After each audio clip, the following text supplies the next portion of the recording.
everyone. Thank you for joining us on this day, Tuesday, June 17th, 2025. We are hereby in the Housing Authority Board of Directors meeting.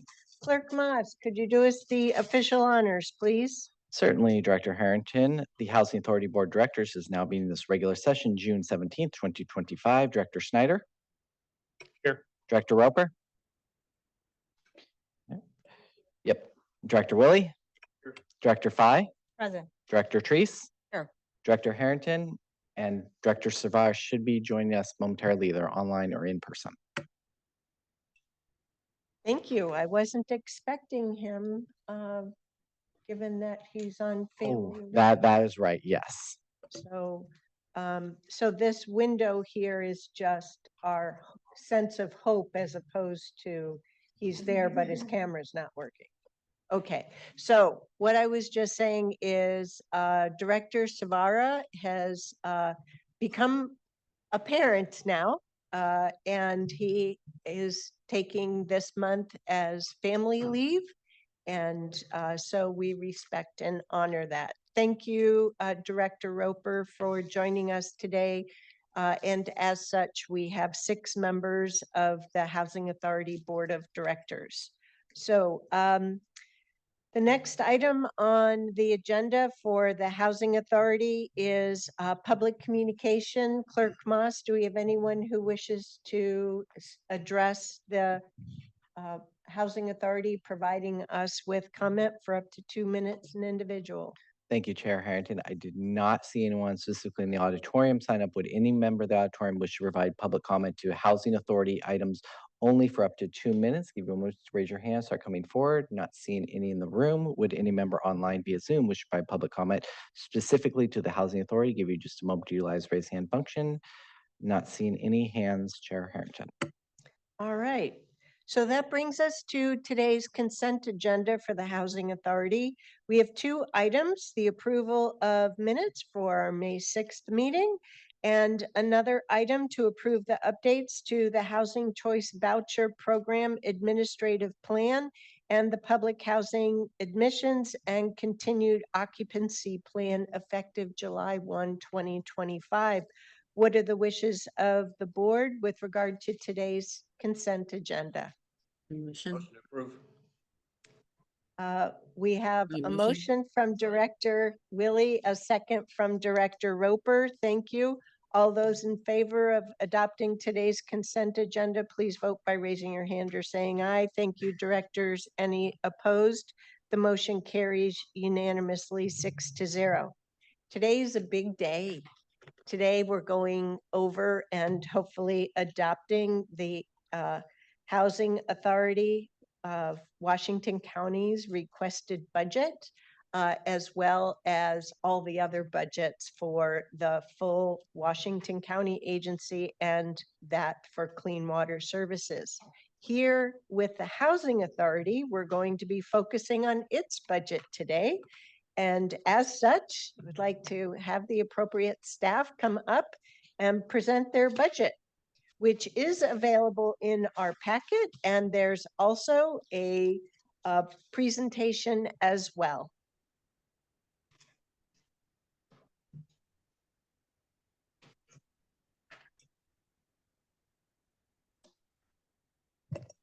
Good morning, everyone.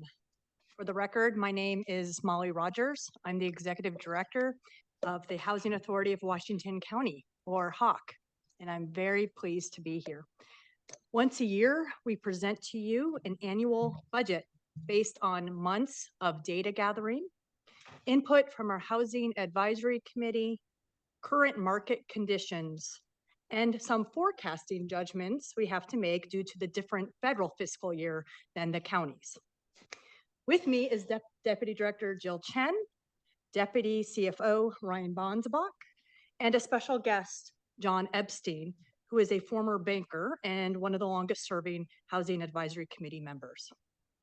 The upcoming fiscal year demonstrates a trajectory for us that we have grown tremendously in our sophistication, complexity, and diversification of business lines. It wasn't really that long ago when we were mostly a primarily a housing choice voucher, and a public housing authority. Now we have a moving to work designation from HUD, which is a special designation to offer us more flexibility and fungibility to better serve the needs of Washington County. We have a robust pipeline of preservation and new affordable housing and myriad different rental assistance offerings. And as such, our budget is more complex. So without further ado, let's get into some context. We've got a full agenda for you today. We'd like to start off with an overview of our housing authority budget, and then we'll get into more details to each program's expenses and revenues, including our rental assistance division, public housing, and our Section 18 disposition initiative, and our affordable housing developments and operations. We will wrap it up with some considerations for you and also some reflections from John Epstein's and open it up for any questions. Before we get into the numbers, we think it's important that we grounded ourselves in the values that drive our work and are built into this budget. We center the community and promote access for all to an array of housing opportunities. We are responsive to meeting the diverse needs of the community we serve and adapting in response to changing conditions. We work in collaboration and partnership with the people we serve, other public agencies, nonprofit organizations, private businesses, landlords, and our neighbors. We believe in accountability, transparency, and being good stewards of public resources. We take the long view through a commitment to deliberate, be strategic, and holistic, sustainable communities. And all of these values are in service to our mission to create pathways out of homelessness, promote housing stability, and invest in affordable communities for Washington County and our residents. To advance our mission, we have 4 lines of business. These lines of business are supported by department and HAWK resources and often are the same people.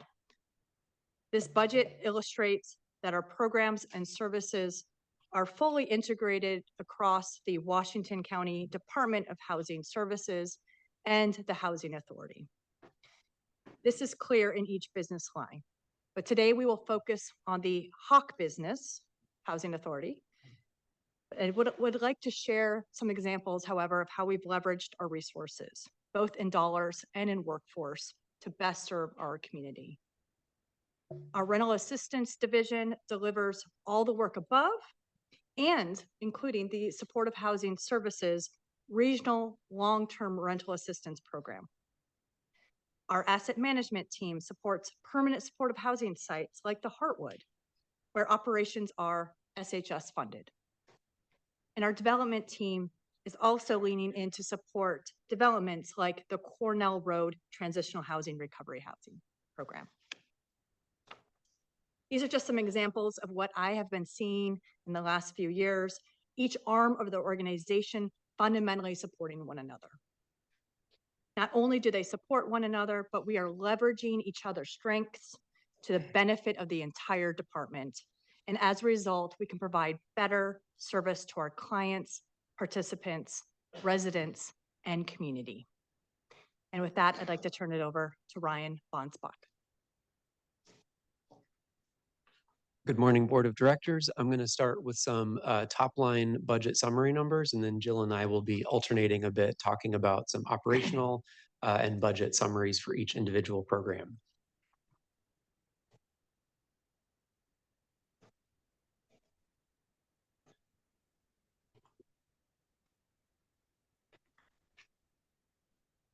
We have a jumpy mouse today. Thank you. So The top line message that I want to get across is that Hawk's budget is overall cash positive when you're excluding our non-cash expenses, which for us is primarily depreciation of our assets. The Housing Choice Voucher Program is projected to go into shortfall status by the end of calendar year 2025. This is due to the high cost of the rental market in Washington County. We are exploring and in communication with HUD for any shortfall funding that may be available as time goes on. And also looking at the federal funding lens, we are using current year HUD funding assumptions, and that is also something that we're watching really closely as Congress engages in appropriations work for fiscal year 26. The other thing that this budget really highlights that Molly mentioned is the growing diversification of our business lines and the integration with DHS and within our other programs. And over time, we're expecting improved financial conditions as a result of selling off some of our public housing assets and continuing to raise revenues through our partnerships and affordable housing development.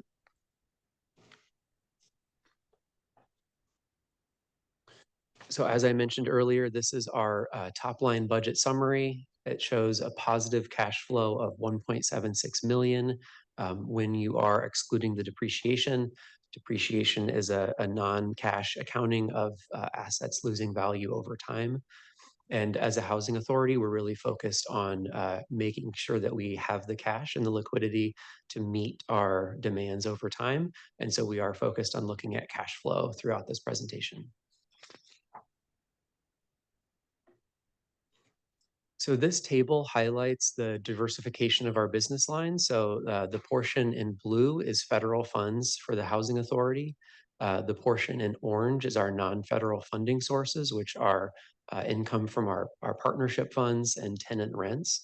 And you can see from this current fiscal year that we're about to finish, coming into next fiscal year, it's growing from about 14% to 26% of our budget in the non-federal sources. So this is making us more stable over time as we are less reliant on federal funds for our overall operations.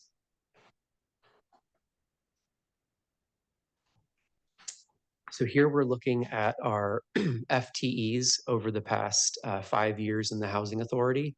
You can see the gradual climb and ramp up as we brought different funding sources online, like the Metro Bond and the Supportive Housing Services revenue.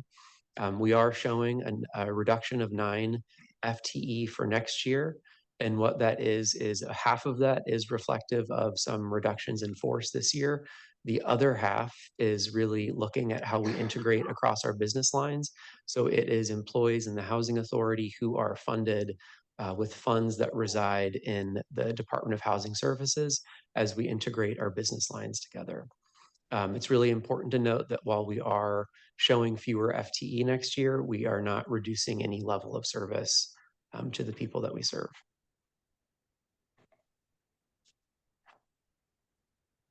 So with that, I'll turn it over to Jill. Thank you so much, Ryan. For the record, I'm Jill Chen. I use she, her pronouns. I'm Deputy Director of the Housing Authority of Washington County. Excuse me. The first division I wanted to talk about is our rental assistance team at the Housing Authority. What you see here is just the federal funds. As Molly mentioned, we also, in the rental assistance, handle a number of other funds from both the state as well as from Metro. Under the Housing Authority, we have 14 FTEs being funded, even though 30 are working, touching those programs. These include housing choice vouchers, veteran administration for supportive housing, family self-sufficiency, and all that alphabet soup that we all know. There are 4 teams. Owner service, that's on the inspections. We also have customer services. These are the folks who come in through our front door, and we greet them every day and help them as they go through their rental assistance. In our budget, there are 2 funds. One is for the administrative fees that HUD reimburses us. The other is for the rental assistance payments. As Ryan mentioned, the rental assistance payments is covering the cost of that sort of in and out. And As we have talked about before, Washington County is the highest rental cost in the whole state. And there's that differential you'll see between what HUD pays us for each voucher versus what we have to pay out. And that is part of the reason why Ryan mentioned we're likely to go into shortfall. It is also the reason why we will not be at 100% utilization. So even though we can technically offer 3,400 vouchers, we're only at a little over 3,100 because of that differential you'll see. And Ryan will go through the numbers. So looking here at the budget for the rental assistance program, you can see that it's very close to break even. So a few highlights that I'll call out here. One is that we are continuing to use assumptions based on a May 15th funding notice from the Department of Urban Development, Housing and Urban Development. The other thing that I'll call out is there is a $1.2 million revenue listed there for cost allocation adjustment. So we've identified that between the Department of Housing Services and HAWK, that we need to update our cost allocation methodology as our work and business lines have continued to change. So we're in the early stages of that work and are using an earlier estimate that we had here about what the impact of that will be. We will be coming back to the Board of County Commissioners with a budget update in the fall because it will also affect DHS's budget. And we are authorized to serve up to 3,410 low-income households through the various voucher programs based on funding availability. The next program we'll speak about is a public housing portfolio. This is a portfolio consisting of 244 units for which HUD has oversight and funding, but is owned and operated by the Housing Authority. It is targeted towards a very low income households, and this is mostly our scattered sites. As you'll see, there is 132 units of small multifamily, 112 single family homes, and 60 single-family homes that are for sale. And I'm very pleased to let all of you know that under our Section 18 dispo, we had our first sale to a resident in the end of May, and we expect 2 more in the end of this month. So we're very thrilled to be able to create more homeowners in our county. The 9 specialty housing is also up for sale as well. And our team consists of, and it's called an average of 5.5 FTE.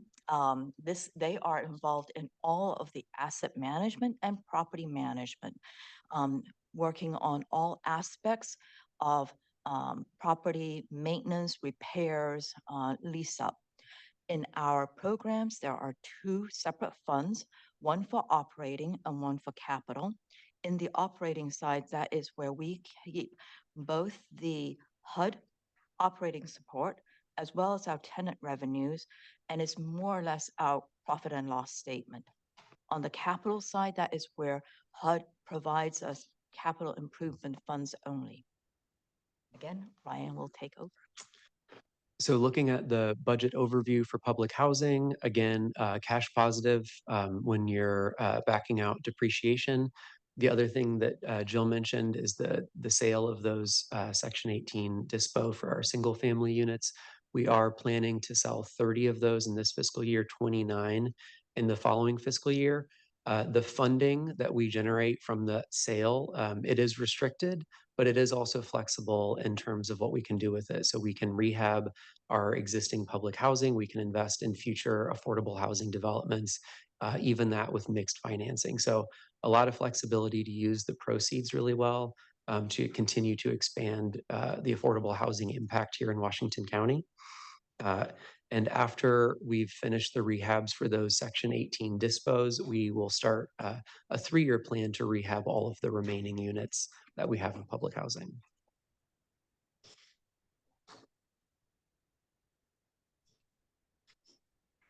The next program we'd like to present is our affordable housing development and operations. You may have seen this there's supposed to be a little path there. I think it didn't come through. So we apologize. It comes through on our screens and on the television screens. It's just this Ah. type of monitor. Great, thank you. As you see on this development pipeline, a few items to mention. This is, you'll see in our development pipeline, the integration of the homeless services and the housing services. This is where we're looking to really first stabilize our portfolio with the AHP4, Phase 2, and Woodspring, and then work towards the transitional housing, supportive housing, and then create new affordable housing over the path of the next 3 years. Much of this, however, will be dependent on market conditions, as well as low-income housing tax credit availability, as well as metro and both affordable housing bonds, as well as SHS funding. In terms of our affordable housing development team and funds, we are currently dedicated on the housing side, Housing Authority side, excluding all the Department of Housing Services, is 5.5 FTE. We have 7 projects in the pipeline, over 1,000 units. As you'll see on the funding sources, this is where that integration really takes place. There is local Housing Authority funds. We also have Section 18 disposition funds that Ryan spoke about, as well as Metro Affordable Housing Bonds under 218, as well as our Supportive Housing Services measure under 221. Our uses this coming fiscal year is estimated to be over 22.8 million. And as Ryan mentioned, will mention, there'll be a lot of different projects.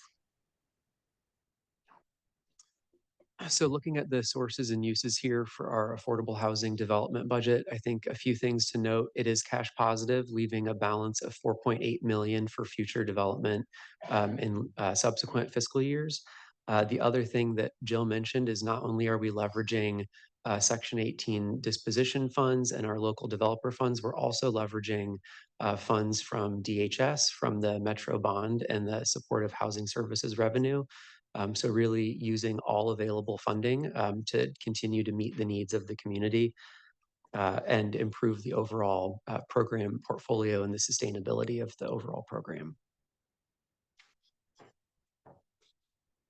In terms of our affordable housing property operations, we've broken them down in terms of large multifamily properties, small or mid-size, and then our permanent supportive and transitional housing. On the large multifamily, you'll see most of these are put under tax credit partnerships, and these are discrete component units and not on the Housing Authority books. However, we do have what we call operational control. We will also be receiving income from those as well as fees. In the small multifamily properties, duplex single-family homes, those are the ones that are currently on the Housing Authority books. We will be looking at working on those to potentially rehab those later on probably in the longer future, more like 3 years. On the permanent supportive and transitional housing, those are the ones that we have come to the board for the transitional housing with Cornell Road, as well as with Heartwood Commons. Altogether, we operate 17 communities, over 900 units in these 9 affordable housing projects. And for the affordable housing operations budget, a few things to note. This portfolio accounts for the vast majority of our depreciation, so 2.9 million out of the 3.2 million in the Housing Authority's depreciation. We are planning to finish the rehabilitation and conversion to permanent financing for 10 properties that account for 592 units of affordable housing. In this budget, we'd also just like to note that there is a large amount of revenue that we get from some of our affordable housing development portfolio partnerships. So the ability to raise funds that we can reinvest then into future and expanding affordable housing. Just a few items concerning the Housing Authority challenges, risk, and mitigants. There are many. Um, First and foremost, and since we have grown so quickly, like Molly mentioned, there's some internal capacity and infrastructure needs that we have. Also, as we all know, there's a lot of federal, state, and regional sort of actions in which we as the housing authority and as a county must respond to and be able to mitigate. Construction and operational risk, of course, that is multitude. Could be anything from tariffs, interest rates, market conditions. We all know inflation also impacts our operating costs. We also want to make sure that our operations are stable. In terms of challenges and challenging environment for our partners, I do want to mention that we work with third-party property managers, and that particular segment has been very challenging, as are our service providers. They work with a very difficult community with residents who are in need of a lot of services. Long term, we are always looking at our long-term portfolio sustainability, and we all know that given these difficult times, we don't necessarily want to raise the rents much, but we also understand the costs are rising. So there, at some point, the cost and the income sort of crosses. But I will be handing over to my colleagues for additional considerations and opportunities. So first, we'll talk a little bit about what we're watching kind of in the federal funding landscape. So in late May, the Trump administration released its full budget proposal for fiscal year 26. And it is just the opening bid of a long negotiation process that will result in hopefully a full year appropriations. But it is important just to know kind of the policy signals that are included in there. And so what is included would have really significant impacts on housing authorities across the country. But some notable provisions would be a 43% cut for rental assistance, the conversion to state block grants for those programs, and a 2-year limitation on rental assistance for able-bodied adults. There are a number of consolidations for homeless assistance programs included, the Continuum of Care program, the Emergency Solutions grants, and the HOPWA program, Housing Opportunities for Persons with AIDS. That would be consolidated and also cut by 12%. The Family Self-Sufficiency Program, which serves 83 households here in Washington County, would be outright eliminated. And there's a proposed 43% reduction in both the operating subsidy and capital subsidies for public housing. The good news is that a lot of these programs enjoy really broad bipartisan support, and a number of congressional Republicans have already signaled their opposition to the cuts contained in this provision. A lot of these similar cuts were proposed in the first Trump administration. So all that to say that we are watching it really closely. It would have really significant impacts on our operations and the numbers of people that we could serve. But again, it is just the opening signal from the administration, and we'll start a long process with Congress to develop an appropriations package for next year. And despite these headwinds, we do actually have incredible opportunities in front of us. So I've touched on before, each house of our budget, whether it's the county or the authorities, are really strongly intertwined. So it's this unique nature. It provides us a variety of opportunities to continue to integrate across our departments, programs, and services. We're also heading into our 5th year as a moving to work agency. And so in this changing landscape, we're poised to make progress as we included in our PHAs. It will make sure we are opening doors to better serve our county's residents. And then there's the ongoing sale of our public housing units. Luckily, it's providing opportunities for homeownership for some of those residents. And it's also providing proceeds to be able to be put into more affordable housing in the future to house even more residents. So I'm excited to share that we have that we will continue to monitor these sales progressions to make sure we're meeting our mission and providing maximizing our resources. And as always, we're looking for land banking opportunities to find new opportunities across the whole county to live in creative ways, and also potentially property conversions, as we saw with the Heartwood and now Cornell Road. So this all factors into our continuing real estate strategy development so that we can utilize any potential opportunities. And also, today we are seeking your approval of our budget.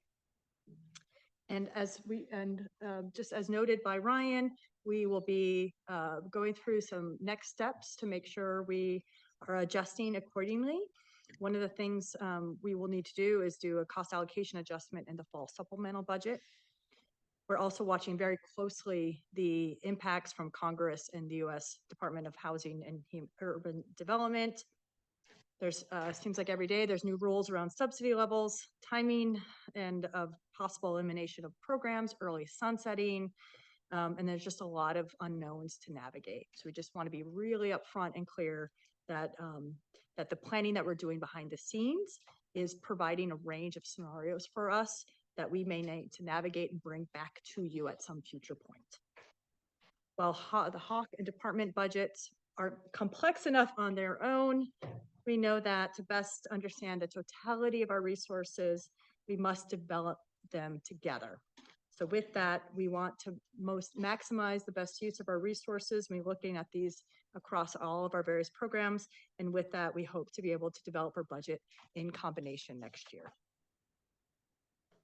And with that, I wanted to provide an opportunity to have some words, reflections from our HAC member, John Epstein, who went through this journey with us. Right. Hello, directors. Again, I'm John Epstein, and I'm a member of the Advisory Committee for the Housing Authority. I mean, as you all know, throughout the year, the Advisory Committee meets periodically to discuss operations, programs, and financials of the Housing Authority. Last month, the Advisory Committee met, and we reviewed the budget with staff. And based on our review of that, our focus was on the mission, the reasonableness of the budget, sustainability for the Housing Authority, and financial prudence of the budget. In reviewing the budget, on a little more detail than you have here last month, what we found good in the budget was current programming basically was maintained. All the different departments either had a surplus or a balanced budget. While some reserves were used to make some of these surpluses, there's adequate reserves for future operations if needed. And based on that, we were comfortable with the budget. We also discussed, which has been spoken here today, that we recognize there may be some cuts from HUD in the future, but we really address this budget as what we're looking for now, and we'll address those cuts when they come. So based on our review by the committee, the Advisory Committee moved forward a recommendation that we move the budget forward to you for approval today. And with that, we'd be happy to open up for questions. Thank you, John. First, I know I have a question, but I know to start with, Commissioner Willie had a question when we were back on slide 14. If we could go there, please. This is in regards to the sale of the 60 houses. We've had a couple of work sessions and updates on all of the steps that you were going to have to go through for funding and eligibility and all of those things. Has that kind of worked out the way we planned it? I mean, we've got our first one. It's pretty exciting. Did you have a ribbon cutting for this? But it's pretty cool. What opportunities that we're providing there. We got 59 more houses. So I'm just hoping that the program is rolling out and working the way we had intended it to do. We did have a little, you can call it hiccups, just sort of getting the documents in order, but it has worked out where we are able to get a 10% discount to all of the qualified buyers, low-income buyers. And we're very pleased to have these 3 initial purchasers. Our community-based organizations are also in the process of getting their residents or their qualified residents to purchase. We've been working very closely both with Beaverton and Hillsborough, as well as Forest Grove, to get the different community-based organizations to look at the different houses. And we're hopeful that both Beaverton and Hillsborough have a few units coming up in the next couple months that we're hoping will be sold. And we hope to have a deeper update for you later in the summer, actually, that's planned for on our agenda for you. That'd be good. Yeah, it doesn't have to be detailed, just kind of a rolling update as to how we're progressing there. So that'd be great. Thank you. Thanks for your work in this. Other commissioners, questions or comments?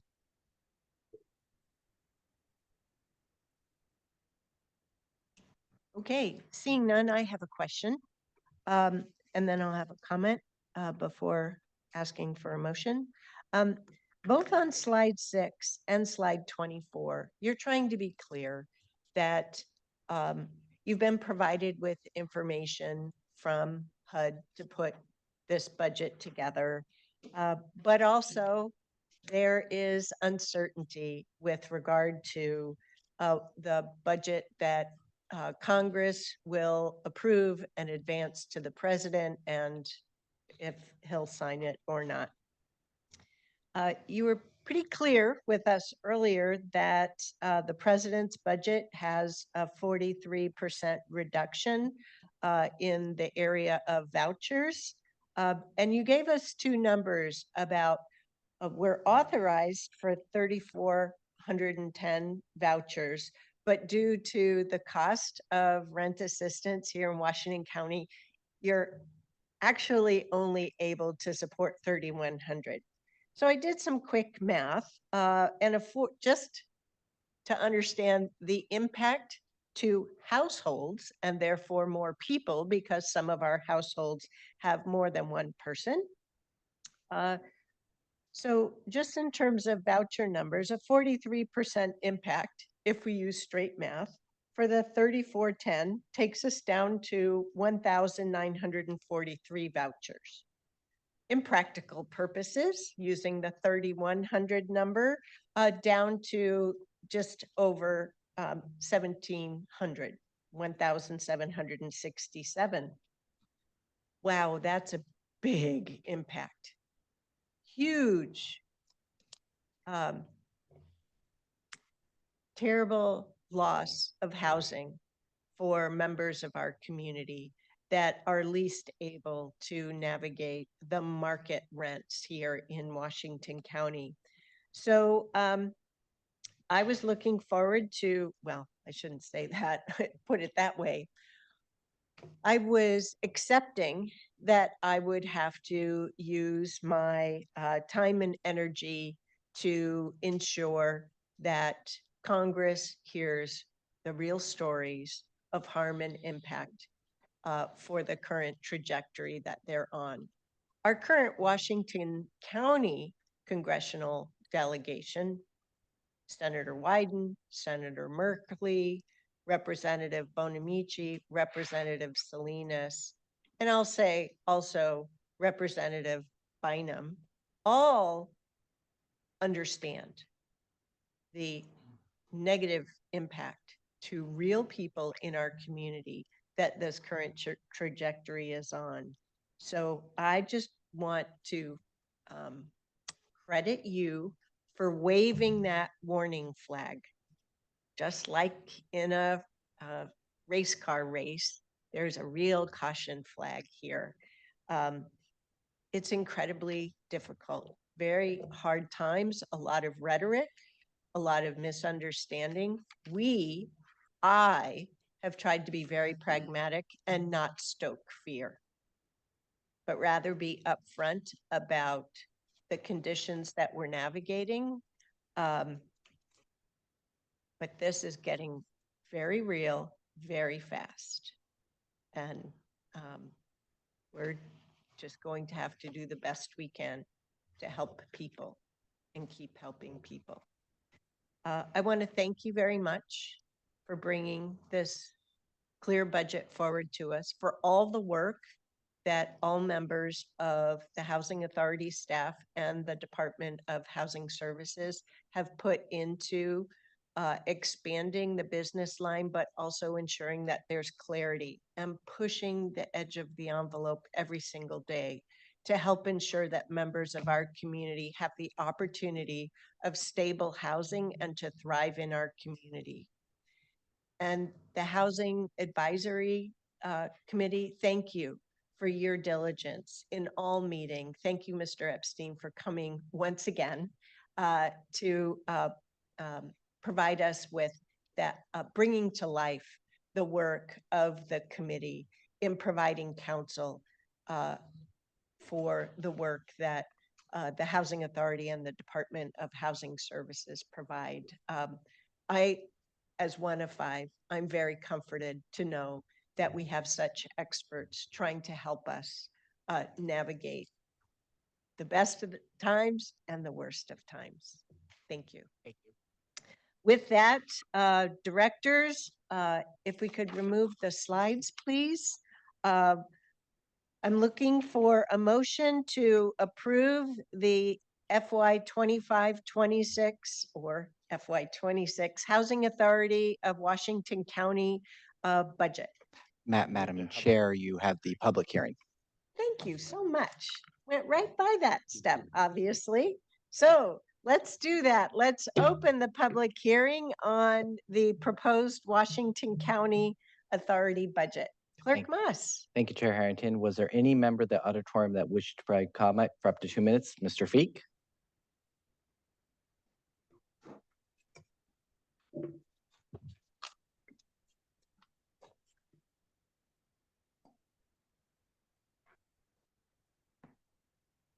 And I would ask Mr. Feek that you please keep your comments limited to the action that is actually before us. Thank you.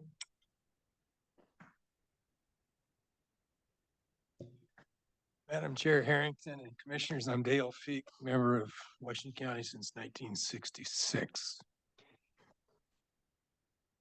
I much appreciate the Housing Authority and also want to say Housing Authority because this is the Housing Authority Board of Directors meeting. I'm in support of the budget. I'm in support of the hard work that they do. I've listened to Housing Authority presentations before, and we have an excellent staff that knows what's going on and has the reality of most of the time what's going on.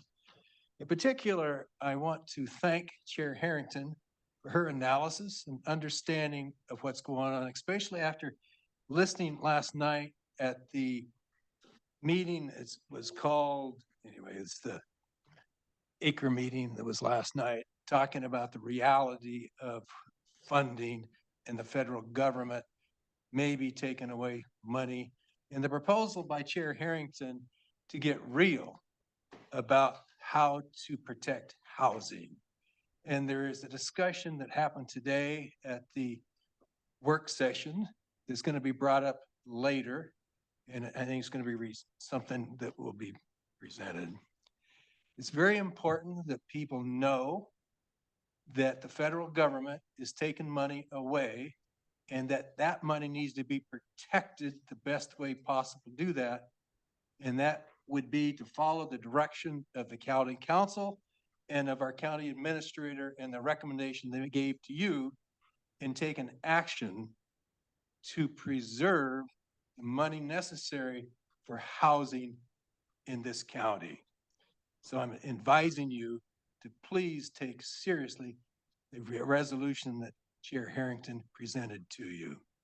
This is in favor of our housing department and authority and their budget. Thank you. Thank you. Was there any other member in the auditorium that wished to provide public comment for up to 2 minutes on Housing Authority budget? As you've heard from staff, not seeing any hands or anyone coming forward. Would any member by Zoom wish to provide comment on this Housing Authority budget? As you've heard by staff, give you just a moment to utilize raise hand function. Not seeing any hands, Chair Harrington. Thank you, Clerk Moss, and to my colleagues for making sure I remember to hold the public hearing. And with that, we'll close today's public hearing on the proposed Housing Authority of Washington County budget. Next, I would once again ask for a motion to approve the FY 26 Housing Authority of Washington County requested budget. I move to approve the budget. My second. We have a motion and a second to approve this budget. All those in favor, please vote by raising your hand or saying aye. Thank you, directors. Any opposed? The motion carries unanimously 6-0. Thank you. Next, we'll move on to an action item. We have a action item before us, a resolution in order declaring the intent to issue a not to exceed $47.5 million of revenue bonds for the Wood Spring Apartments and to authorize the reimbursement of eligible project-related expenses from proceeds of the bonds. At this juncture, I'll turn it over to our team of experts. Thank you and welcome. Thank you, Chair Harrington and board members. For the record, I'm Jill Chen, Deputy Director of the Housing Authority of Washington County. And with us today is my colleague, Lisa Varon, who's the Real Estate Division Manager.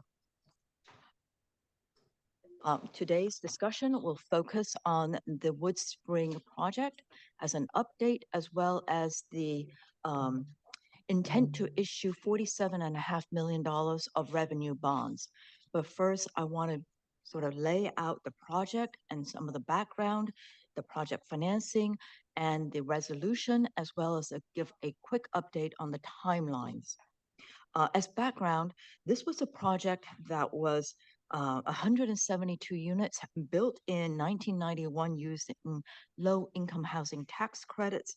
In December 2020, the project had its regulatory agreements expire. So the 30-year affordability, covenants expired.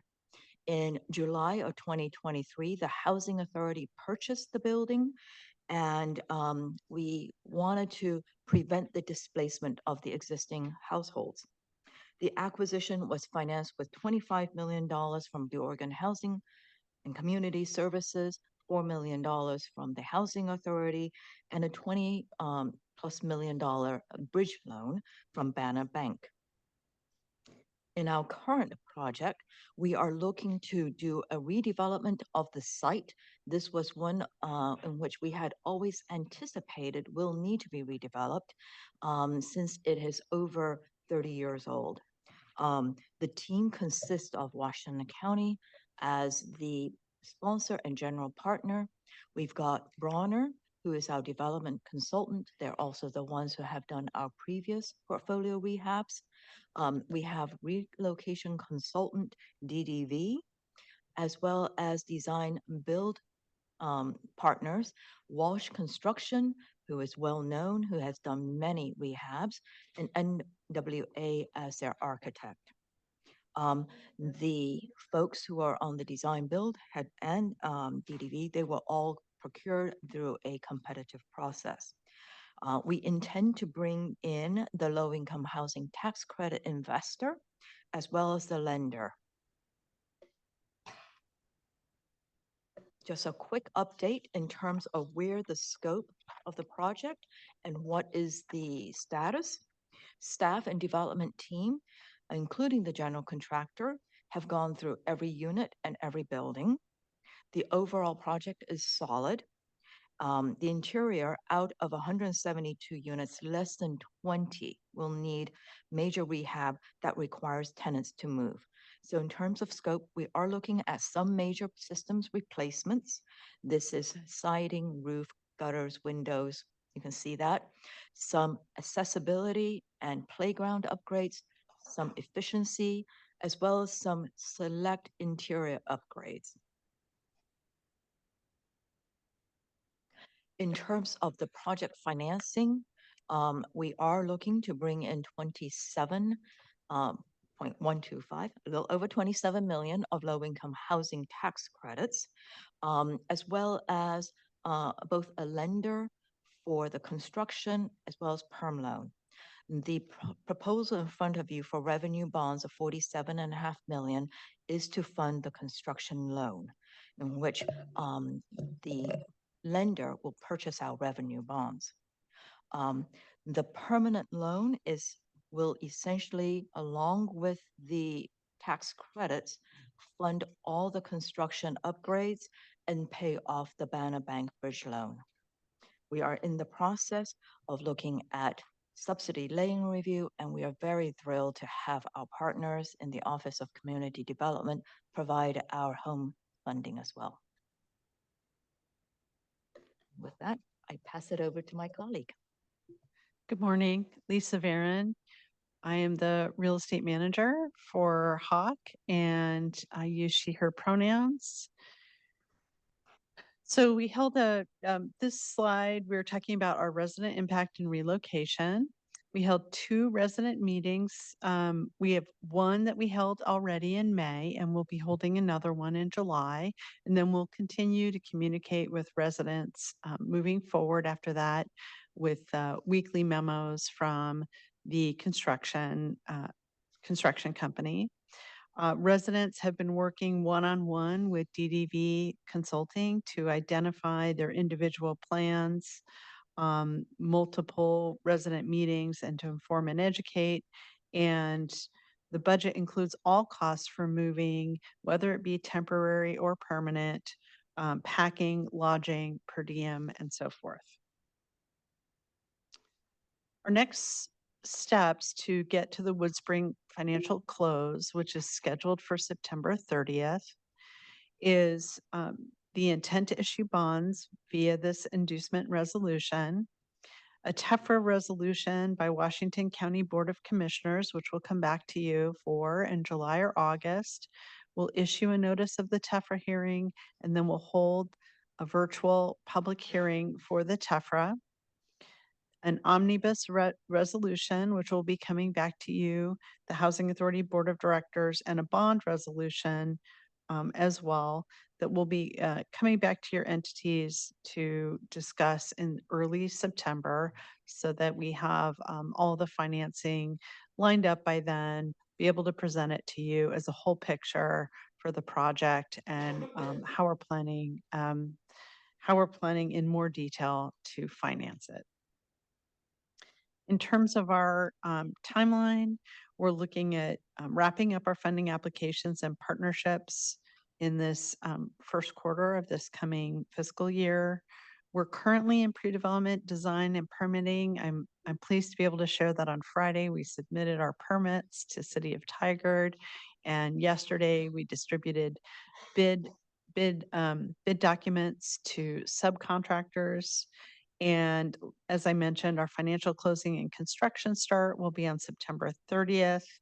And our construction period will be from Q4 to Q1 to 2027. And we're looking to be completed in Q1 2027. We're also looking to hold a celebration, not really groundbreaking because it's already an existing building, in early November. Late October, early November, which we'll be in touch with your offices. I think we already have about landing on some dates.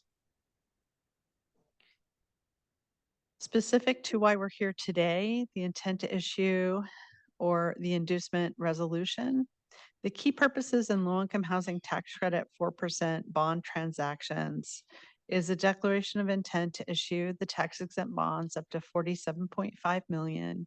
That'll allow us for the reimbursement of certain pre-issuance costs with the proceeds of the tax-exempt funds, meaning our pre-development costs that we've been incurring prior to the issuance of the bonds.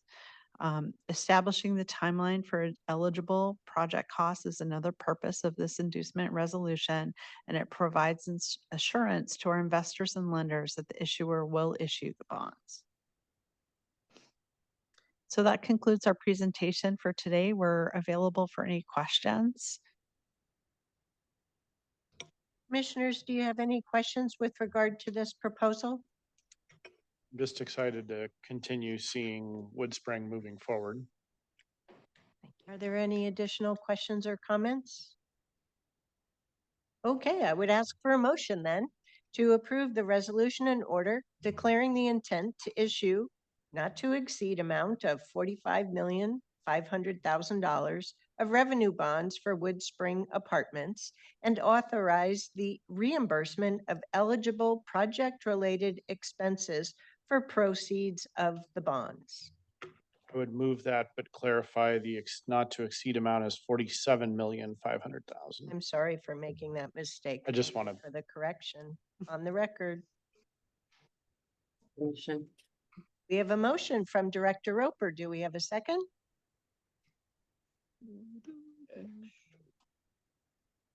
Jason made the motion and. Oh. Director Roper- Oh, Yeah. sorry. I heard Commissioner Roper say motion as well, so I got confused. We have a motion from Director Snyder. Do we have a second? We have a second from Director Roper. All those in favor, please vote by raising your hand or saying aye. Thank you, directors. Any opposed? The motion carries unanimously 6-0. Thank you very much. Now we're on to our second public communication period for the Housing Authority Board of Directors meeting. This is an opportunity for members of our community to address the Housing Authority Board of Directors on any such related matters for up to 5 minutes an individual. Clerk Moss, do we have anyone who wishes to do so? Yes, Trish Raby, please go ahead.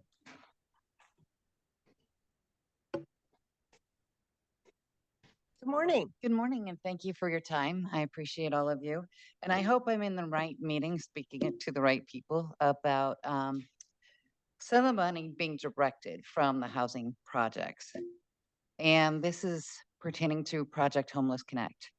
It has not started yet. I do know that there are funds that have been set aside for them. And with and in light of everything that you guys are facing right now, and I know it's dire, where the budgets are being cut, there's not enough to support. One of my questions is, why are we funding something that has almost become a public nuisance to your businesses, your community, with all of the increase in crime and damages to the surrounding businesses? I just would think that those funds would be better funding the housing, where you're talking about a deficit of, from 3,100 down to 1,700 in those vouchers. Why not move that money to that? When this was first originally given to Project Homeless, from what I believe and what I understand, especially from their board of directors, was that Project Homeless was never supposed to be an emergency shelter when it first came in. They have since said now it's an emergency shelter. Even when I talked with the board of directors, when we got together, they were like, what? That wasn't part of it. But now it is an overnight shelter. So they were able to get these funds. My fear is that if we continue to build these things, how are we going to support them in the future? If we stop now, take a look at what we're doing, save that money for those projects that really are already in place, instead of spreading ourselves so thin, concentrate on sustaining and building from there instead of spreading out now, and we don't know what the future is going to hold. For your businesses, your small businesses that are supporting all of these bond measures, these things have taken an adverse effect on all of our businesses around. We have taken a substantial hit. We've been in your communities for years. And we support our community. We really do. But we're asking you to listen and really take note. I was just looking at the Wood Springs apartment. Do you guys know how much per door that's going to cost? Has that been tallied? Does it really come at, And how much is that? I don't know, but I'll look it up because I'm interested in knowing that. And the other one said that you guys are going to get, I think it was 9 million in 1 year for selling the 60 houses, and then in the next year, that's $300,000 profit on low-income housing. Maybe I'm doing my math wrong, but it's a little hard for me to look at stuff like that and wonder why. But if that's what we have to do to make these programs great. But this program that you're talking about here, that money could be redirected and sustain a lot more families than putting literally not even a Band-Aid on this problem, because we have no mental facilities to put these people in. They're, I really just think about the longevity of all these programs that you're doing and where this money's going and how we don't diversify so far that we can't help the homeless that we're intending to help. Thank you for your time. Thank you, ma'am. And if I could provide you with some assurance that we have heard you. You have come and spoken with us previously about how you would prefer that Project Homeless Connect not have a location of operation near your properties. And you're right, none of us know what the future is going to hold. To some of your remarks about the fungibility of, my word, fungibility, being able to move some funding from one arena over to a next.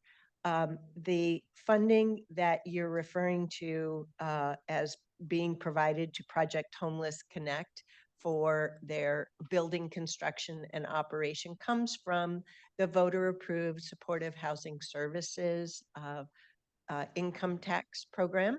And the terms of which those funds can be utilized are defined by the Metro Council as agreed to by Washington County. And that includes provisions for not backfilling the investment of federal or state funds. So we can't just push it over. Similarly, with each of these categories that our staff just went through with the approved budget, funds have to be segregated into different funds because they are restricted to those uses. So they spoke previously about how the selling, disposition of the single family homes can be used to rehab the remaining 60 homes in the program, but can also be used to reinvest in multifamily public housing, for example. So while I would like the world to be more simple, and sometimes it can be easier to oversimplify, that is not the reality that we as an agency have to navigate in utilizing any state or federal funds. And our staff is doing the best they can to be most effective with those resources. But bottom line, I want to assure you that we have been listening to what you have to say and continue to listen to what you have to say, even though we may not be able to take action in each and every way that you would like. So thank you very much for your time. I appreciate it. Thank you. Clerk Moss, do we have anyone else? Not seeing anyone else raising their hand in the auditorium. Would any member online wish to provide public comment to the Housing Authority for up to 5 minutes? Give you just a moment to utilize raise hand function. Not seeing any hands. Chair Harrington. Thank you, Clerk Moss. That brings us to Board of Director announcements. Other than announcing that Director Savaro is now a father to a wonderful baby girl, I think, if I remember it right. And we wish him well, and I thank him for raising our future. Are there any other Board of Director announcements for today? Here we are at the cusp of summer. No? Okay. Well, then with that, I ask for a motion to adjourn the Housing Authority Board of Directors meeting. So move. We have a motion from Director Willie, a second from Director Roper. All those in favor, please vote by raising your hand or saying aye. Thank you, directors. Any opposed? The motion carries unanimously, 6-0. The Housing Authority Board of Directors is hereby adjourned, and we will regroup and restart in our other Board of Commissioners, Board of Directors meeting within the next 5 minutes. I know there's some logistics that our IT team and Clerk Moss need to take. So at 11:23, is that okay, Clerk Moss? Will that give you enough time? Okay, thank you.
All right. Good morning, everyone. If we could take your seats, we're going to get started. Commissioner Jason Snyder, calling Commissioner Jason Snyder, if you could return to the auditorium. Oh.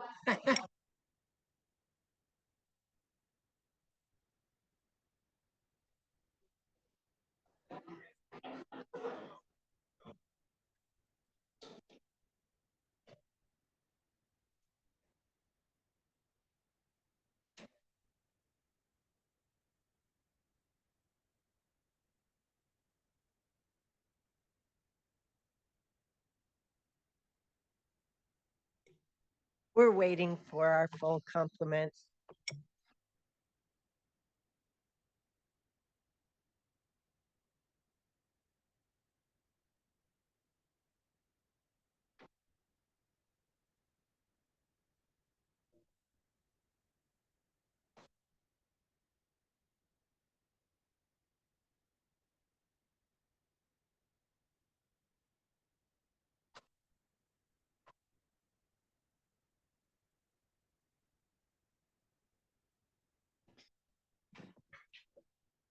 All right. Good morning, Board of Commissioners, and over to you, Chair Harrington.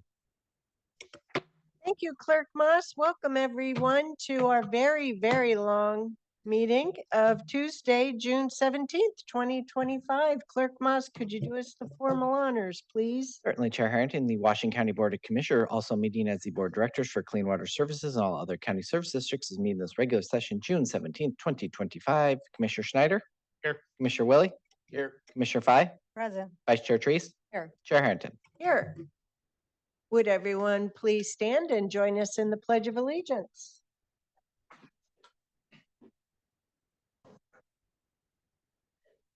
I pledge allegiance to the flag of the United States of America and to the republic for which it stands, one nation, under God, indivisible, with liberty and justice for all.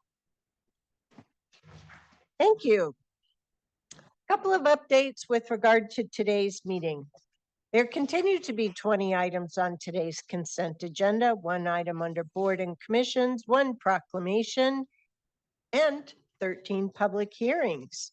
Anyone who wishes to speak during the public hearings will be given 2 minutes to do so. The action agenda has been updated. We will not be taking action on item G3. It is being pulled from the agenda. I do have a question for my colleagues.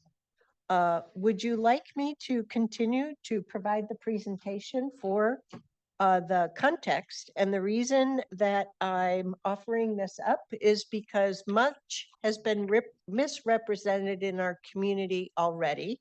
And I anticipate that we may hear some of that as I have seen it in emails as of yesterday afternoon. And so I just want to make sure that our full public, as well as the media, have the opportunity of what it is we're actually, the conditions we're under, and the actions that you actually may be taking next week.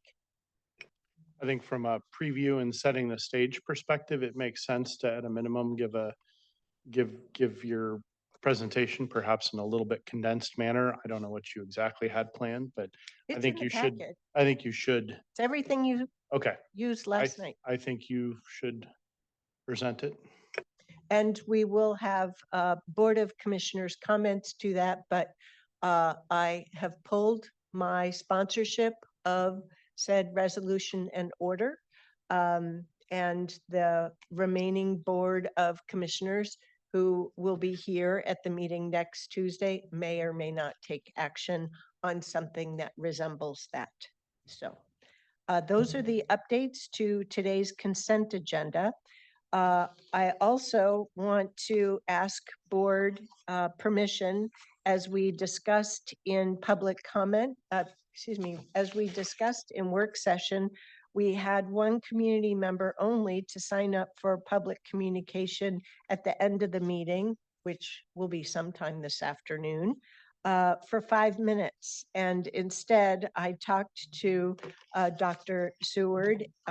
He has written testimony that he can provide, and he said he would try to provide the elevator message in 2 minutes in the first comment period. That would bring us to 16 people total. And as we discussed in work session, rather than holding to the 10-minute total update, will allow each of the 15 people, 16 now, who have signed up, whether they're here in person or on Zoom, to provide their 2-minute testimony. Is everyone okay with that? Okay, so that's what we're going to be doing then. So next, we're going to start hearing from those 16 folks. Clerk Moss, please take us through. Certainly, Madam Chair. The first two we have is Sandra Nelson, followed by Dale Feek.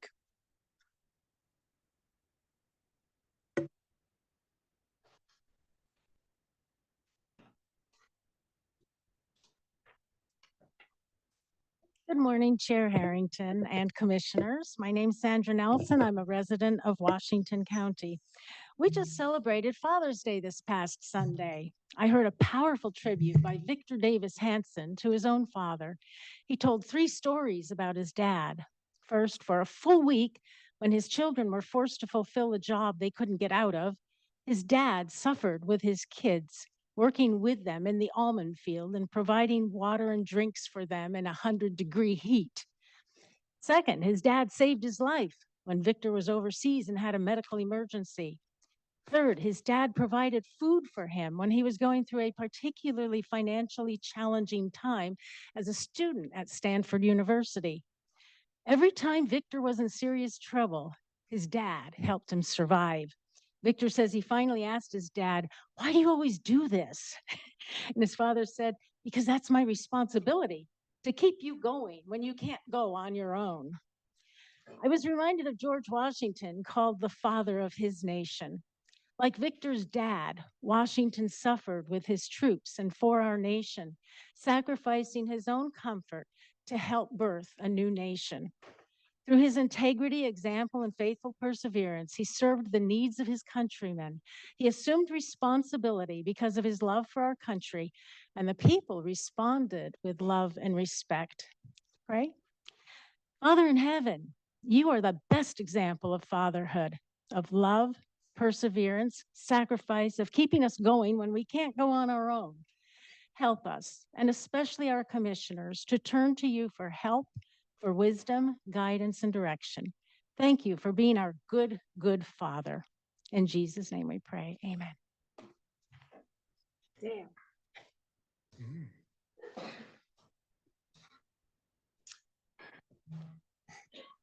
Madam Harrington and Commissioners, Clerk Kevin Moss has given you a handout. I've already sent you it by email, a little bit more into it. There's more into it than what he's given you, but here's the point. Commissioner Nafisa Faye, as well as Congresswoman Bonamici, Representative Salinas, Senator Reynolds, Beaverton Mayor Beatty spoke in the Beaverton No Kings June 14th massive rally. And in Forest Grove City Councilor Donna Gustafson and Senator Janine Solomon spoke at the large rally. We, the people, spoke with our signs and marches. Then I quote below Robert Wright, and this is what he says. He summarized that No King, a national movement against President Trump's little parade celebrating his birthday. Yesterday's demonstration across the nation in favor of democracy and against Trump's dictatorship revealed the power of the people. The energy, the exuberance, and the solidarity of these demonstrations stood in sharp contrast to Trump's noxious display of tanks and military equipment on Constitution Avenue in Washington, D.C.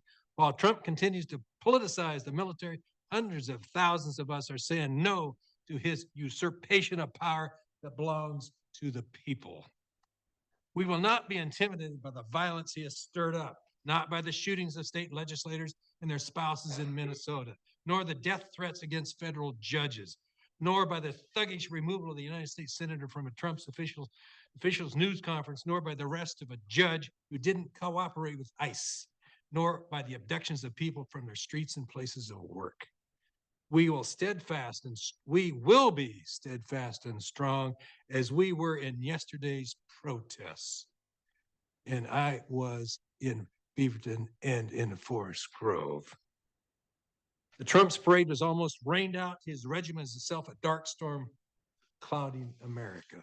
Thanks for listening. Mr. P. Right, next, do we have Doug Renault or Joanna Wilson?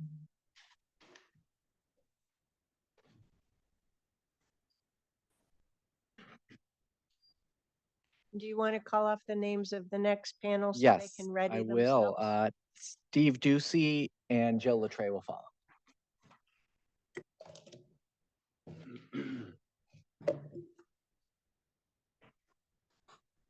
Doug, please. Good morning, Board of Commissioners, county staff, and community members. My name is Doug Renault. I am a Beaverton resident, musician, husband, stepfather, and member of the American Federation of Musicians, Local 99. I was disheartened to learn that the board was scheduled to vote today on a resolution calling for the disbandment of all Washington County DEI programs due to President Trump's slew of executive orders. The resolution recommended destroying these programs, but did not reference any specific executive order. It seems odd to me that the board should want to craft such a drastic resolution without clear reference to a specific order or law. Additionally, language in the resolution calls for the board to, among other things, reaffirm their commitment to advancing the civil rights and access to county services of all Washington County residents, regardless of their race, color, religion, sex, including pregnancy, sexual orientation or gender identity, national origin, age 40 or older, disability and genetic information, including family medical history and veteran status. We cannot simultaneously advance the civil rights of those most vulnerable in our community and remove completely those programs and services that directly benefit those same people. There are already multiple challenges in court to these executive orders, some of which have already been successful. I am urging the board not to comply in advance with suggestions or executive orders from the President of the United States that are likely to be ruled unconstitutional. And lastly, I would like to thank you for pulling that resolution from today's agenda. I would like to recognize Commissioner Fye for her objection to this resolution in the meeting last Thursday. And again, urge the board not to comply in advance with orders from fascists. Thank you. Ladies and gentlemen, we ask for you to hold applause as it may discourage others from exercising their right of free speech here in our meeting today. Thank you for your tolerance. Hello, my name is Joanna Wilson, and I am here to ask the councilors to not comply with fascist orders. The attacks on DEI are merely a new way to attack people who aren't white and who aren't straight, cis men holding some amount of social, economic, or political power. To give into an order to end DEI is to give into racism. Please do not act like this is business as usual. Please do not preemptively comply. On May 2nd, the Trump administration agreed to stop trying to freeze funds for a Maine child nutrition program after suspending those dollars because Maine refused to back down on supporting trans people. Meanwhile, Columbia University has bent over backwards to please Trump, and he just keeps demanding more. Complying with fascists gets you nothing. Make them have to fight for every right they strip away from us. Our neighbors are literally being disappeared by federal agents. They are working to block life-saving health care from all trans people and end vaccine development. They are trying to stop anyone who isn't white from coming to this country. They have made statements like that. Fascism is here, and I need each of you, my elected officials, to show that you understand that. Thank you.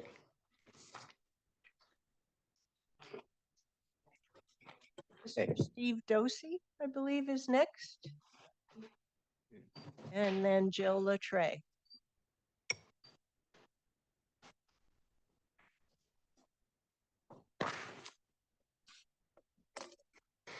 My name is Josie Kerner. I live in Gaston. Excuse me. Steve Yeah. Dosey? Yeah, is there Steve Ducey here? Sorry. Yes, ma'am. if you could go back Sorry. until your name is called. Steve Dosey, please. This is why the panel was called previously. Go ahead, Ms. Latreille. Good morning, Chair Harrington and Commissioners. My name is Jill Latreille, a resident of Washington County. On November 19th, 2024, our citizens informed this board about the Secretary of State's 2021 contract with No Inc., a company hired to replace Oregon's existing centralized voter registration system with its own total vote system. In Oregon, the total vote system presented many problems, including cybersecurity issues, platform instability, inability to pass regression testing. Every time a new release was uploaded, something in the previous release or releases broke. The system was uncertified, yet parts of the election require certified software. Scrambled data. Data is being altered. Altered data on total vote software has been noted in several states.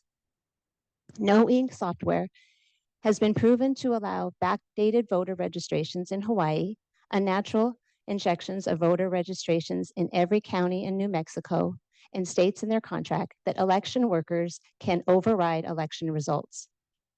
In its October 2024 risk report, Gartner Inc. research firm showed that most No Inc. projects benchmarks were in the high risk category. The project was 2 years behind schedule, over budget, and by all indications incapable of meeting the terms of the contract. On March 16th, 2025, the Secretary of State canceled the project with a stop work order to all parties. To date, the amount paid to No Inc. is more than $11 million, with over $835,000 being owed to Gartner. Altogether, more than $12 million. Not only have Oregon taxpayers lost that $12 million, but we are left with an outdated, corrupted system which is vulnerable to security risk and has cost taxpayers an additional $20 million. Local registration and hand counting of ballots makes more sense. They engage the community, provide transparency and chain of custody, and are far less expensive. How many ballots could have been counted with Okay, thank 32 you, Jill. million? Thank you. Mr. Dosey, go ahead, please. Hello, members of the committee. My name is Stephen Dosey, and I'm speaking as a resident of Hillsborough to urge that you don't pass the resolution that will end Washington County's diversity, equity, and inclusion programs. I thank the committee for pulling this resolution from the agenda today, and I thank Commissioner Member Fay for her opposition to this resolution. Many of President Trump's anti-DEI executive orders have already faced challenges and have been blocked by judges, so we cannot give in to threats to make us comply with his illegal actions. If we do so, we show that these threats work, and it means we will continue to face more and more threats like this in the future. We won't stand up now. What will happen when he uses these same threats to go after immigrants, as we've already seen him violating the Constitution to do so? What will happen when he uses these threats to go after LGBTQ members of the community, he has already shown hostility towards time and time again? What will happen when he uses these same threats to go after political opponents, people who disagree with him, as he's already openly called for the arrest of a political opponent? We have to stand up to these attacks, and now to show that we won't give in to these attacks on our community. As we all know that diversity is what really makes our community strong. This coming together of ideas from people of different backgrounds to make sure that the county serves the needs of everyone. Without diversity programs, we would silence the voices of those in our community whose needs are already underserved. I do understand the tough position the county is in, with the need for these federal funds to fund the programs that people in the county rely upon. However, if we allow the Trump presidency to continue to dangle these funds above us as a method to enforce his immoral and illegal actions, then even more harm will be brought upon our community. I again urge the committee to oppose this resolution and to not give in to these threats and attacks upon our community. And I thank you for pulling the resolution today. Thank you. Right. Clerk Moss, who's our next panel of two? Next, we have Marcus Mundy and Jackie Poppin, followed by Todd Embry and Liz Hirschman, and then we'll follow up with Bob Seward as the last in person.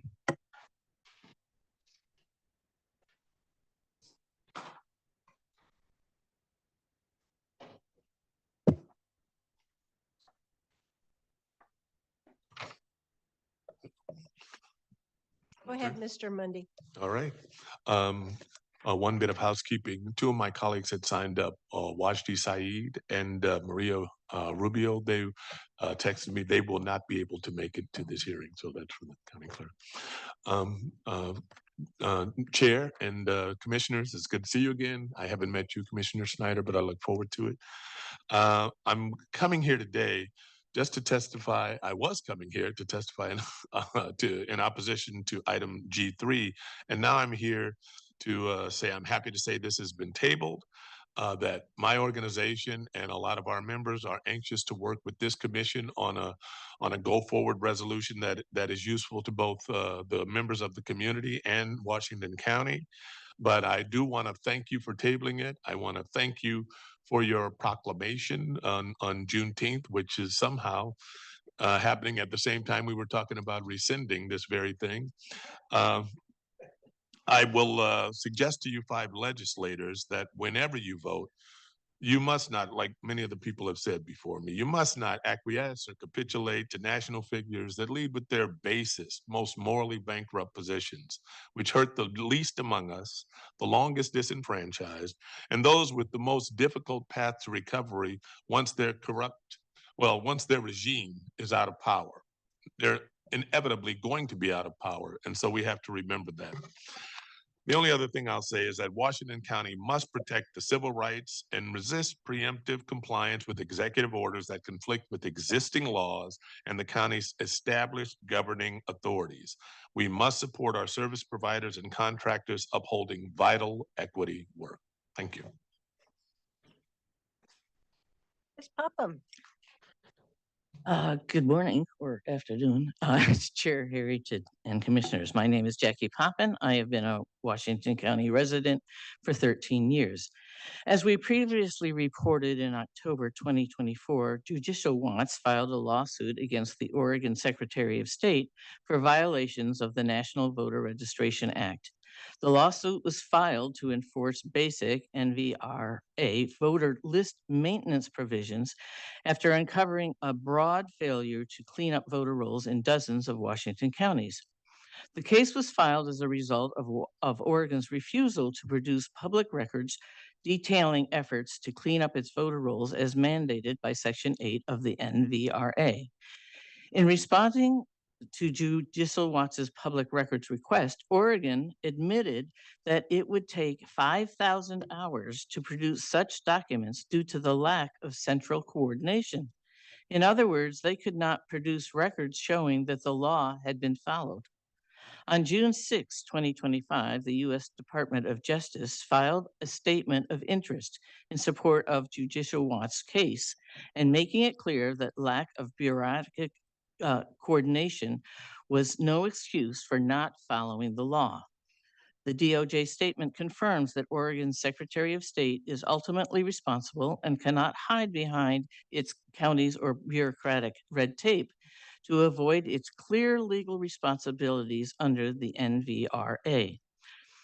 Both documents state that the NVRA supersedes any Oregon law or practice that precludes the Secretary of State from conducting required NVRA-related tasks. Oregon is finally being held to the task of following federal law. We, the citizens, are watching to see what the state will do going forward and what will happen in Washington County. Thank you very much. Clerk Moss, who are the next two? We had Todd Embry or Liz Hirschman. Are either of you here? Not seeing either of you. Mr. Seward, up to you. And then we will move to online.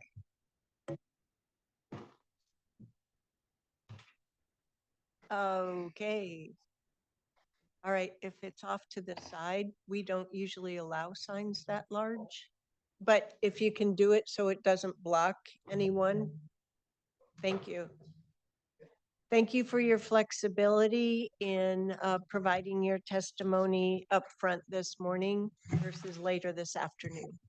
And thank you for the, the opportunity to express my opinion. I really appreciate it. I'm here to explain why cutting Medicaid means thousands of deaths. That's on my sign. In 2014, the Affordable Care Act offered Medicaid to all the states. 24 states rejected that Medicaid. We in the medical community thought that was horrible. The Republicans said nobody will get hurt because they can all go to the emergency room. But some enterprising physicians at Harvard did studies. They thought they'd compare the states that took the Medicaid to the states that didn't take the Medicaid. They did those studies. Samuel Dickman, David Himmelstein did those studies, opting out of Medicaid expansion, the health and financial impacts. What did they find? No surprise. The people at the states that didn't have the Medicaid had all these deaths. For instance, in Florida, they found there were 2,000 deaths a year. And in Texas, 3,000 deaths a year because they didn't take the Medicaid. So the Republicans really have no argument anymore. There's no excuse. We have the proof that's established by scientists that if you stop this Medicaid, people are going to die. They're going to kill Americans. We need to get, the reason I'm here is that we need to get this message out. When you talk to your constituents and we talk about Medicaid, it's going to be coming up and I'm done, I guess. Anyway, Thank you. we had the scientific proof. And you can email. Thank you for the time. Information in. I really And appreciate I'll leave the information, these studies with you. I have, Yes, thank you. I'll leave 10 different studies or papers that you can read. Thank you very much. You mentioned them last week too, so thank you. All right, Madam Chair, we'll move to our online via Zoom. The first one we have up is Maria Calvo Rubio. Maria, can you hear us? That is one of the names that Marcus Monday reported would not be available. Okay. Cool. Next, we have Dirk Knudsen. Dirk, can you hear us? Can you unmute, Dirk? We'll come back to We'll come him. back to him. Next is Alex I'm- Redinger. Alex, can you hear us? Yes, I can hear you. Can you hear me all right? Yes, we can. Please go ahead for up to 2 minutes. All right. County Chair Harrington, Commissioners, my name is Alex Riedlinger.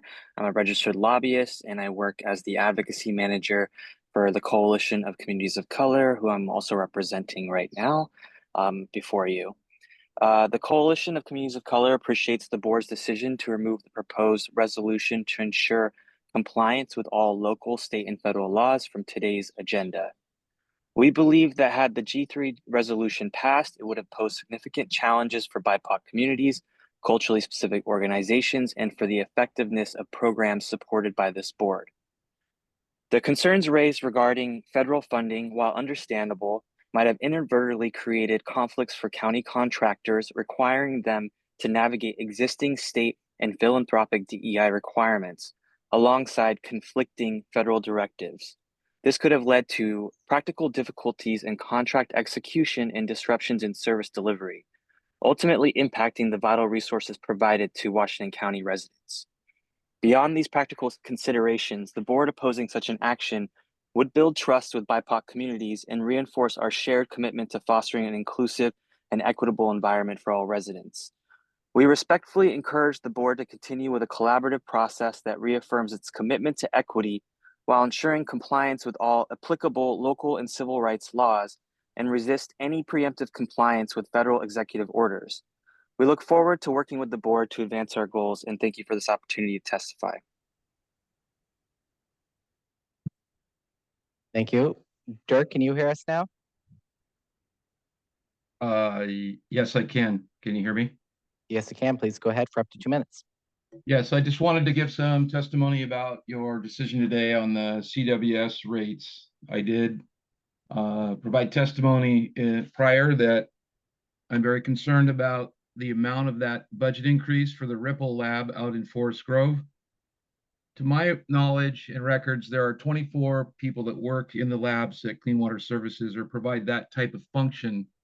That building, upon review of the plans, I hope you all looked at the detailed plans, can hold 200 to 300 employees. So my question is, what are we doing? looking at this, I know we have a tough job. They have a tough job, but I just really wish you would reconsider that. The information I have is that's aspirational. There was a lot of talk about making money off of an expanded lab, working for other municipalities and worldwide governments, and it's an awesome looking building. But I've had current and ex-employees tell me that is a boondoggle that will bury us into money that we do not have. Beyond that, I do want to know who I can talk to about getting any answers. I'm at 6 public information requests have gone unanswered. I can't even get an answer on what the policy is about how long they have Clean Water Services has to provide me an answer. So what I do know is the former CEO is being now officially investigated for ethics violations. And this is the person you all relied on to get us to this point.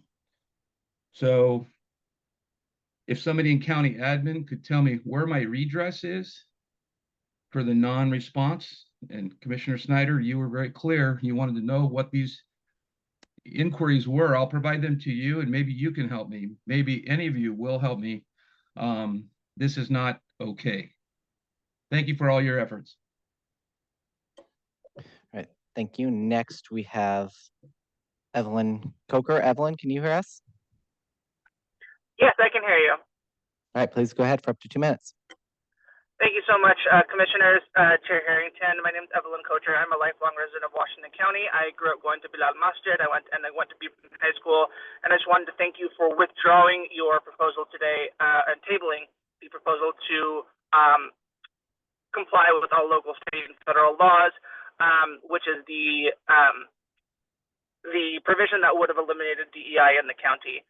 It is extremely important to not comply in advance with illegal orders, and considering that this order, this executive order does not hold force of law and has already been challenged for its constitutionality in multiple federal courts by multiple jurisdictions, changing this executive order in advance and showing the diverse communities of Washington County that this element of our strategic plan, that this element of our county was so easily disregarded when push came to shove, is absolutely the right decision. It's really disheartening to see county leadership, instead of displaying leadership, when our extremely diverse communities in the most diverse county in Oregon have come under attack by this administration, that instead of doing what they could to preserve the county funding and the programs for these communities, instead capitulated to an executive order that had no legal bearing, was unconstitutional, and was not based on the power of the purse, which only Congress holds. And we're willing to give that up at the first opportunity in order to preserve any potential conflict with this administration. We have the privilege of living in one of the most diverse counties in Oregon, in one of the most economically active counties in Oregon, and I am living proof of that. I am an immigrant, I am transgender, and I am a lifelong Beavertonian. And I think that Washington County deserves better than leadership who capitulates to illegal executive orders that deprioritize the actual needs of the county as stated in our strategic plan and our county's values. Thank you. Thank you, Evelyn. So, Madam Chair, we did have some more that dropped out, so that completes what is on for the board. All right, thank you very much. That completes public communications section of today's agenda. And to note, the board has made plans to take a recess at 12:30 for a lunch break. Next before us, we have today's consent agenda, which consists of 20 items. 2 sets of minutes for Washington County Board of Commissioners, 1 set of minutes for the Clean Water Services Board of Directors, 5 items from Clean Water Services, 1 item for assessment and taxation, 1 item from the Office of Community Development, 6 items from Land Use and Transportation, 1 item from Facilities, Fleet and Parks, 1 item from Health and Human Services, 1 item from Housing Services, and 1 item from Human Resources. What are the wishes of the commission regarding today's agenda?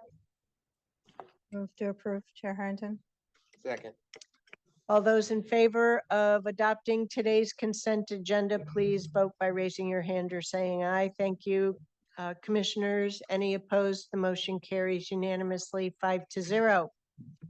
Next, we have a proposal before us from Clean Water Services to appoint a Clean Water Services Audit Committee with the following individuals: Michelle Waring, Scott Winkles, and Peter Parmenter to the Clean Water Services Audit Committee. What are the wishes of the commission? Move to approve. Second. All those in favor of these appointments and these terms for Michelle Waring will be for a term that expires April 30th, 2028. Scott Winkles to a term which expires April 30th, 2027. And Mr. Peter Parmenter to a term that expires April 30th, 2026. Sorry, I didn't read that earlier.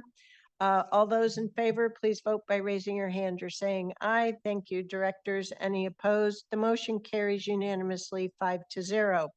Next, we'll move on to the Juneteenth proclamation. Clerk Moss, who do we have who will be handling this topic? We have our Access and Opportunity Director, Elisa Sojourner, and a member of the public. Is Alicia? I don't see her in the auditorium. Oh. Could you please come up to the mic for this item that you're sponsoring, please?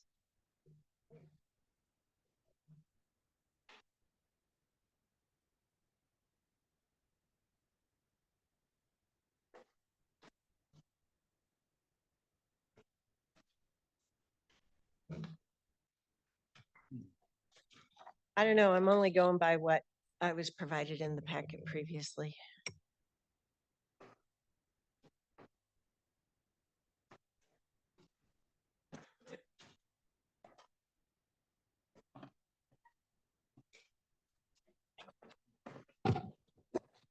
Welcome to our valued employees and community members.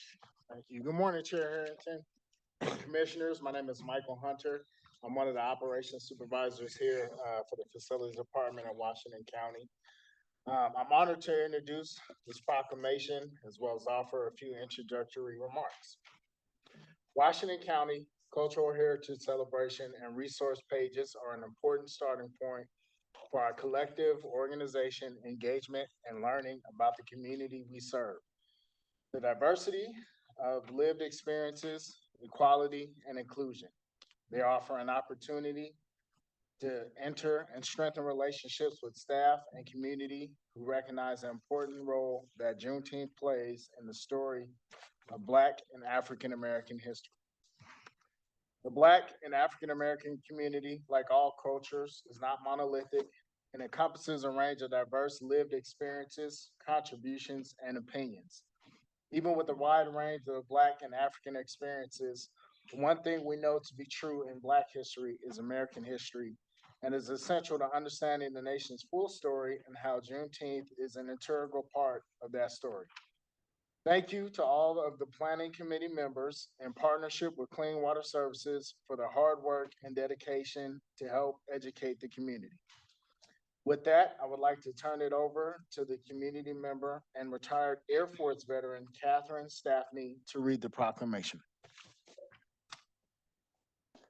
Proclamation, Board of Commissioners for Washington County. Whereas Juneteenth is often referred to as the country's the country's second Independence Day, and has long been celebrated among the African American community, its historical significance has largely been omitted from the from the educational curriculum, making it relatively unknown to the widespread population. And whereas despite the Emancipation Proclamation by President Abraham Lincoln on January 1st, 1863, and the passage of the 13th Amendment by the U.S. Congress, more than 250,000 enslaved Africans and their descendants remained in bondage in the United States, in the state of Texas, until the arrival of the Union troops at Galveston on the 19th day of June in 1865. And whereas when the news of their emancipation spread following the reading of General Order Number 3 by Major General Gordon Granger, the former enslaved people of Texas reenacted, I'm sorry, I'm having difficulty seeing, enacted with joyous celebration, launching what would become an annual event known as Juneteenth. And whereas early celebration of Juneteenth consisted of family and community gatherings filled not only with special food and festivities, but also prayer, reflection, and respect for the ancestors who suffered under slavery. And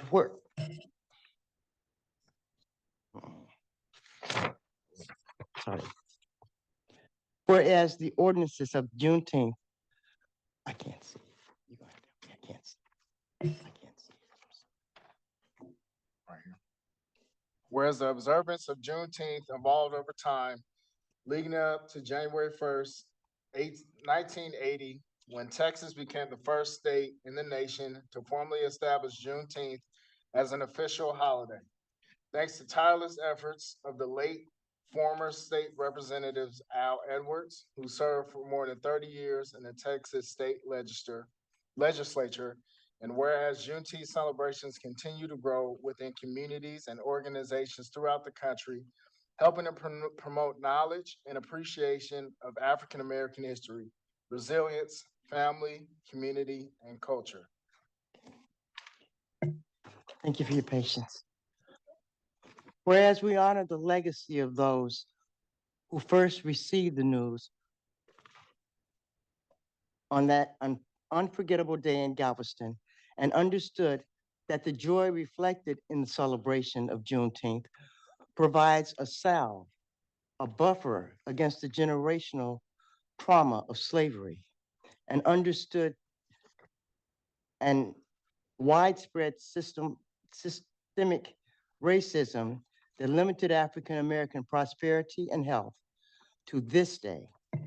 And whereas we pledge to continue our efforts to lift up the importance and the history of Juneteenth and to work tirelessly to root out institutional racism wherever it exists and advance equity and inclusion for all members of our community. And whereas the Juneteenth National Independence Act 415-14 created for the people of the United States to acknowledge and celebrate the end of the Civil War and the emancipation of African Americans, and to commit together to eradicating systemic racism that still undermines the founding ideals and collective prosperity. Whereas the Juneteenth flag, created by the National Juneteenth Celebration Foundation, is a representative of a new freedom, a new people, a new star. The symbol of the star and the colors red, blue, and white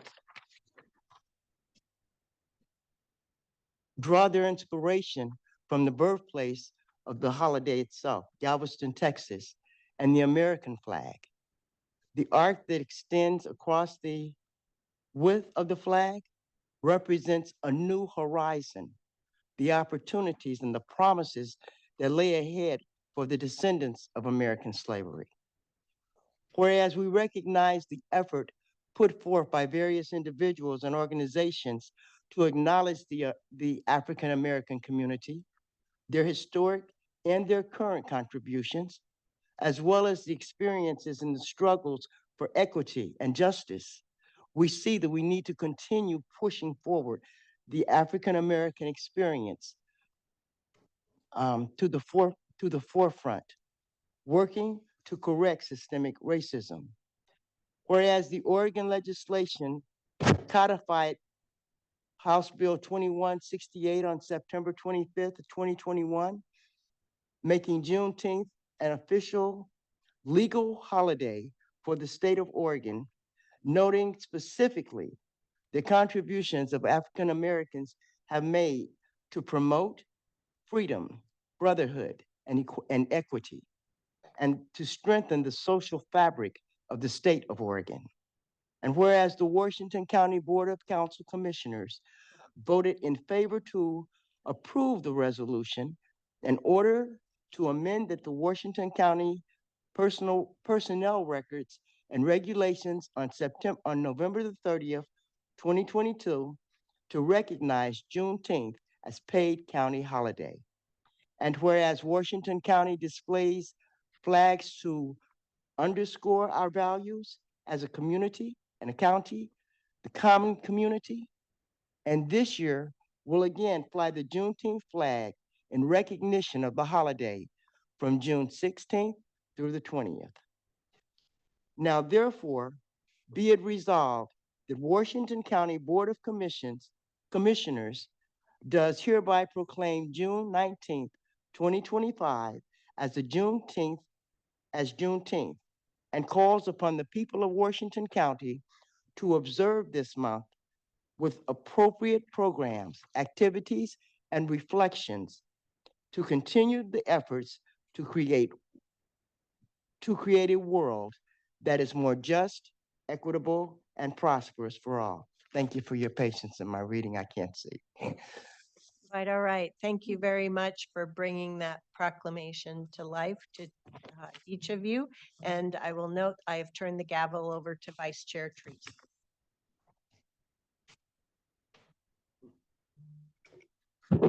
I also thank you for the proclamation, and I would ask if there is a motion to accept the proclamation.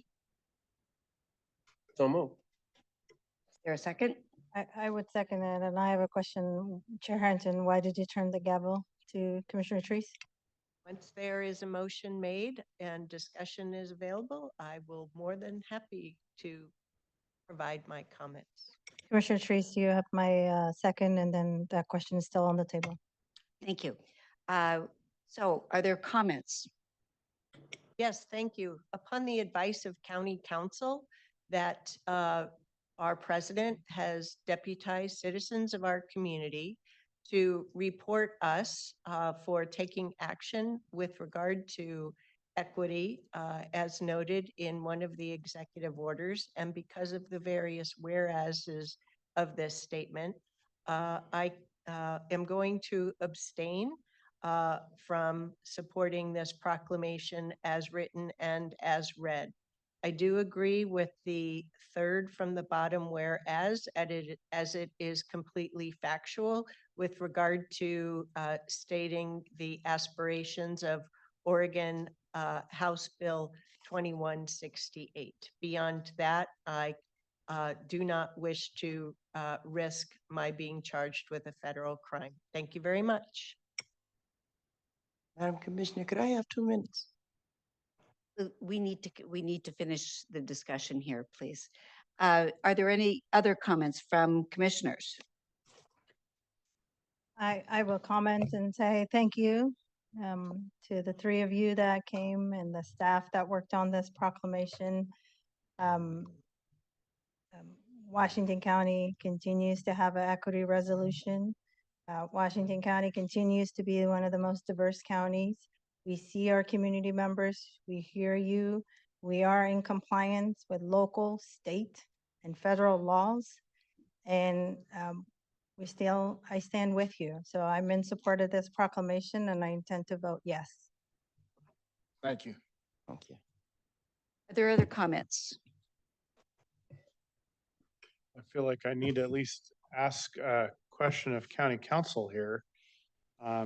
Do you view this as something with significant or moderate amount of risk? I mean, we have Juneteenth established as a holiday, which is already the case in our personnel rules. And I think we just passed another proclamation in the last few weeks that I would surmise the same concerns would or could have been raised about. So I'm curious to know the county council's perspective on risk here and if this proclamation really somehow represents a different approach. Commissioner, thank you for the question. I'm going to have to get back to you on that one and think through the impact on our legal advice to your board. Thank you. Are there any other comments? I'll just add that I'm uncomfortable not voting on this today, so I guess I'm going to take what some might perceive as a risk, but to me, this is too important to not act on. Thank you, Commissioner Snyder. Thank you, Chair. Thank you, Commissioner Fye. Commissioner Willie, do you have any comments? Thank you. I also will be taking a vote on this. We have tabled the resolution for today. It will be coming back, and I want to make sure that our audience is aware of that. Given the situation that we're in right now with our equity resolution in place, I feel comfortable as well taking the risk to vote on this. I think it's a very important thing. I will also take this moment to say that it is our responsibility to continue to operate under laws that are set by the federal government and the states in which we function. So with that, I would like to call for a vote. All those in favor of the proclamation, please raise your hands. Are there any abstentions?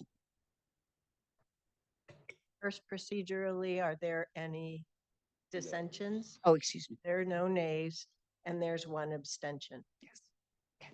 You need to announce. Thank you. With that, I will announce that the proclamation has passed. 4 votes in favor and 1 abstention. Thank you very much. And I will return the gavel to the chair. If you wish, commissioners, to take a picture, I suggest you do so now. Let's do that.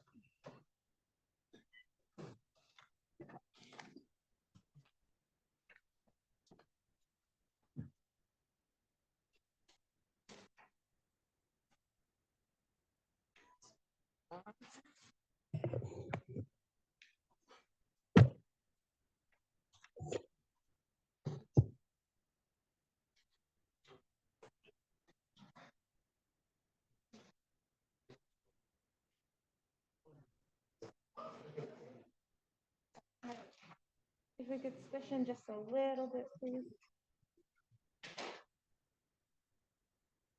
Do we have everybody? All right. 1, 2, 3.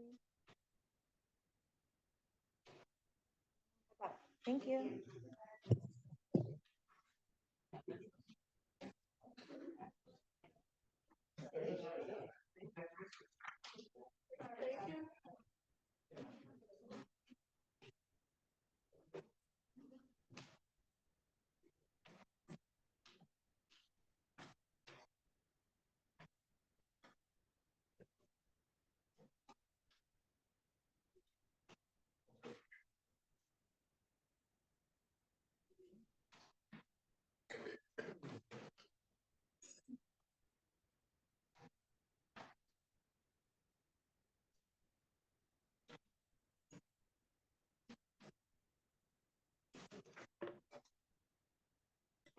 So commissioners, we'll move on to public hearings. We have 3 different ones for clean water services. We are at 12:15. I suggest, do you want to consider trying to push through the 3 clean water services topics and also take action on G1, which is also clean water services, then break for the half-hour lunch and reconvene? So that way clean water services staff can be released for the day. Yes, please. Okay, we'll give it a whirl then. So we're going to move on to adopting rates and charges resolution and order for fiscal year 25-26 for clean water services. There she is, our Chief Financial Officer for Clean Water Services, Kathy Leader. Good afternoon, Chair Harrington and fellow members of the Board of Clean Water Services. My name is Kathy Leader. I'm Chief Financial Officer for Clean Water Services, and I'm here to present on the proposed rate increases for fiscal year 25-26 that become effective July 1, 2025. Based on direction from the board at our rate work session on June 3rd, we're bringing forward a proposed rate increase of 3% on the sanitary sewer and stormwater management fees for both local and regional rates. This will result in an average household billed by Clean Water Services to have an increase of $1.95 per month on their billing. On the system development side, we are proposing an increase based on the published engineering news record construction cost index as of March 2025 at 1.9%. This is in line with our current approved methodology for SDC development. The sanitary sewer system development charge will increase by $130 to $7,139 per equivalent dwelling unit, and the stormwater management system development charge will increase by $13 to $691 per equivalent service unit. This shows comparisons of the combined sanitary sewer and stormwater management fee for comparables in our region. And also they're proposed for 2025, 26, along with their planned rate increases. For Clean Water Services, with the 3% increase, the monthly fee would be $66.95. Compared to our comparables, and wanted to say that acknowledge that, that we're in one of the lowest in the region, even though we treat at a higher level than most comparable in our region. So we're staying very competitive on our rates.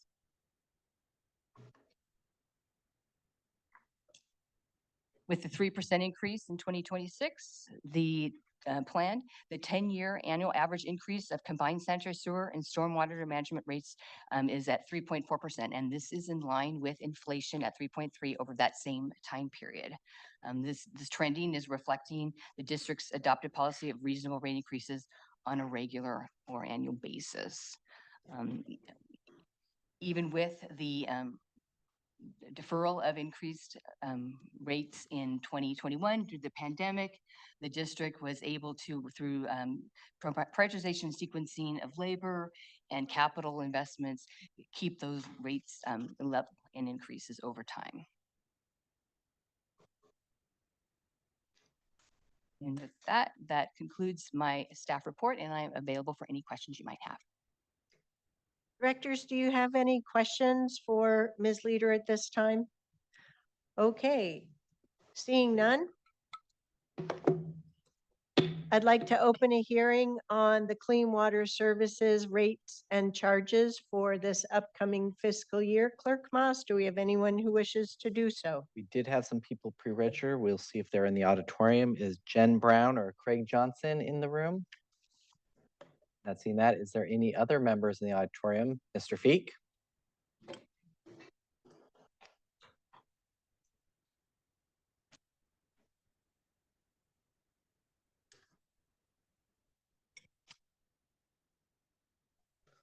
Slow today, sorry about that. Worked in the yard a lot. Chair Harrington and Commissioners Dale Feek. I'm generally in support of the budget for clean water services, the sewage and stormwater facilities in the county. I just have a couple of statements to make. I think it may be germane, it may not. Bear with me. I attend the Clean Water Service Advisory Committee meetings. I've been doing that for years. The last meeting, Elizabeth Edwards, the Chief of Staff, said that maybe we won't even have enough water to service. Clean Water Service is what they want, because Scoggins Dam is not going to be reinforced. They didn't get the money, I think, to do that. And there may have to be a reduction of the water that they currently have. And one of the reasons they spent a lot of money to get the dam reinforced is so they could raise the dam, so they could get water to make temperature for standards that they have to meet for federal and state regulations. So now they may even not have it high enough yet. So that's a concern. And my concern is that Clean Water Services appears to be okay in pumps. Quail Valley Pump Station has been approved. That was approved before. The Banks development may be approved. There's a huge, huge industrial development. It surprised me. I drove it because they didn't have no trespassing signs. So I drove the whole thing. And then I ended up going over and talking to Kerr, who's doing the stuff and making it actually happening. And they've already, Clean Water Services already put a pump station in there. I think we need to take a halt on some of this development. Jobs, jobs, jobs for all costs. I don't think we can afford the jobs. It's because we can't afford the pump stations. We can't afford to get the water to service them. So I'm just saying, in this budget, be considered, please consider what's going to happen if we can't even get the water to do the treatment.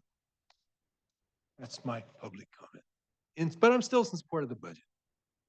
Thank you, Mr. Feek. Is there anyone else in the opportunity? Sir, please come forward.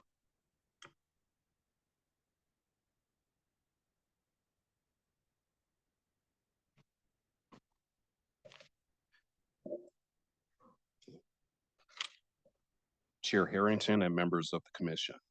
Thank you for the opportunity to provide testimony. I'm Titonian Wallace Sr., Chair of the Board of Directors for the Washington County Chamber of Commerce, representing more than 800 member businesses across a wide range of industries and communities. We respectfully oppose the proposed 3% rate increase from Clean Water Services at this time. Our member businesses, particularly small and mid-sized employers, are navigating a prolonged period of rising costs, including increases in labor, insurance, permitting, and utilities. Adding another rate hike, even a seemingly modest one, places additional pressure on the very businesses driving our region's economic recovery and growth. While we understand the importance of infrastructure investment, and service reliability, the timing of this increase is particularly challenging. Businesses continue to report cost fatigue, and cumulative rate and fee increases across jurisdictions are eroding confidence in the regulatory environment. We urge Clean Water Services and the Washington County Commission to explore alternative budget strategies, greater cost efficiencies, utilizing a portion of the very healthy current reserves, and phased approaches before seeking further rate increases from customers already absorbing significant inflationary impacts. Thank you for your service and for considering the business community's concerns. We welcome continued partnership to ensure fiscal responsibility and sustainable infrastructure planning for Washington County. Thank you. Thank you, and I will note that we have received your written testimony as well. Right. Is there any member online that would provide comment for up to 2 minutes on the rates and charges presentation? As you've heard from staff, just give you just a moment to utilize the raise hand function. Not seeing any hands, Chair Harrington. And last call for Jen Brown or Craig Johnson. Okay. Thank you, Clerk Moss. And with that, I'll close today's public hearing and see if there is a motion to approve the resolution and order with the administrative provisions and fee changes as proposed for fiscal year 25-26, effective July 1, 2025. Approve. Second. We have a motion and a second. All those in favor, please vote by raising your hand or saying aye. Thank you, directors. Any opposed? The motion carries unanimously 5-0. Next, we'll move on to the resolution in order to adopt the Clean Water Services fiscal year 25-26 budget and make appropriations. To be clear, this is the Clean Water Services budget that was approved by the Budget Committee, and this is the capital improvement plan that the 5-year CIP that is part of the whole budget process and all those rates we just approved. So at this juncture, I'll turn it over to Kathy Leader, our Chief Financial Officer and the Chair of the Clean Water Services Budget Committee, Terry Song. Thank you. Thank you, Chair and members of the board.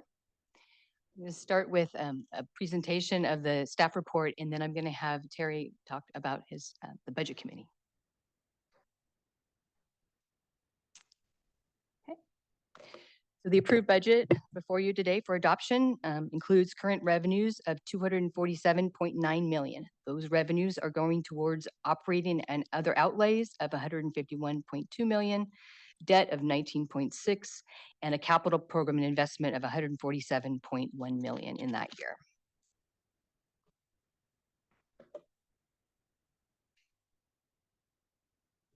Current revenues included in the budget, the main revenue sources are service charges at 197.1 million. We have system development charges for those that connect to the system at 24.4 million. Investment earnings of 18.5. We have Build America Bond subsidy at 1 million. Miscellaneous fees and grants, and also includes participation by developers in projects at 6.8 million.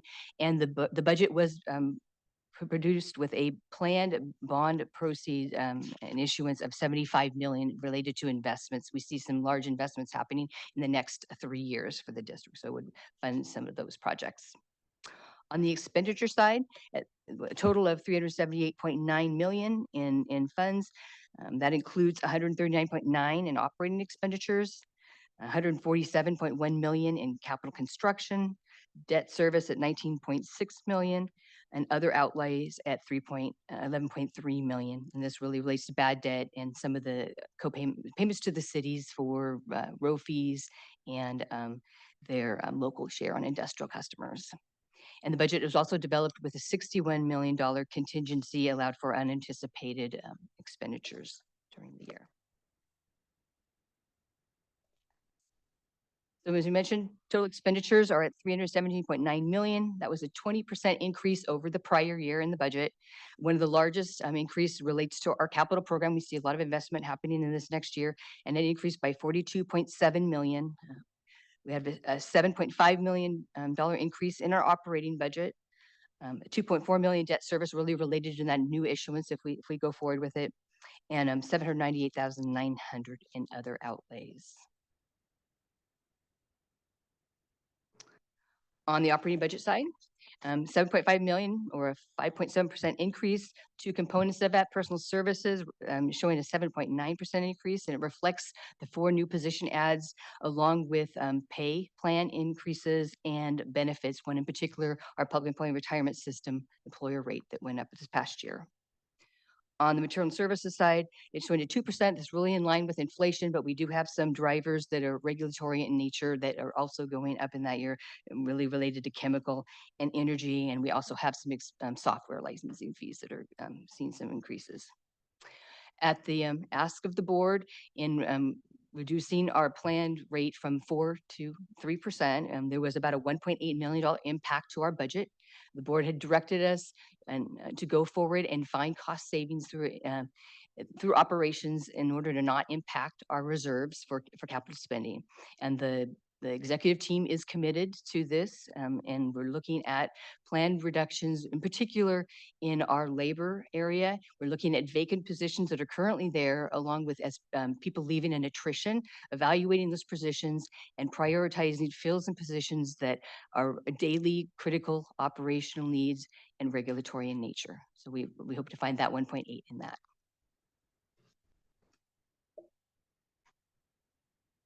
And with that, I'm going to turn it over to Terry. Great. Thank you, Kathy. Good morning or good afternoon, Chair Harrington and the Clean Water Services Board of Directors. My name is Terry Song. I am the Chair of the Clean Water Services Advisory Commission and also serves as the Chair of the Clean Water Services Budget Committee, which met May 9th and May 23rd to review the Clean Water Services proposed budget for fiscal year 2025-26. After thorough presentations and opportunities to have questions addressed, the Budget Committee unanimously recommended fiscal year 2025-2026 budget to the board for adoption. I appreciated the work of my fellow Budget Committee members and staff to ensure a rigorous and transparent process to support the people, businesses, environment of urban Washington County. I very much appreciated diverse opinions that we had on the citizen portion of the Budget Committee. We continue to look to the future to meet the changing needs of the community as well as our changing landscape, including an exploration of low-income assistance for ratepayers. This year's budget reflects carefully prioritized and sequenced needed capital investments and a focus on the core work of the district. Appreciate the opportunity to serve as chair, and I'm available to answer any questions. Commissioners, do you have any questions before we move to public hearing? I want to thank you, Mr. Song, for chairing the budget committee, but also being here with us today so that we can get the budget across the finish line for adoption. And with that, I'd like to open the public hearing. Clerk Moss, do we have anyone who wishes to address us on this matter? Dale?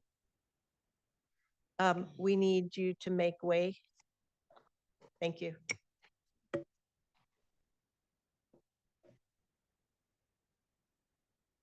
Welcome, Mr. Feek.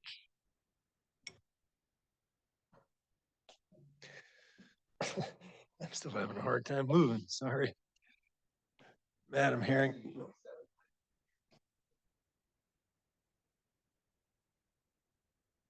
Would you erase part of my time there? You just took it. Thank you. Madam Harrington and esteemed County Commissioner for Jerry Willie, my commissioner. Thank you for giving my time back. Appreciate that.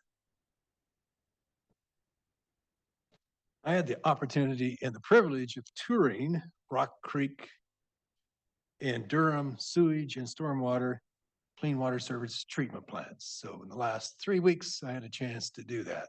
It was very informative. You know, I go to all these meetings, clean water services and all that, and you, Chair Harrington, suggested I take a tour and make sure that would happen, but I did it on my own. I didn't need your help to sign up for that tour. I learned a couple of things, and it was interesting because the public engagement person was at both of those tours. Now, you know, I ask a lot of questions and do that kind of stuff. So it was just amazing to me the amount of technology required to treat sewage and stormwater and do it efficiently, effectively, and financially okay. I mean, it's just amazing to me.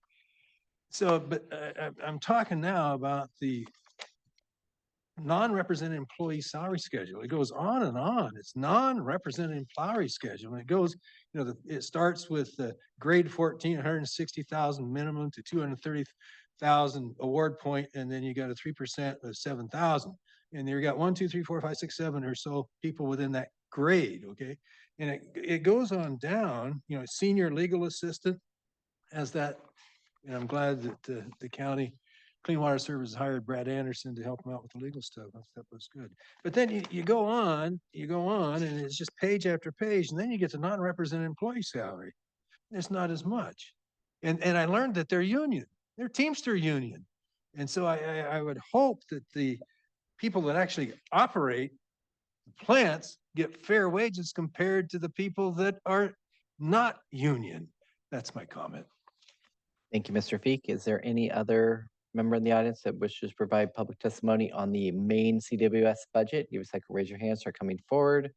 Not seeing in the room, and any member online wish to provide public comment on the main Clean Water Services budget. Give you just a moment to utilize raise hand function. Not seeing any hands, Chair Harrington.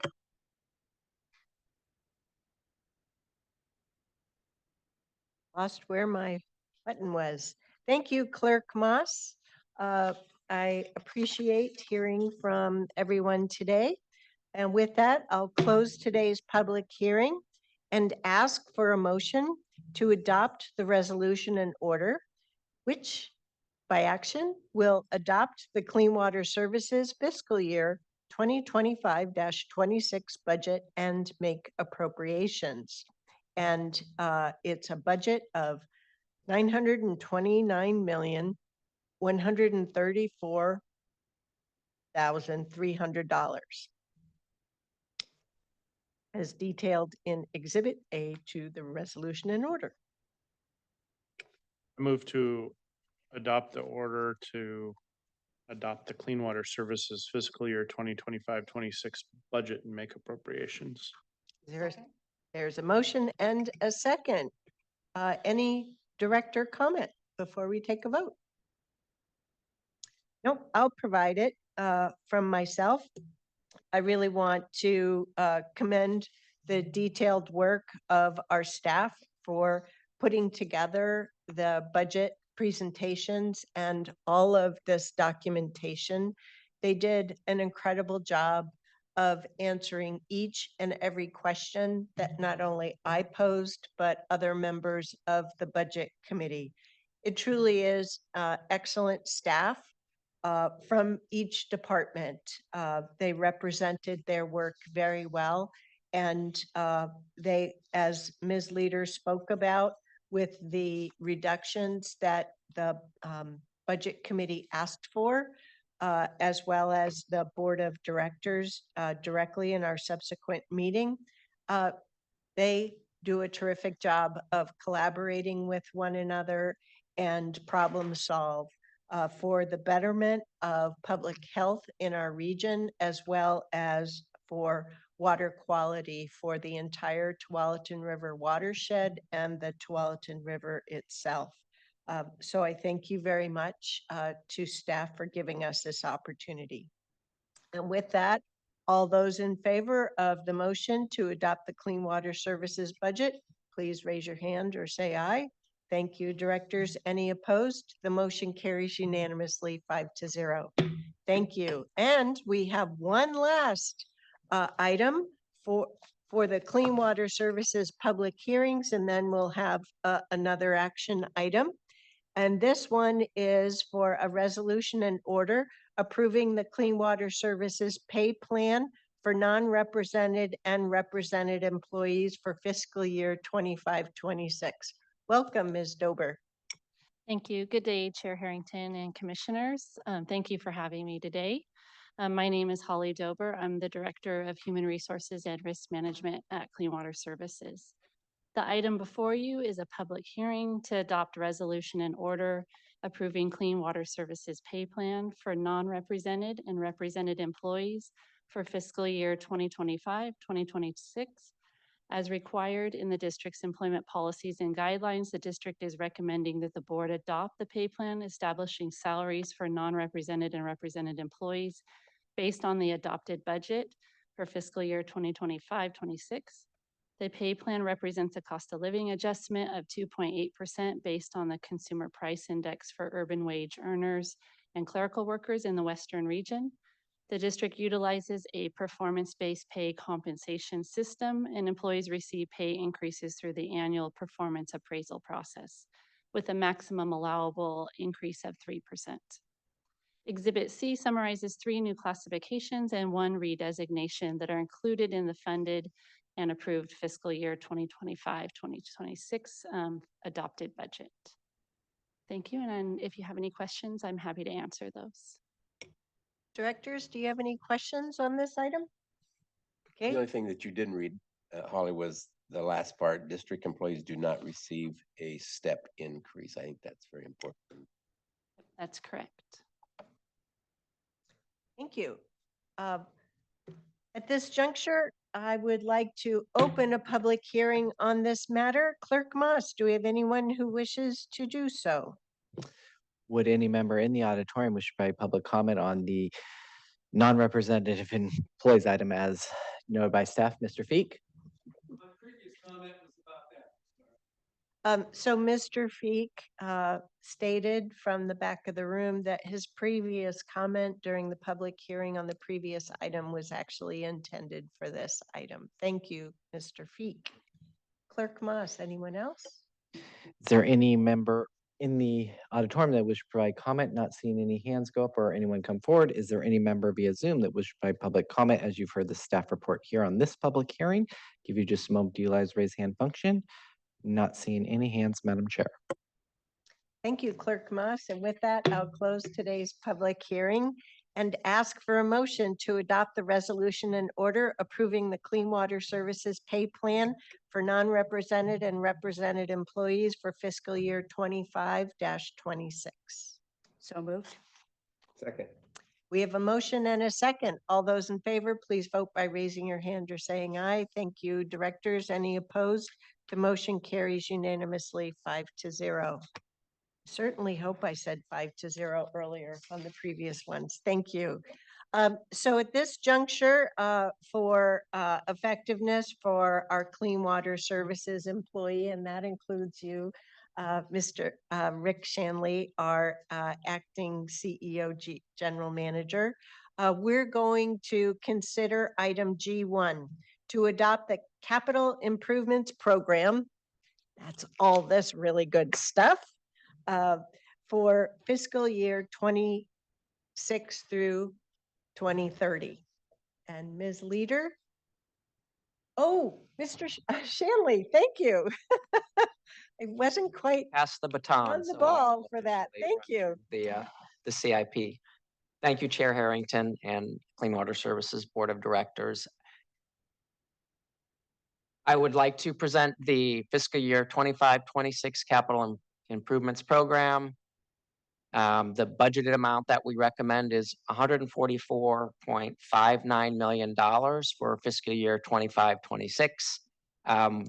We will have a similar amount next year. This budget represents what we believe are the key projects that are critical for the district's mission, and as well as looking to level the CIP over future years to come. The combined CIP is presented on this graph here, which shows we have approximately $2.5 million for the SWIM, the stormwater CIP, and the sanitary CIP represents $144.59 million for fiscal year 25-26. Like to just present, that's a very thick book of projects. Just take a moment to present some of the notable projects that we have for next year. The ones on the top, sanitary projects, are critical for compliance. Forest Grove primary treatment to meet our copper compliance limit. We have about nearly $30 million of expenditure for the next fiscal year. The digester project at Durham represents solids treatment and stabilization.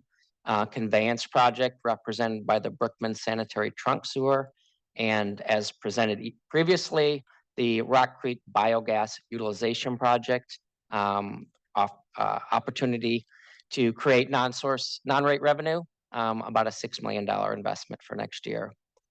Additionally, we present some surface water management projects and the occupied building projects, the Ripple, that is our regulatory compliance lab, as well as the Clean Water Services Central Renovation Project.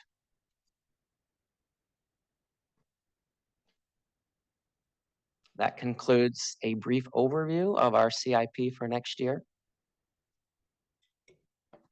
And before I ask for a motion, I will just add that I really gutted through reading every single page of the CIP. I let no stone go unturned. And if there wasn't enough description for me to understand what the proposal was, I asked for that. And in every single case, you and your team came back with all of the explanation that I ever could have wanted. So thank you very much. We've had some critical planning programs with the East Basin Master Plan and the upcoming West Basin Master Plan, and all of the major equipment that is needed to both satisfy our current permit and set the stage for the future permit. So thank you very much. We do not have to have a public hearing on this item, just to be clear. So commissioners, any further comment, questions, or a motion? I move to adopt the capital improvement program for fiscal year 2026 to 2030 for Clean Water Services.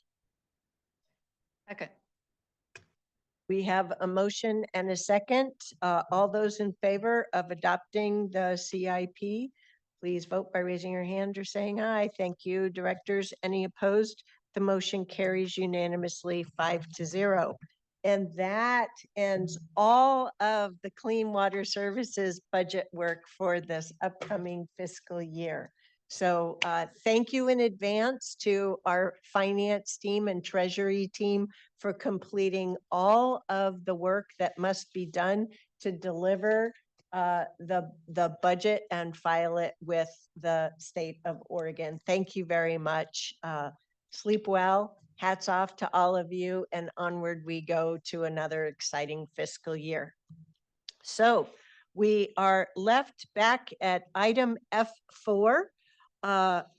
And then we still have one action item on the action. We still have one item left for the action, plus one overview of the G3 topic that we'll be coming back to at this junction. I recommend that we take a lunch break as previously discussed for a half an hour. So we would reconvene at 1:20. Is everyone on the board okay with that? Okay, so we will take a pause here and reconvene at 1:20. Thank you.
All righty, welcome back, commissioners and members of the public. So back to you, Chair Harrington, for public hearing number 4.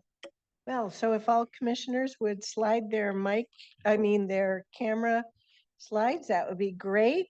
Welcome back to the afternoon session of the Board of Commissioners meeting. We are going to be picking up where we left off with item F4. Is everyone with us? Okay, so we have an annexation to consider. And it's a resolution and order type of annexation. So we're going to turn it over to staff for a staff report. Welcome. Thank you, Commissioner Harrington. Carol Johnson, Planning and Development Services Manager.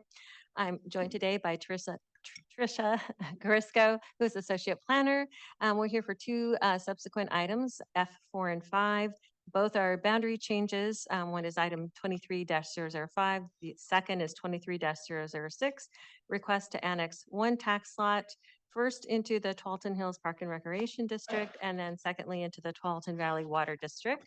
Tricia is here to present the staff report.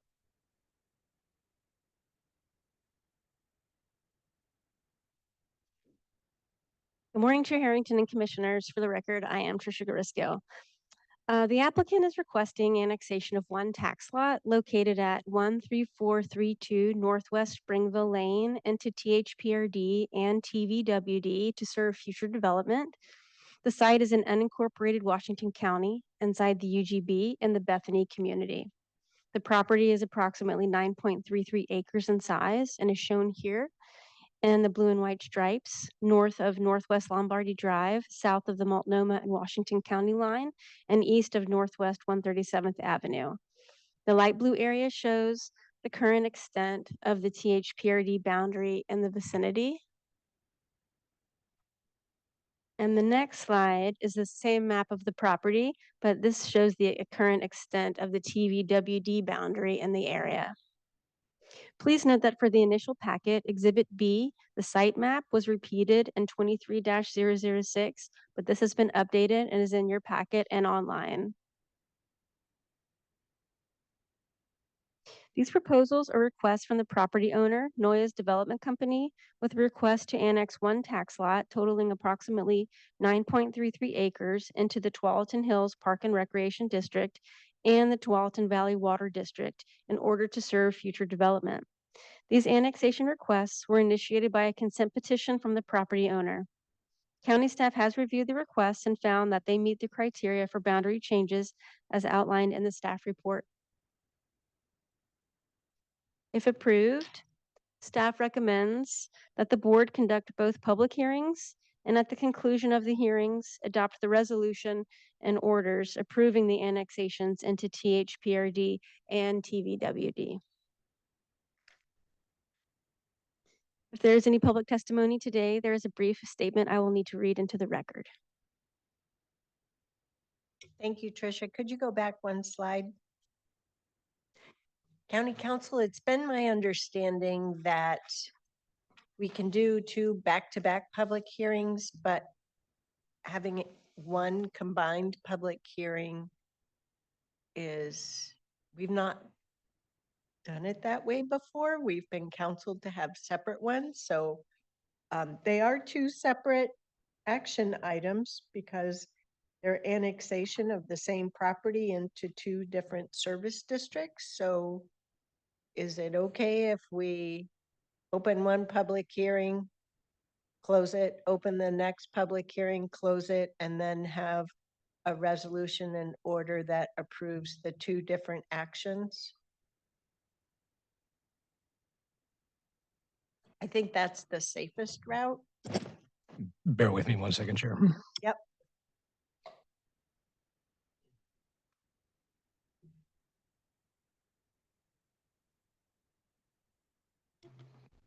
Yes, I concur. That is the safest route. Okay, thank you very much. So commissioners, other than the question I had on procedures, do you have any questions with regard to this annexation? Okay, Well then, seeing none, I'd first like to open a public hearing for the action to annex the said property into the Tualatin Hills Park and Rec District. Clerk Moss, do we have anyone who wishes to testify on this matter? Thank you, Chair Harrington. I did not see anyone sign up in advance of the meeting. Is there anyone in the auditorium wishing to provide public comment on this public hearing? As you've heard the staff report, look, raise your hand, start coming forward. Not seeing any in the room. Would any member online wish to provide public comment on this public hearing of the 9.33 acres? Give you just a moment to utilize the raise hand function. Not seeing any hands, Chair Harrington. Seeing none, I'll close that public hearing and I'll open another public hearing for annexation of the same tax lot into the Tualatin Valley Water District. Clerk Moss. Thank you, Madam Chair. I did not see anyone sign up in advance of this one. Would any member in the auditorium wish to provide public comment on this public hearing? As you've heard the staff report, just raise your hand, start coming forward. Not seeing any in the room. Would any member online via Zoom wish to provide public comment? As you've heard the staff report, give you just a moment to utilize the raise hand function. Not seeing any hands, Chair Harrington. With that, I'll close the public hearing and ask for a motion to adopt the resolution and order approving the annexation for this property of approximately 9.33 acres into the Tualatin Hills Park and Rec District, as well as to annex the same property into the Tualatin Valley Water District. So moved. Second. And that resolution and order also authorizes the chair to sign it for each of the annexations. We have a motion and a second. All those in favor, please vote by raising your hand or saying aye. Thank you, commissioners. Any opposed?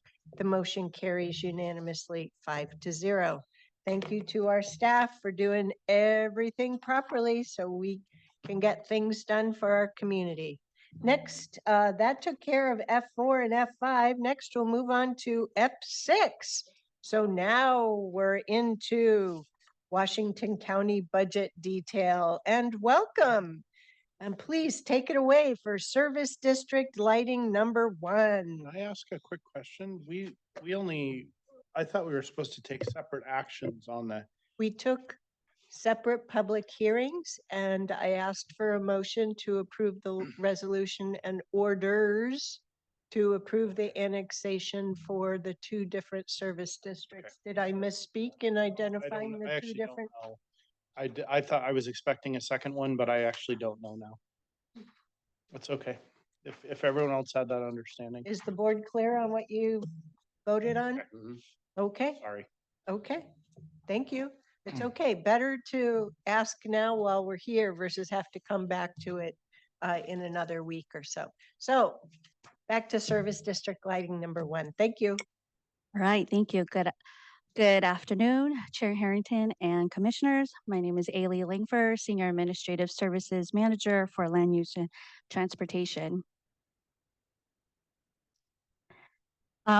On an annual basis, there are various reasons as to assessment areas have changes, and one of those are the maximum annual assessment adjustments, and that is what we're here today to talk about.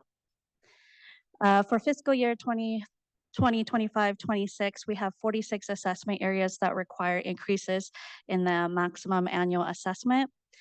In the past, the assessment areas were formed artificially low, and so it requires us to make adjustments. Our current practice is to set the maximum annual assessment equal to twice the initial to allow us for additional increases in the future. All property owners have received notifications of the increases. We sent out over 2,000 notices, and we received 6 inquiries from property owners for clarification. And that really concludes the staff report. I would like to also add to the staff report that Service District for Lighting number 1 provides street lighting in unincorporated areas of Washington County. All energy and maintenance costs for street lighting are paid for by the benefited property owners through the assessment on the property tax statement. And this action before us relates to the charges for said services. So at this juncture, I'd like to, I don't need to open a public hearing. Sorry. I would just like to have a motion to approve the resolution in order to establish the new maximum annual assessments and levy the assessments within the service district for lighting number 1 for fiscal year 25-26. Move. We have a motion and a second. All those in favor, please vote by raising your hand or saying aye. Thank you, commissioners. Any opposed? The motion carries unanimously, 5-0. All right. Next, we're on to the North Bethany County Service District for roads budget. So first we'll have a brief staff report, then we'll have a public hearing. Good afternoon, Chair, Commissioners. I'm John Starr. I'm the Excuse interim. me, sorry. Sorry. I procedurally need to go back to the prior item. I want to make sure I do things in the right order.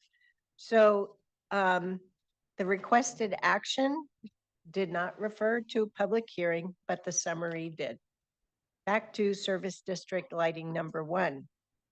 It says that we set a public hearing for June 17th to approve the changes, and I did not hold that because it wasn't up under requested action. So let's back up. Yes, Chair Harrington, is there any member of the auditorium that wishes to provide public comment on the service system and lighting assess maximum value? Wait, Raise your let hand me to start open the coming public forward. hearing. Now I've opened public hearing. Thank you, Sorry. Clerk Ross. You know, me being efficient. Is there any member that wishes to provide public comment as public hearing, as you've heard from staff report? Not seeing anyone raise your hand coming forward. Any member on Zoom wish to provide public comment as you've heard the public hearing? I'll give you just a moment to utilize raise hand function. Not seeing any hands, Chair Harrington. Well, it would have helped if I paid attention to the slide versus the sheet that was in front of me. Seeing no members of the community in the public hearing, I'll close the public hearing and go back now that we've had the public hearing and ask for the motion to approve the resolution in order to establish the new maximum annual assessments and levy the assessments within the service district for lighting number 1 for FY 25-26. So move. All those in favor, please vote by saying aye or raising your hand. Thank you, directors, commissioners. Any opposed? The motion carries unanimously 5-0 a second time. And now we will go back to the North Bethany County Service District for roads. Thank you. Okay, good afternoon, Chair, Board. I'm John Starr, I'm the interim Chief Financial Officer. I'm here to start the first of 4 service district approvals for the budget for FY 25-26. This one is the North Bethany County Service District for roads.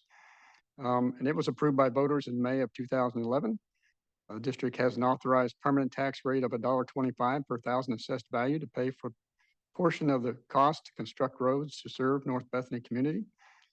Additional funding for planned road improvements comes from a developer paid supplemental system development charge and also transportation development tax, as well as other transportation funds. This item, the budget was approved by the Budget Committee on 20 May. This concludes my staff report. Thank you. Commissioners, do you have any questions on this staff report? Seeing none, then let me open the public hearing on the North Bethany County Service District for roads budget. Clerk Moss. Thank you, Chair Harrington. I did not see anyone sign up in advance in the auditorium. Would anyone in the auditorium wish to provide public comment on this public hearing of North Bethany County Services roads budget? Just raise your hand, start coming forward. Not seeing any in the room. Would any member online wish to provide public hearing on this public hearing? As you've heard from staff, just give you a moment to utilize raise hand function. Not seeing any hands, Chair Harrington. All right, and with that, I'll close today's public hearing, and we have a resolution in order enabling us to adopt the budget for fiscal year 25-26 for the North Bethany County Service District for roads and make the appropriations and levy taxes. What are the wishes of the commission? Chair, I move to adopt the fiscal year 2025-26 budget for the North Bethany County Service District for roads as proposed in the amount of $15,365,080 to levy the permanent property tax rate of $1.25 per 1,000 of assessed value. Wonderful. So we have a motion. Do we have a second? Second. All those in favor, please vote by raising your hand or saying aye. Thank you. Commissioners, any opposed? The motion carries unanimously, 5-0. One down, many to go. So next before us, we have the Enhanced Sheriff Patrol District. Mr. Steyer. Yes, the Enhanced Sheriff Patrol District provides law enforcement services supporting 216,000 residents in urban unincorporated Washington County. Fiscal year 25-26 is the third year of a 5-year local option levy property tax passed by the voters in May of 2022. The levy rate is 83 cents per 1,000 of assessed value, and that supplements the ESPD permanent rate of 64 cents per 1,000 of assessed value. And the budget was reviewed and approved by the Budget Committee on 20 May. Thank you. Any questions on the staff report? All right, seeing none, I'd like to open a public hearing on the Enhanced Sheriff Patrol District budget. Clerk Moss. Thank you, Chair Harrington. I did not see anyone sign up in the auditorium. Would any member in the auditorium wish to provide public comment on the ESPD budget, as you've heard from our staff? You raise your hand, start coming forward. Not seeing any in the room. Would any member online via Zoom wish to provide public comment to this public hearing, as you've heard from staff? Give you a moment, just utilize raise hand function. Not seeing any hands, Chair Harrington.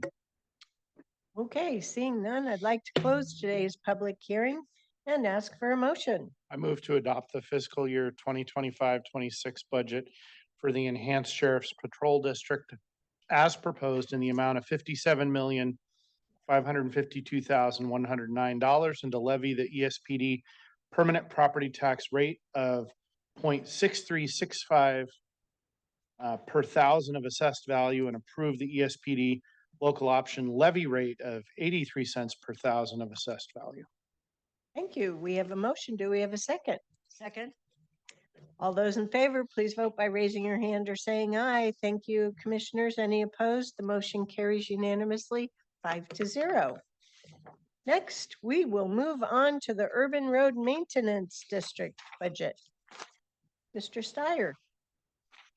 Yes. The Urban Road Maintenance District is a county service district that funds road maintenance service on Washington County managed neighborhood streets, not including arterials and collectors, in the urban unincorporated areas of Washington County.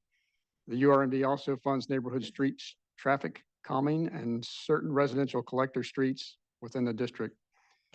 Property owners within the district pay a tax of just under 25 cents per 1,000 of assessed property value. And this budget was also reviewed and approved by the Budget Committee on 20 May. Thank you. And with that, I'd like to open a public hearing on the Urban Road Maintenance District budget.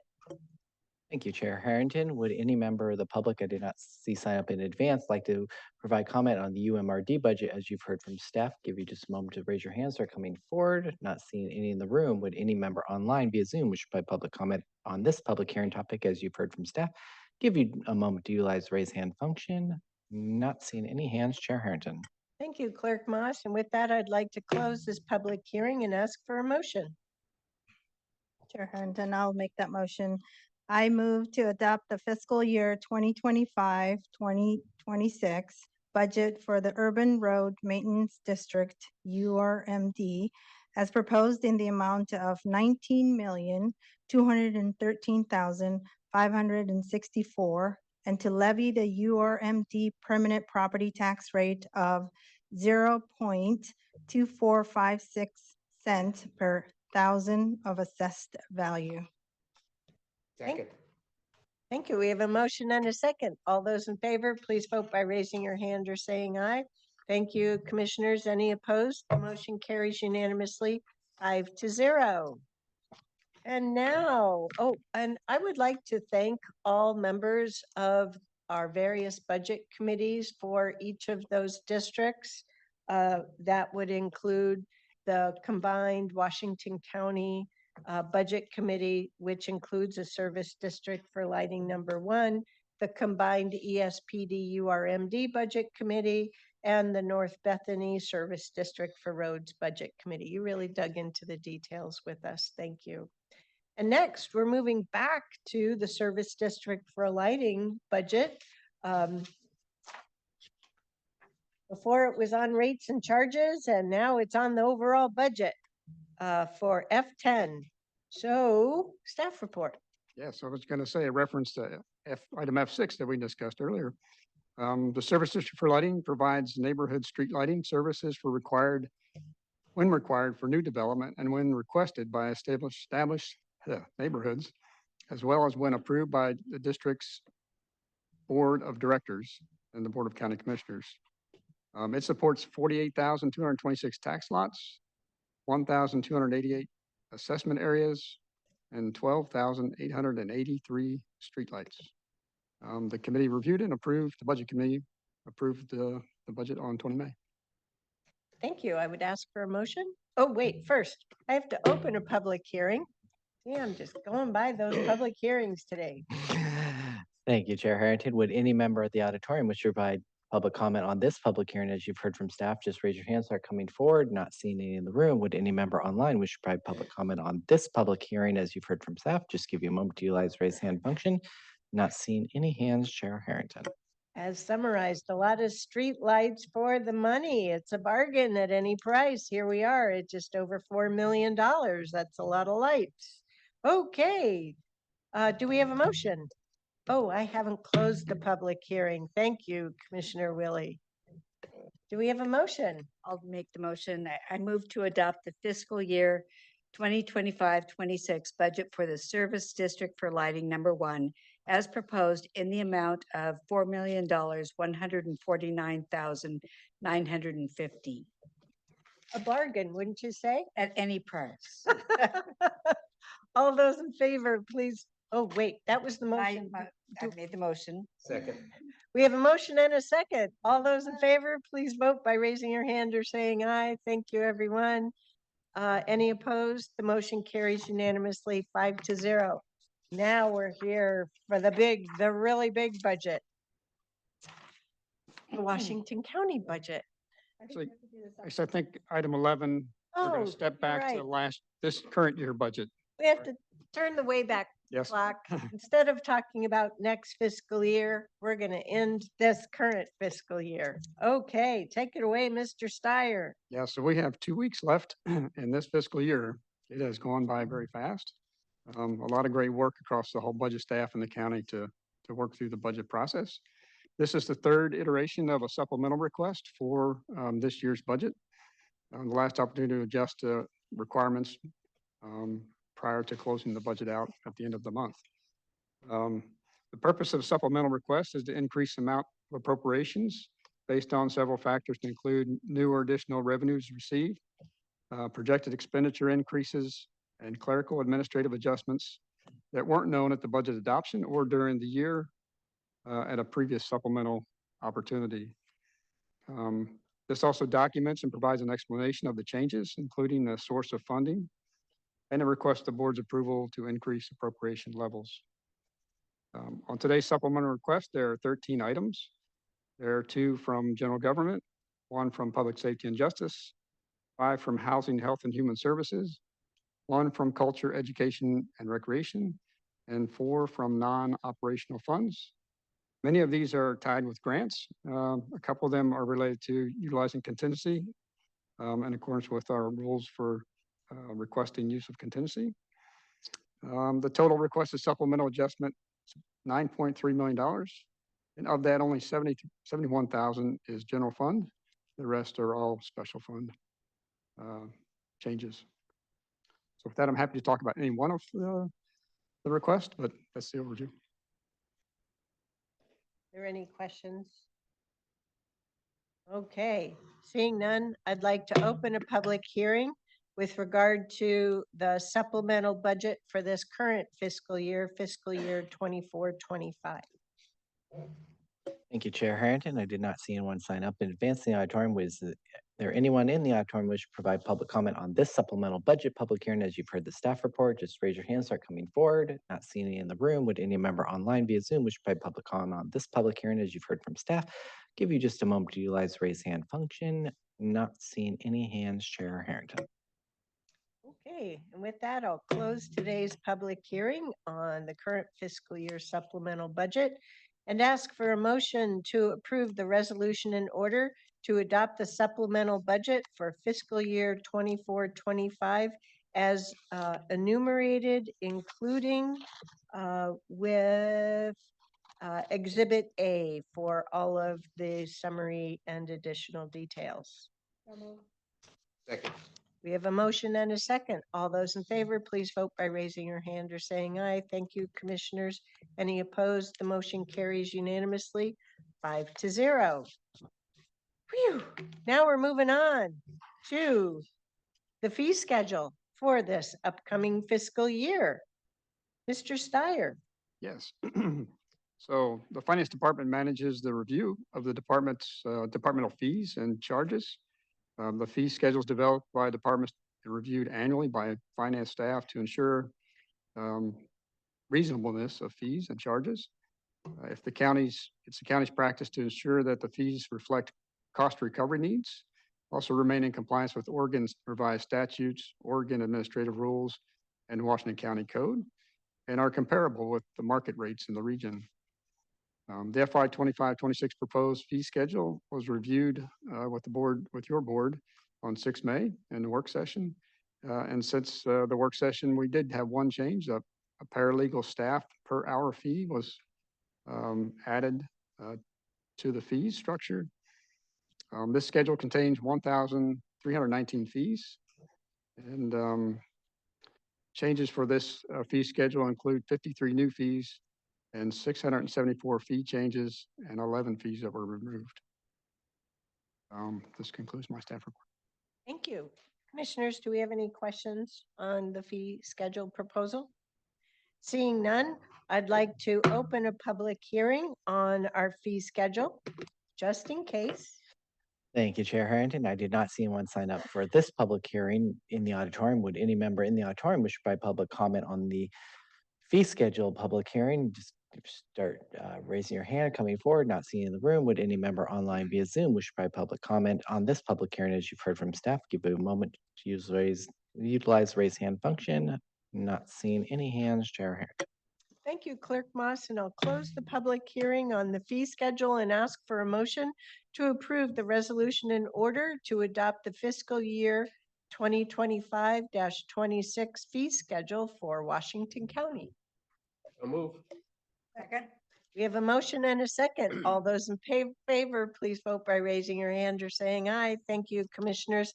Any opposed? The motion carries unanimously, 5-0. Next, we move on to the big, beautiful budget for Washington County, Oregon. Yes, good afternoon, Chair, Board of Commissioners. I was going to say next slide. I decided to stay down here next to John instead of moving back to my spot. So I will briefly go walk through a process that we've been through together to date, a brief recap of the budget message, review the amendment that's included in the approved budget. Today, you've already taken action on many components of our budget. So today we are talking about the general budget. So process to date, at this point, I feel budget is year round, and that is part of our fiduciary responsibility. The proposed budget was submitted to the Budget Committee on April 28th. That actually feels like a long time ago, but it actually, it's not that long ago. On May 14th, 15th, and 20th, budget presentations were presented to our budget committees. Chair, thank you for recognizing our budget committee members. Staff are really in gratitude not only for your time, but also our community members who choose to serve on these budget committees and their guidance and input. Budgets were approved by budget committees on May 20th, and now the actions in front of you today are adoption of those budgets. So now I'll go through just a very brief recap of the budget message. Going back to the budget committee meetings on April 28th. The budget message that I shared with the community at that point in time was well over an hour. We are not going to spend that length of time today. So for members of the community, if you are interested in hearing more content related to the Washington County budgets, please refer to the budget committee archived materials on our web portal. They have a rich amount of information. This year's balanced proposed budget is provided to the board and the public as our One Washington County organization has engaged in some of the most challenging work in over a decade to stabilize our financial situation. As your county administrator and budget officer, I know I'm not alone in having mixed emotions around how we've had to face these challenges as a local government organization. On one hand, we feel great pride in pursuing our public service mission every day. The commitment to public service and our proximity to the community we serve also gives us a deep understanding of the needs we are not fully meeting year after year. On the other hand, we feel the responsibility of living within our means. As a local government, we are obligated by state law to produce a balanced budget each and every year. To that end, the math has to be correct. 2 + 2 has to equal 4. As the budget committee and board heard in our general fund update in March, the early outlook in our general fund forecast revealed a $20.5 million gap between revenues and expenditures.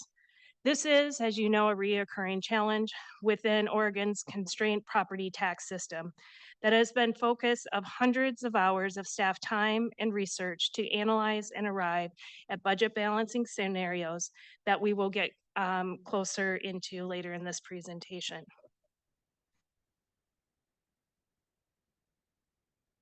So the slide on the projection screen can be challenging to look, but I'm confident on the TV monitors, it's easier to see. Washington County is not alone in our situation. Other local governments relying on property tax revenue in Oregon have also recently announced budget shortfalls anticipated for this upcoming fiscal year. Most county governments are having to close budget gaps this year, including those here in the Portland metro area and other parts of the state. Roughly a third of Oregon's 241 city governments are also facing similar challenges, according to a survey conducted by the League of Oregon Cities.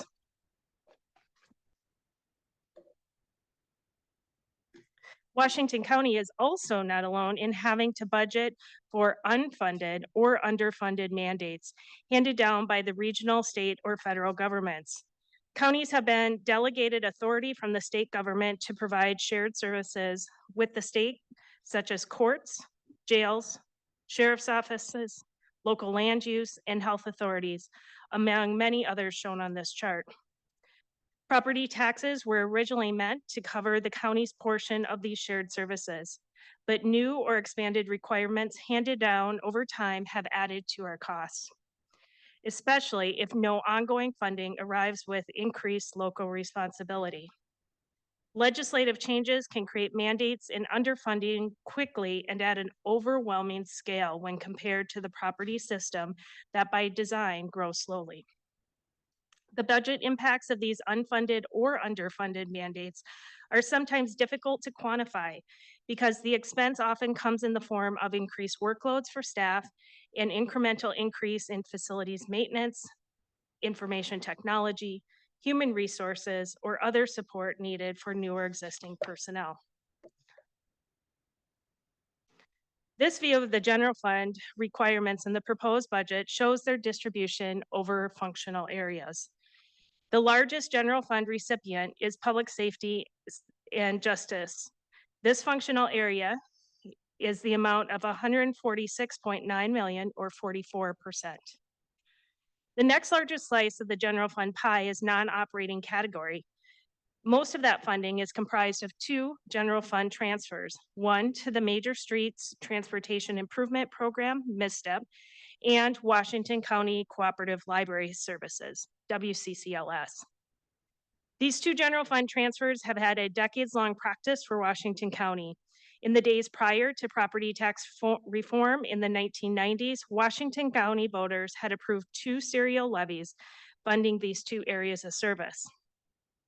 The tax rates for both levies were absorbed into Washington County's permanent rate once changes to the Oregon property tax system took effect.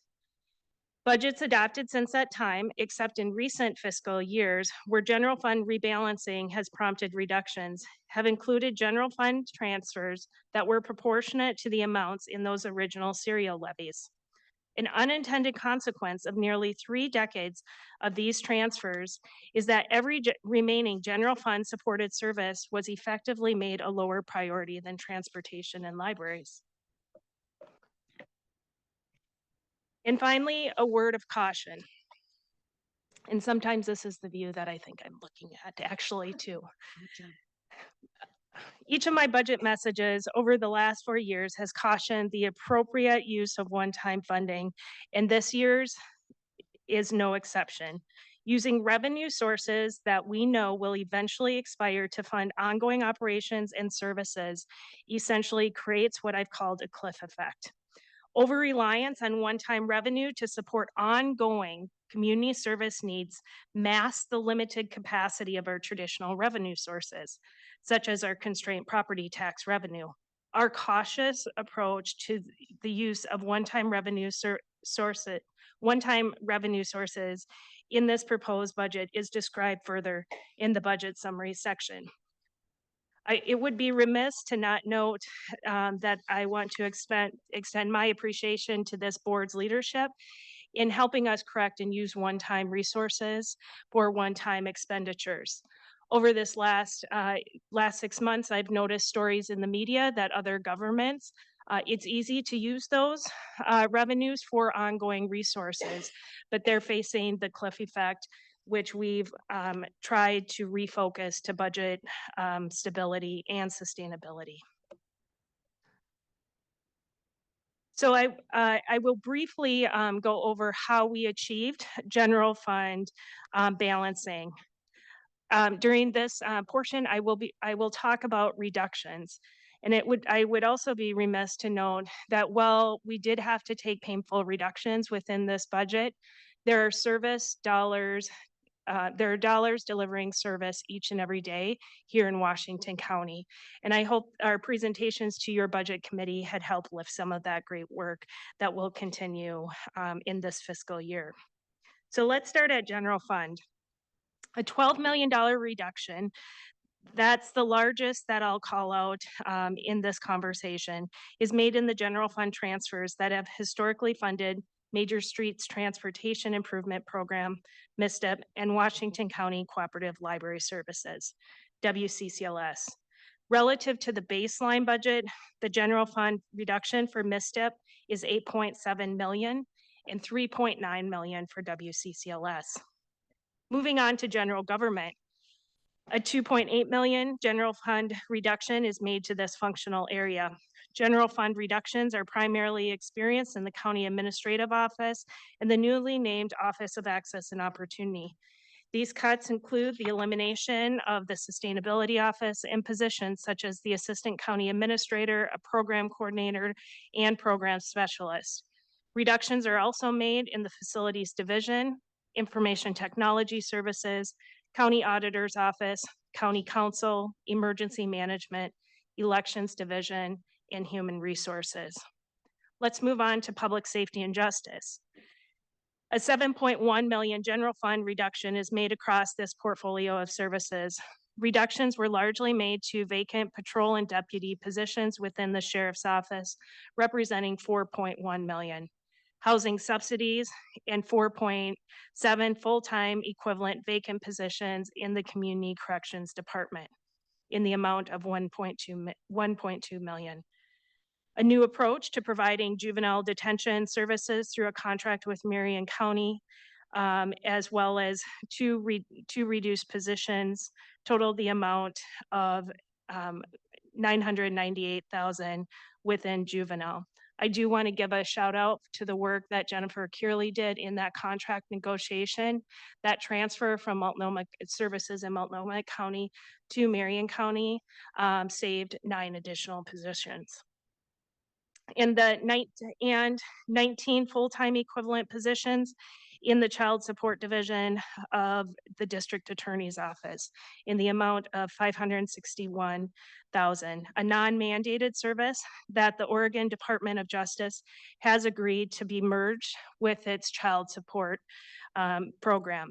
I will note that I want to highlight the work of the County Administration Office, Human Resources, County Council, and the District Attorney's Office to make those offers for those employees for a smooth transition to state, offering a state position from fiscal year to fiscal year so that they still have employment. Land use and transportation, a $294,000 general fund reduction is made in this functional area. General fund reductions are experienced across services provided in community planning.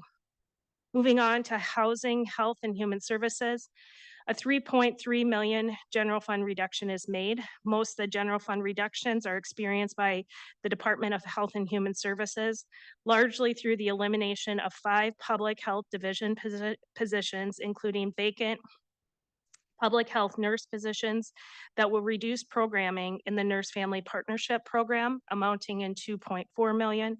2 positions within the Animal Services Division, amounting in $350,000, resulting in the reduction in Saturday hours of operation, and a reduction in 1.25 positions serving veterans, that in the amount of $179,000, which may increase wait time and benefit delays, and shift in personnel and contracted, and there's also a shift in personnel and contracted services for behavioral health in the amount of $247,000. Our last functional area is culture, education, recreation. Outside of the general fund transfer to libraries mentioned earlier, a general fund reduction totals $80,000 for this functional area, including adjusting 3 seasonal recreation positions in park services and a $17,900 reduction to agriculture extension service. I would now ask Marnie and Aaron to come up and briefly talk about federal and state impacts.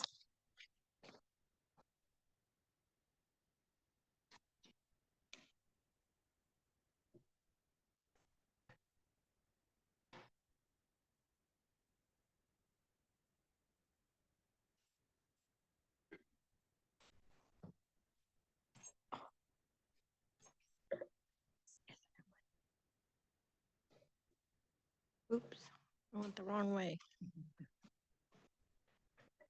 Okay, good morning, Chair Harrington and Commissioners. For the record, I'm Marnie Kyle. I'm one of the Assistant County Administrators. You've heard a lot about federal areas to watch over the last couple of weeks, but I'll just remind you and for our public audience that we're uncertain. There's a lot of uncertainty around contract language and assurances and attestations that we're being asked to sign as the new federal agreements come into Washington County. Most of those agreements have a start date of July 1st, but oftentimes we get the contracts within the next month, and they're retroactive to July 1st. So we're watching the contract language, we're working with you, and we're working with County Council to understand the contract language and how that might impact our ability to provide services. The other is we're watching the federal reconciliation work that's happening in Congress, as well as the budget appropriations to see what funding will be in the next fiscal year. And then the last thing I'll say about this is just a reminder that many of our federal dollars come through other agencies like the state, or Metro. And so we're working with them as well to see any impacts with all of this uncertainty around the federal language.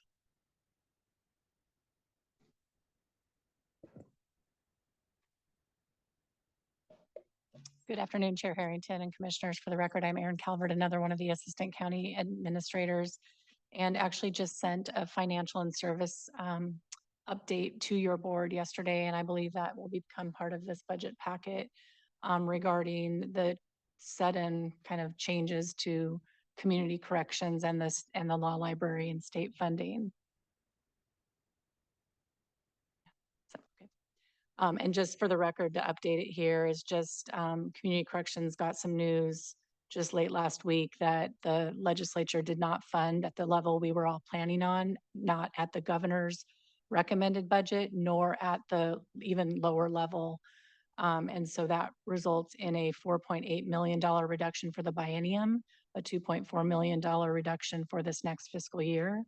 The impacts of that are laying off for filled positions, staff. Those staff were notified last week, and 8 additional positions throughout the variety of roles in community corrections, having to do with administration at the Community Corrections Center, in parole and probation at the Center for Victim Services.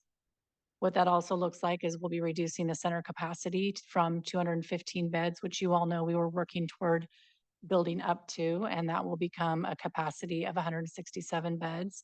We anticipate that will have impact to the sheriff's office and the jail as well, as they're really doing a great job on partnering to have some of those pretrial supervision justice involved individuals housed at the center.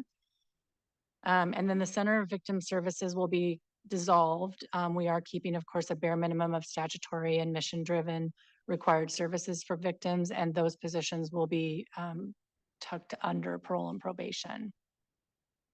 This, as you know, is on top of the 13% reduction that Ms. Angie just spoke of for community corrections. And so we are working on just working on the future of community corrections and looking at what kind of services that we can continue to have that will meet the community need.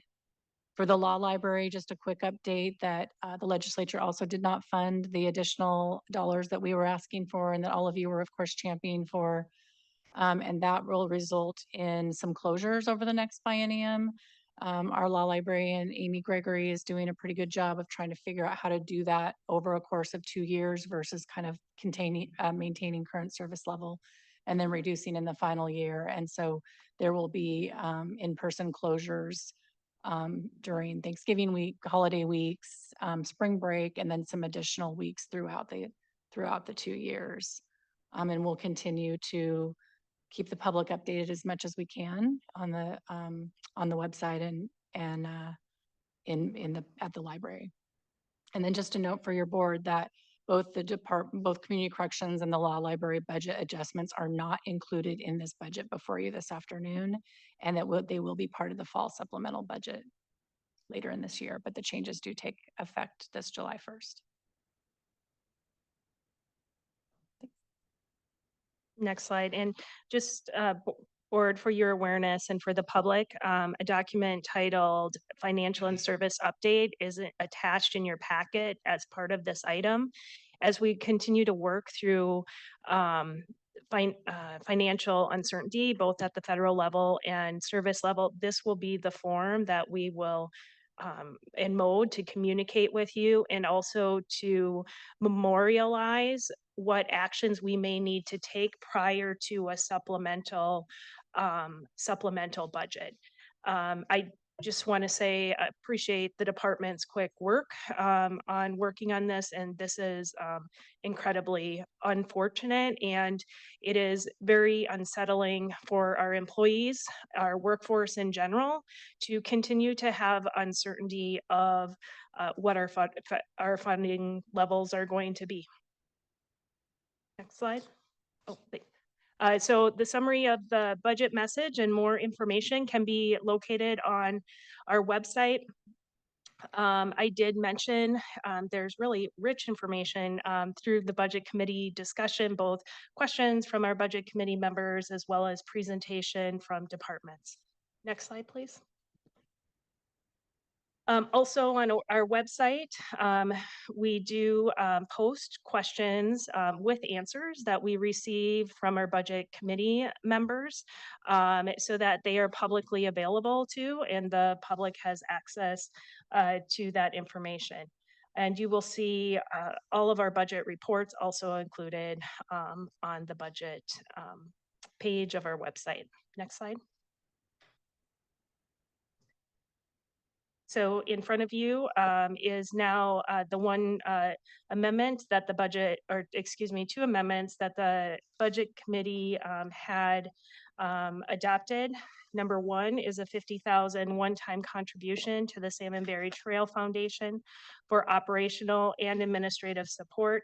20,000 in one-time contribution to the Salmonberry Trail Intergovernmental Agency to help fund operations and planning for the trail. Neither of these amendments change the overall budget. Both were funded with the reallocation of gain share contingency. Next slide. Question. Anya, I have a procedural question for the chair before you move away from that slide. Okay. Chair Harrington, I have two questions about this. One, on this slide, just staying on the topic here, I sent you all an email and please take one copy and pass it along as well. So to be clear, what is summarized on this slide is what is part of the approved budget from the budget committee. Correct. We already took action on these in the timely manner that we were asked to, so that the budget committee heard them. We had previously asked that if commissioners had any other budget amendments, that they bring those forward by June 10th. And Commissioner Fye would like to have the opportunity to bring a new budget amendment forward at this date. Take it away, Commissioner Fye. Thank you, Chair Harrington, for that opportunity. Commissioners and Chair Harrington and Tanya as well, I sent you all an email for requesting one-time budget allocation request of $120,000 to coordinate and convene a climate action task force. The fund recommendation is where this money should be drawn is in staying in alignment with this slide. It's also from gain share contingency with the opportunity to be flexible. But the overview, Kevin, I would appreciate for full transparency for our community if you would include this one pager on the agenda items.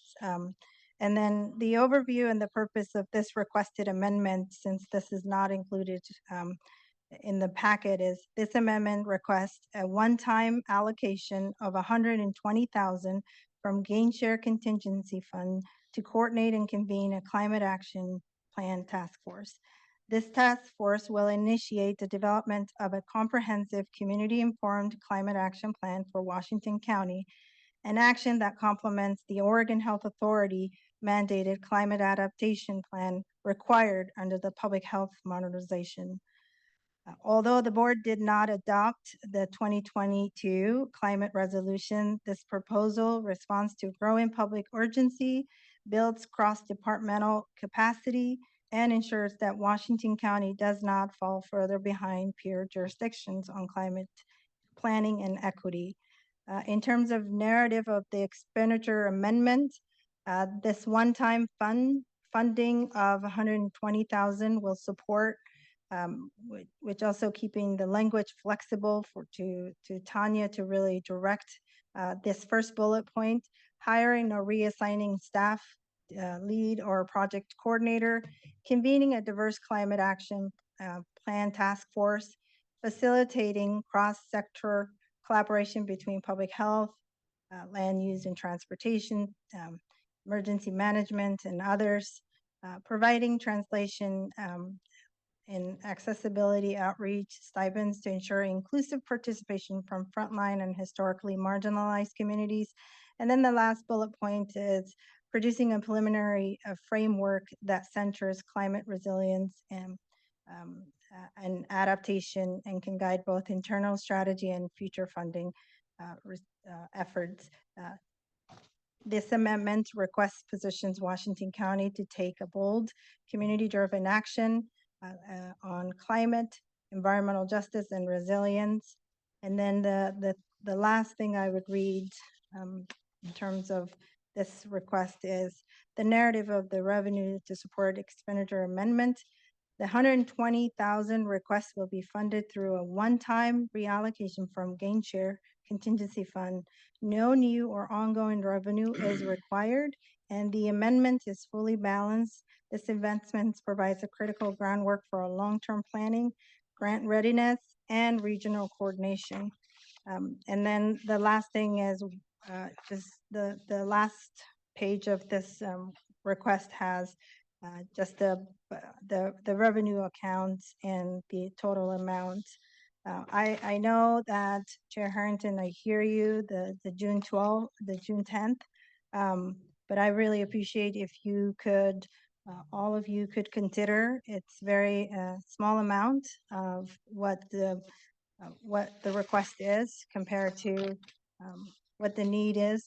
And I know that we've gotten a memo, if I could pull over a memo on February 2026, 2025, the Board of Commissioners, staff put together, delivered to us from Tanya, that really outlined what the department is doing around some of the grant deliverables and the grant requirements. And I recognize that these are not in competition with each other, what's outlined in the memo versus what this request is, but rather a gap filler and really responding to the needs from our community. So I would appreciate, I know it's this is a policy decision, and if I would appreciate if we could support this.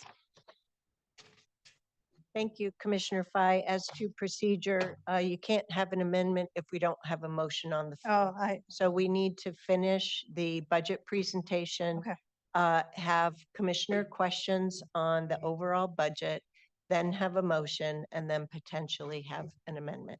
Yeah, and then I have a one last thing. I will make that motion later, and yes, I'll follow your procedure, Chair Harrington.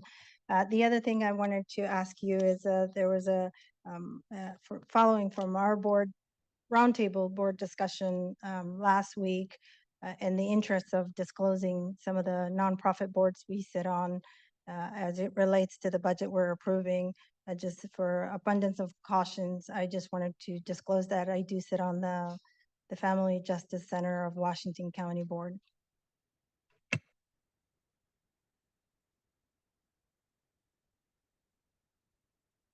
So if we could please pick back up to the presentation.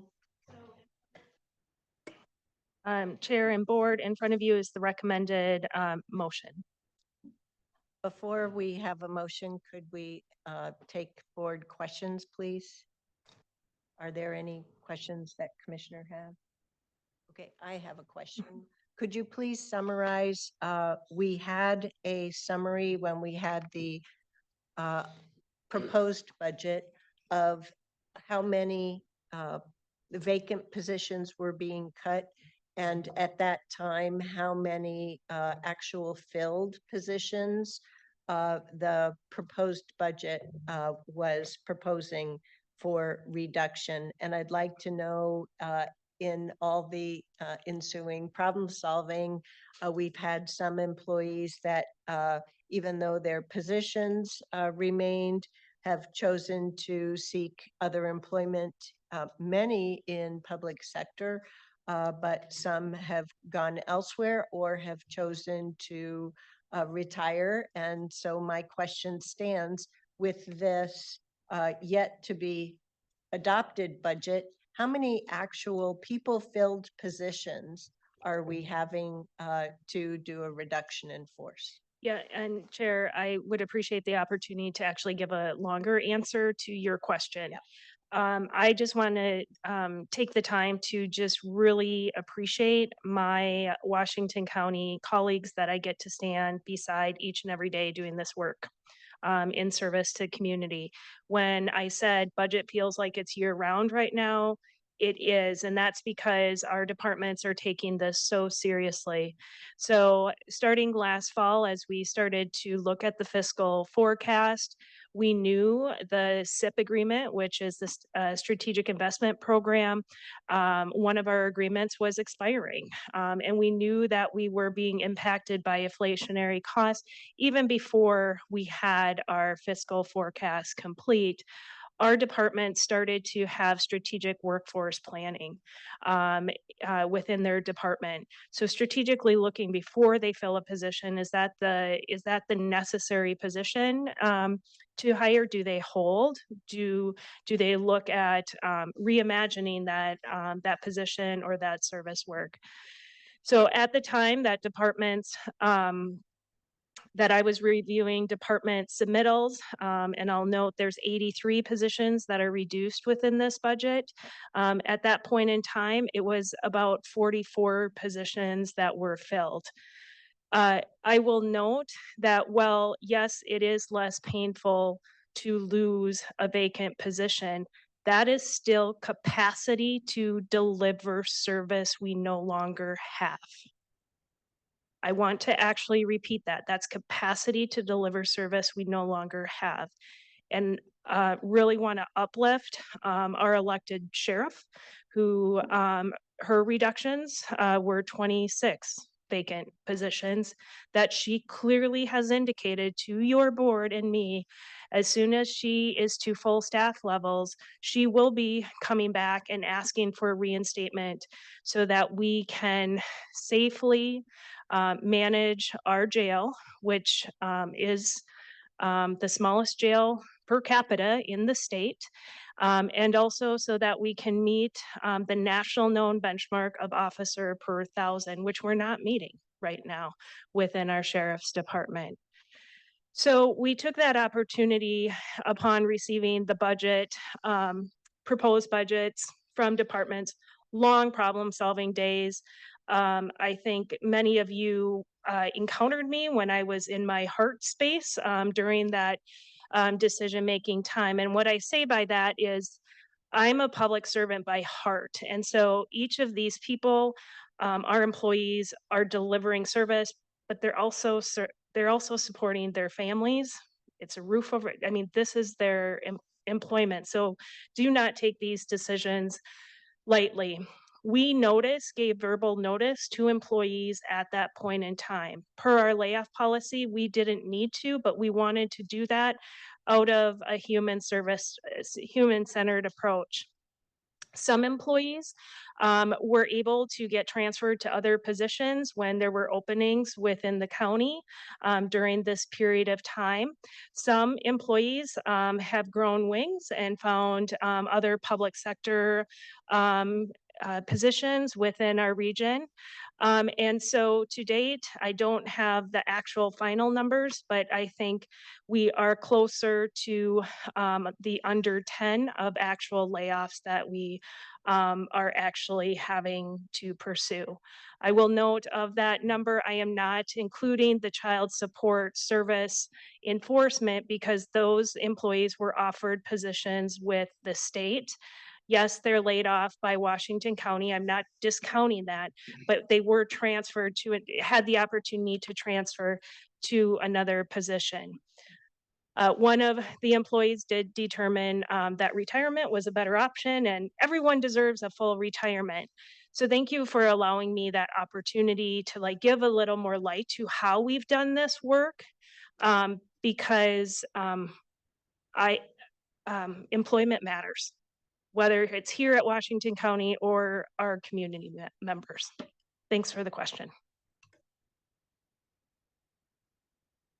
Thank you, Ms. Angie, for bringing us up to date on the latest and greatest. Are there any other board questions at this time? Nope, seeing none, if we could go back to the previous slide. Hang on a second. I think I have to ask for a public hearing, don't I? Do I make my motion? No. Yep. Okay. I'd like to open a public hearing on the Washington County budget. Clerk Moss. All righty. We appreciate everyone's patience. So I'll just start calling off the names and seeing who's here, and we'll go there. Kayla Asakawa. No. Ruth Dallas. Who's Ruth? And then followed Lynn Warner or Lauren Vile.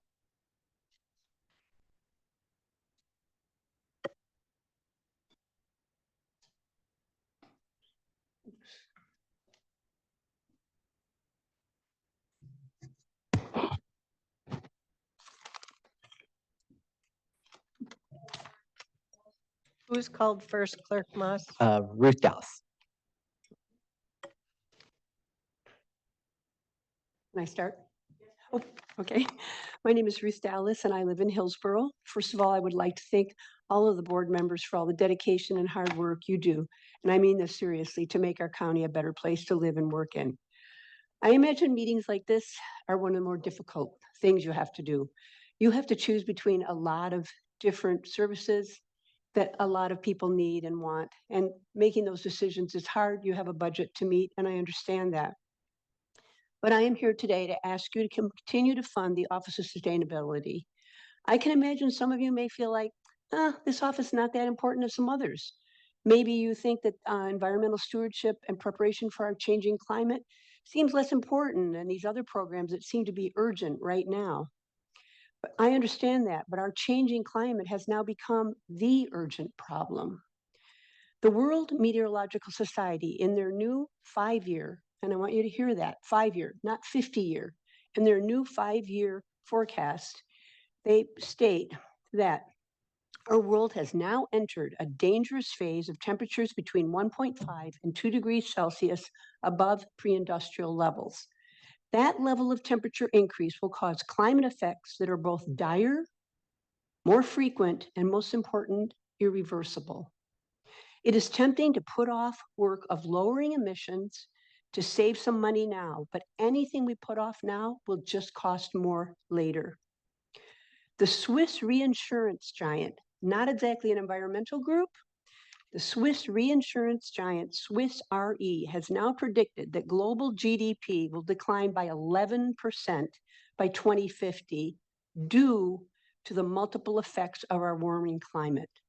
Washington County and every government body needs to put more resources into, and not less, into reducing emissions and providing resources and education to our communities on how to protect themselves from the dangerous climate changes that are increasing in the very next few years. I thank you for listening. Clerk Moss, who's next? So we, Lynn and Laurel, is that? Yeah. Lynn Warner. Yep. My name is Lynn Warner. I live in Hillsborough. And I want to thank you, County Commissioners, for giving me this opportunity to speak. I'm here to address the planned defunding of the Office of Sustainability. Washington County is growing, as we all know. Given the increasing threats due to the climate crisis, it is essential that the Office of Sustainability be an integral player in framing sustainable growth policies for any growth in our county. A growing population with more industry will cause more air pollution, tree loss, loss of wildlife, and increased demand for water and energy. This office serves to protect the natural environment, ensure clean energy growth, educate the public, and guide the way to reducing greenhouse gas emissions to help mitigate climate change. Growth without sustainability oversight doesn't have to and shouldn't happen. Even without growth, its services could be put to good use to help preserve our open spaces, keep up with technology, and offer ways to make a healthier community for us all. I implore you, our leaders, to please lead the way with a dedicated department to keep a climate action plan in motion and help make Washington County a leader in environmental stewardship instead of offloading these tasks among other departments that already have full workloads. If you are not willing to support the Sustainability Office, please approve Commissioner Fye's amendment. Thank you.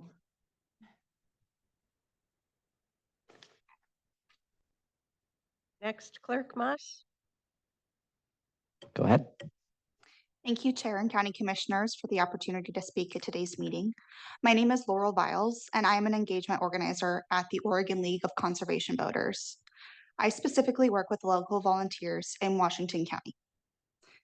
OLCV works within local and state governments to demand clean air and water, healthy forests and wildlife, and a renewable energy future for all Oregonians.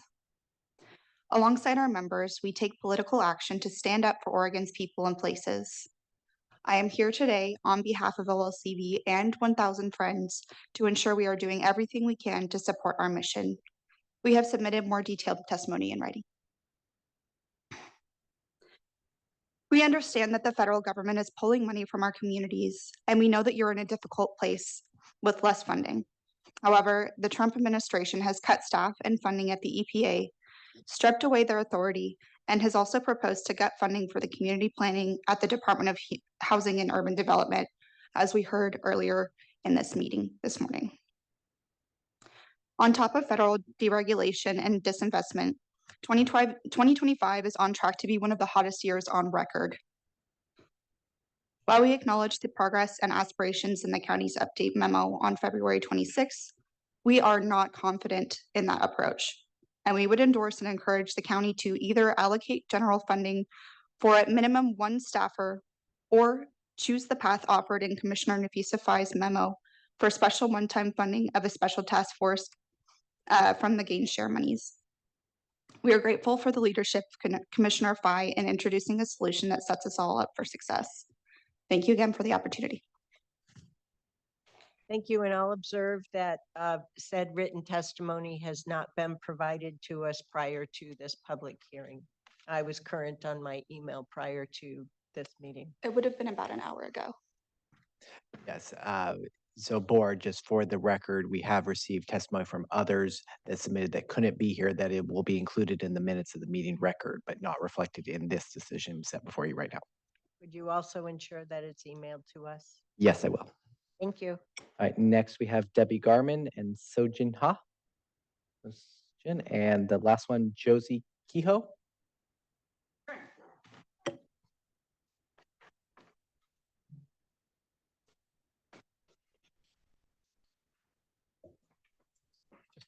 Okay. Good afternoon, Commissioners. Thank you so much for your endurance and dedication to very complicated issues, as has been clearly evidenced today. I'm Debbie Garman. I live in downtown Hillsborough, and I'm here today to express sadness and dismay at the defunding of the Washington County Office of Sustainability. I'm testifying for myself and on behalf of hundreds of local members of the Grassroots Climate Action Group 350.org, Washington County.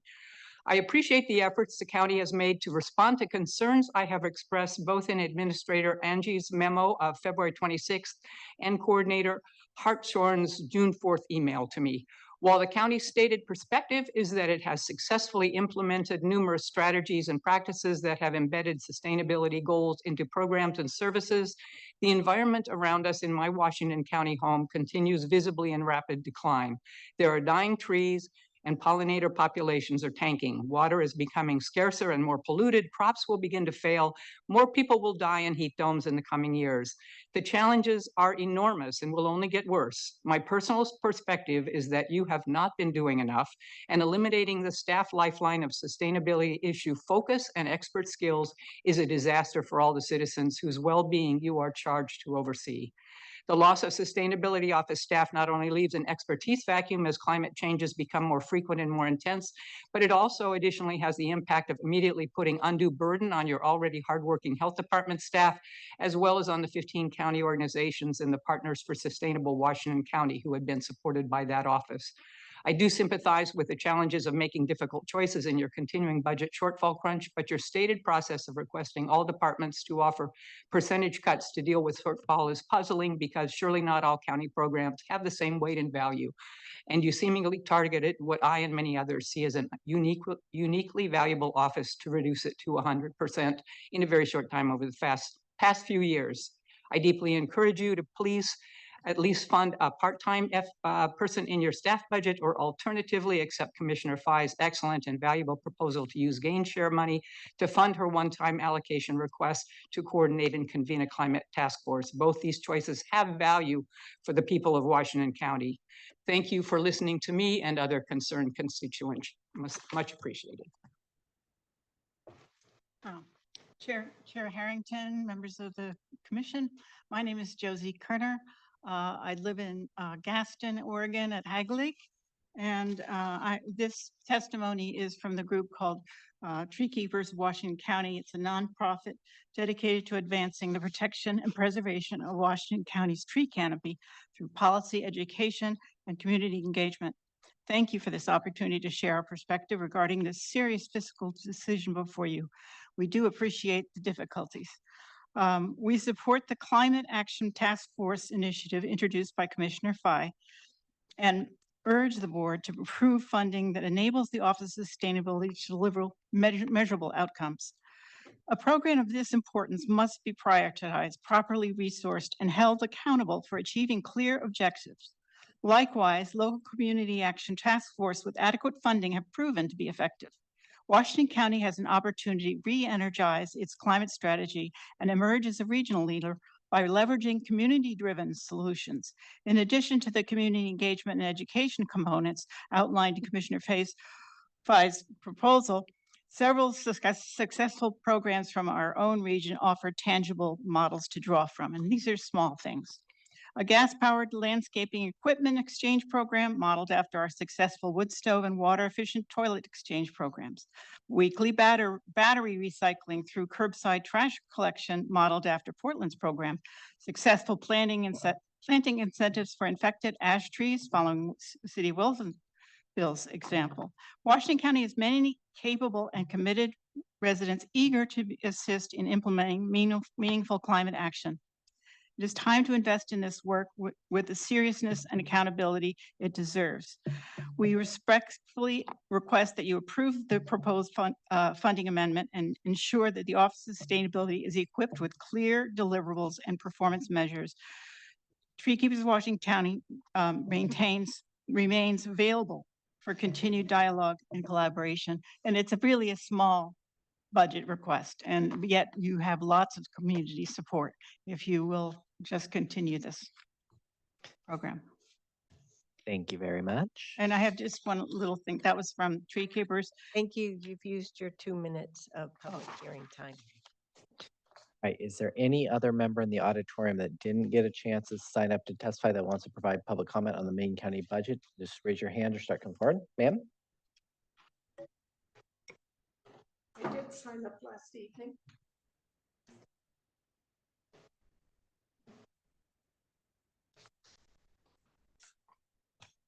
Good afternoon.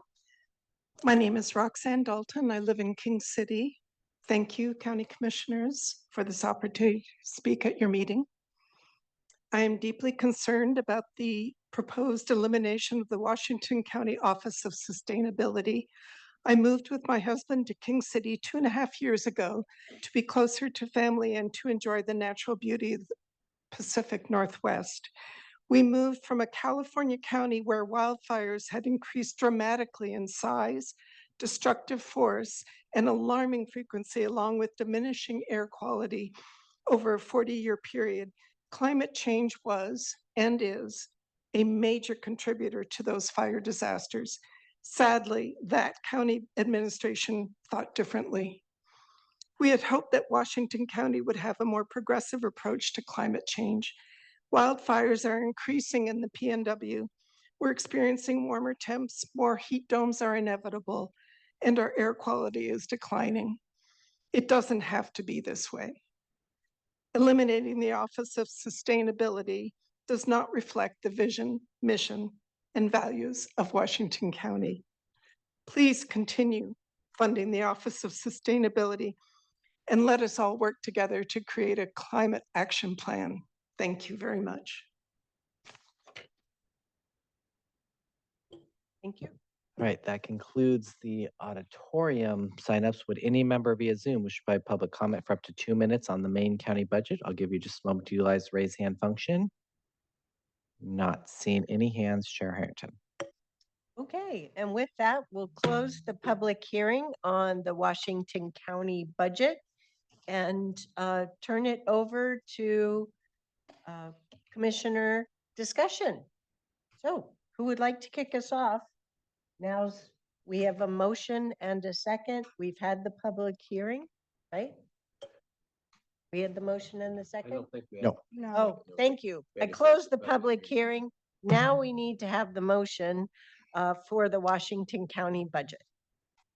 When do you want? We need the main motion Main motion, first okay. before you can I- make okay. amendments. You want me to make it? Okay, let me get my notes. No, let's, I move to adopt the fiscal year 2025-26 Washington County budget and make appropriations as set forth in Exhibit B as approved by the Budget Committee in the amount of $2,068,353,983 and approve positions as set forth in Exhibit B, levy the permanent property tax rate of $2.2484 to 2484 per thousand of assessed value, levy the public safety local option levy at a rate of 47 cents per thousand of assessed value, levy the library local option levy at a rate of 22 cents per thousand of assessed value, and levy the general obligation bond in the amount of $5,790,136. Second.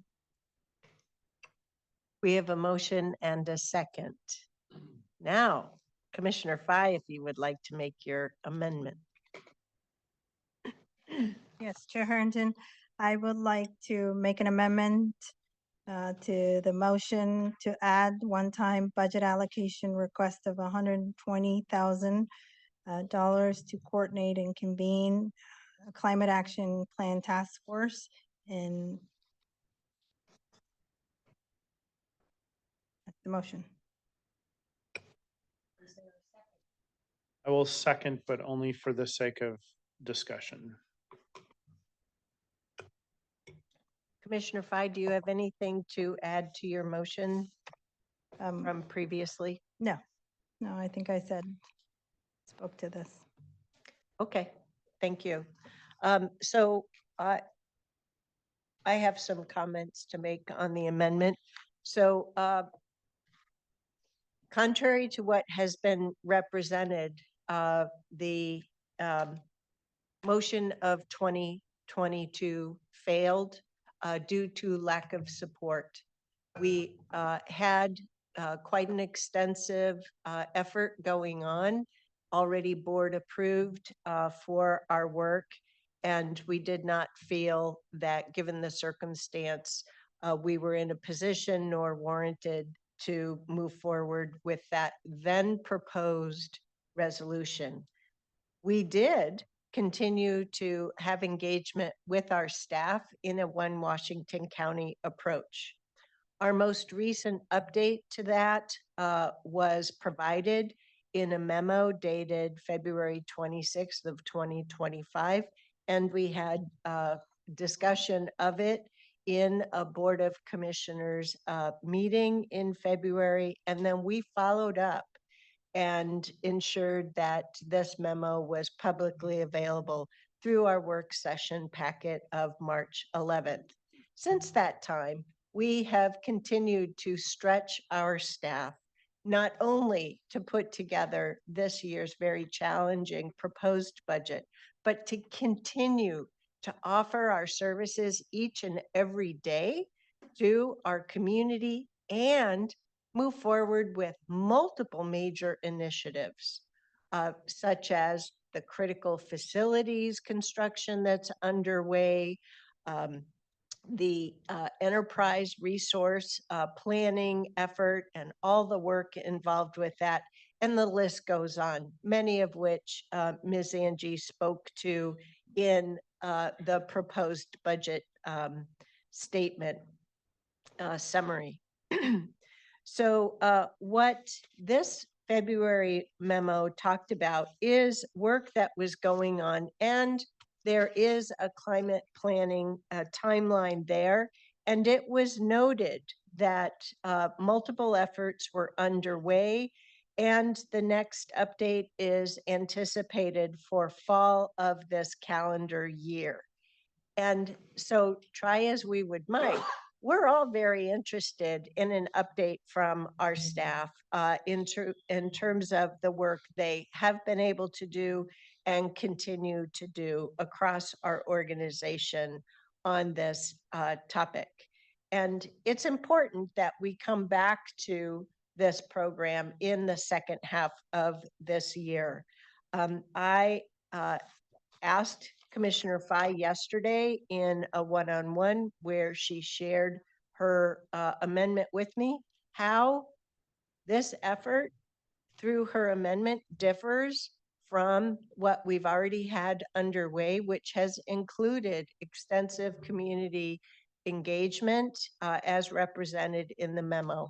I'm not hearing enough about what this is going to do other than potentially start a new task force of community members.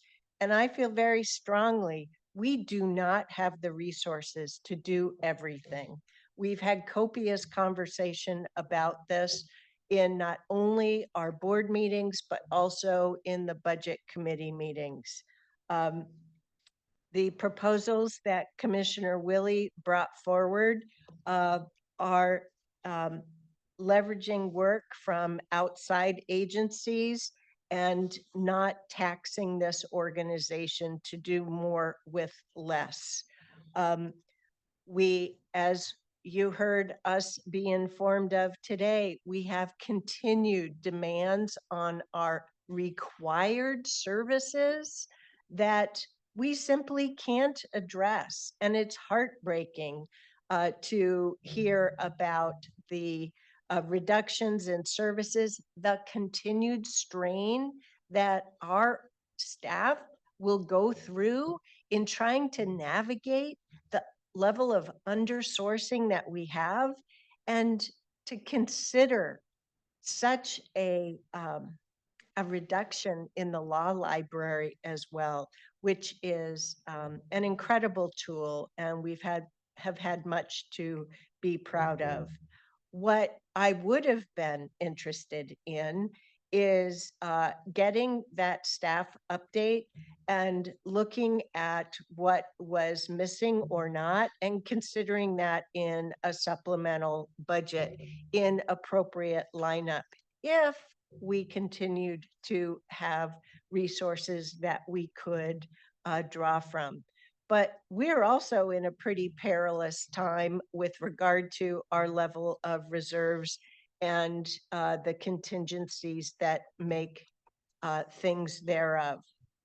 Due to incoming constituent communications, I reached out by phone to the executive directors for Thousand Friends of Oregon, the Oregon League of Conservation Voters, and the Coalition of Communities of Color, based upon the form letter emails that we were getting.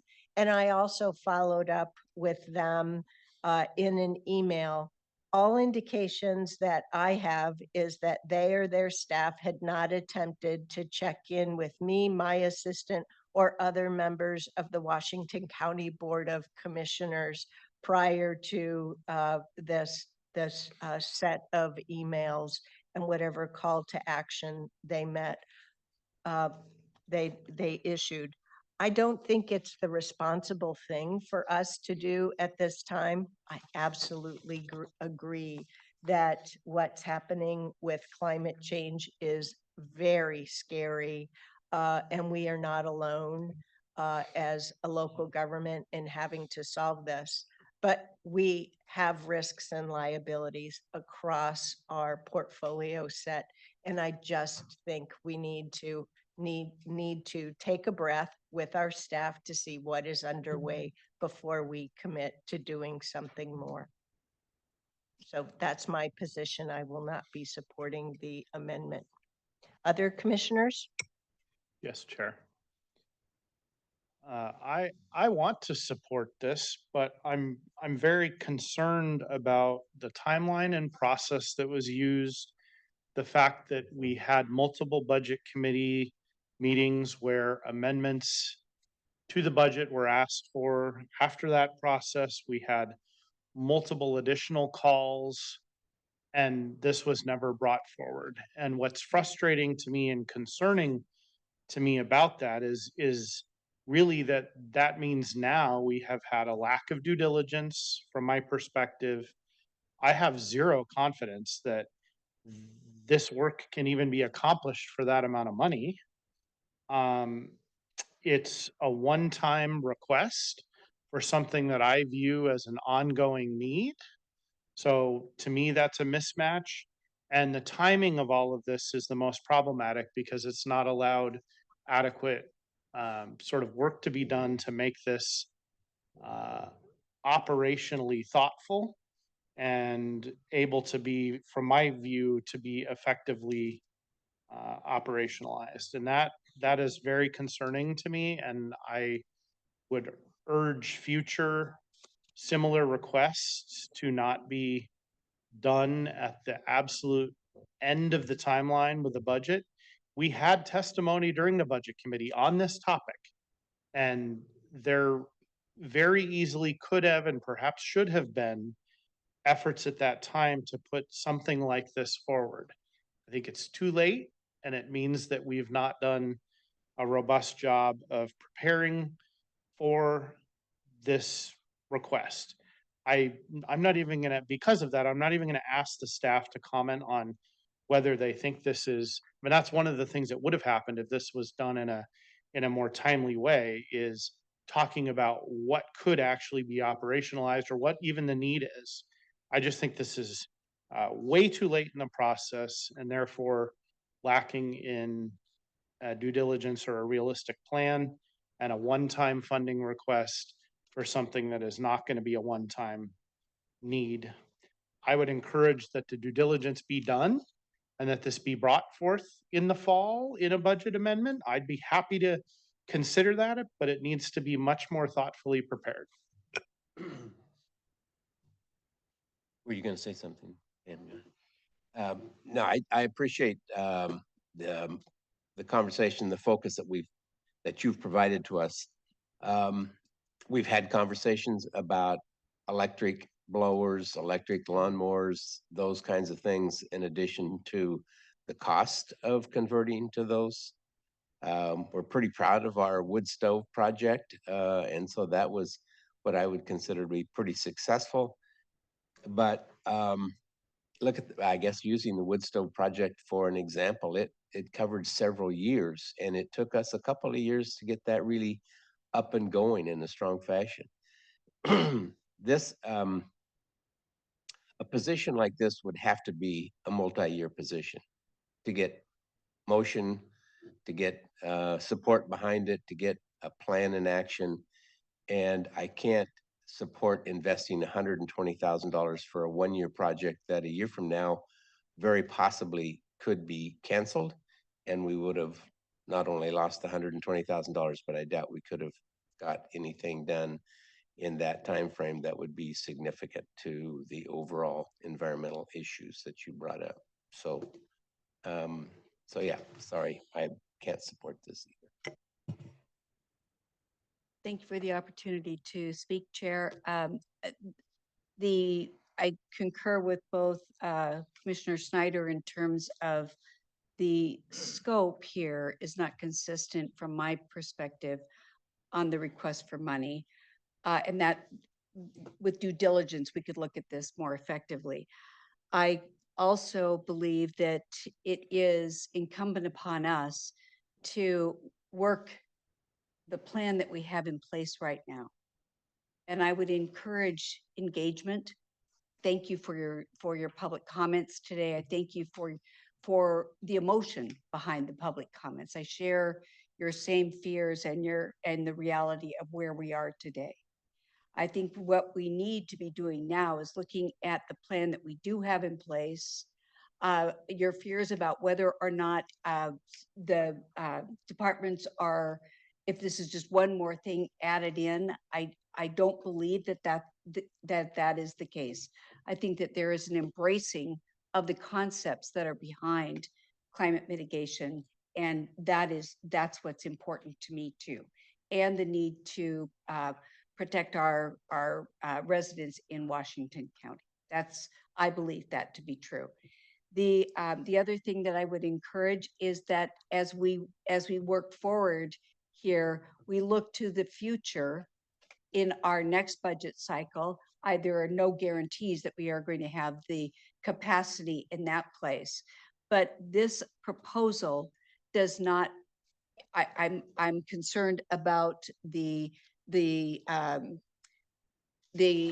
aggressive nature of the work to be done and the fact that there's only $120,000 there to do it. And one of the last things I want to do is put together a plan that isn't fully funded and doesn't meet the expectations of those that have worked behind it. So I am not going to be supporting this. I support the engagement of our community, and I appreciate your engagement today. And I appreciate the thought behind the amendment, but I will not be supporting the amendment today.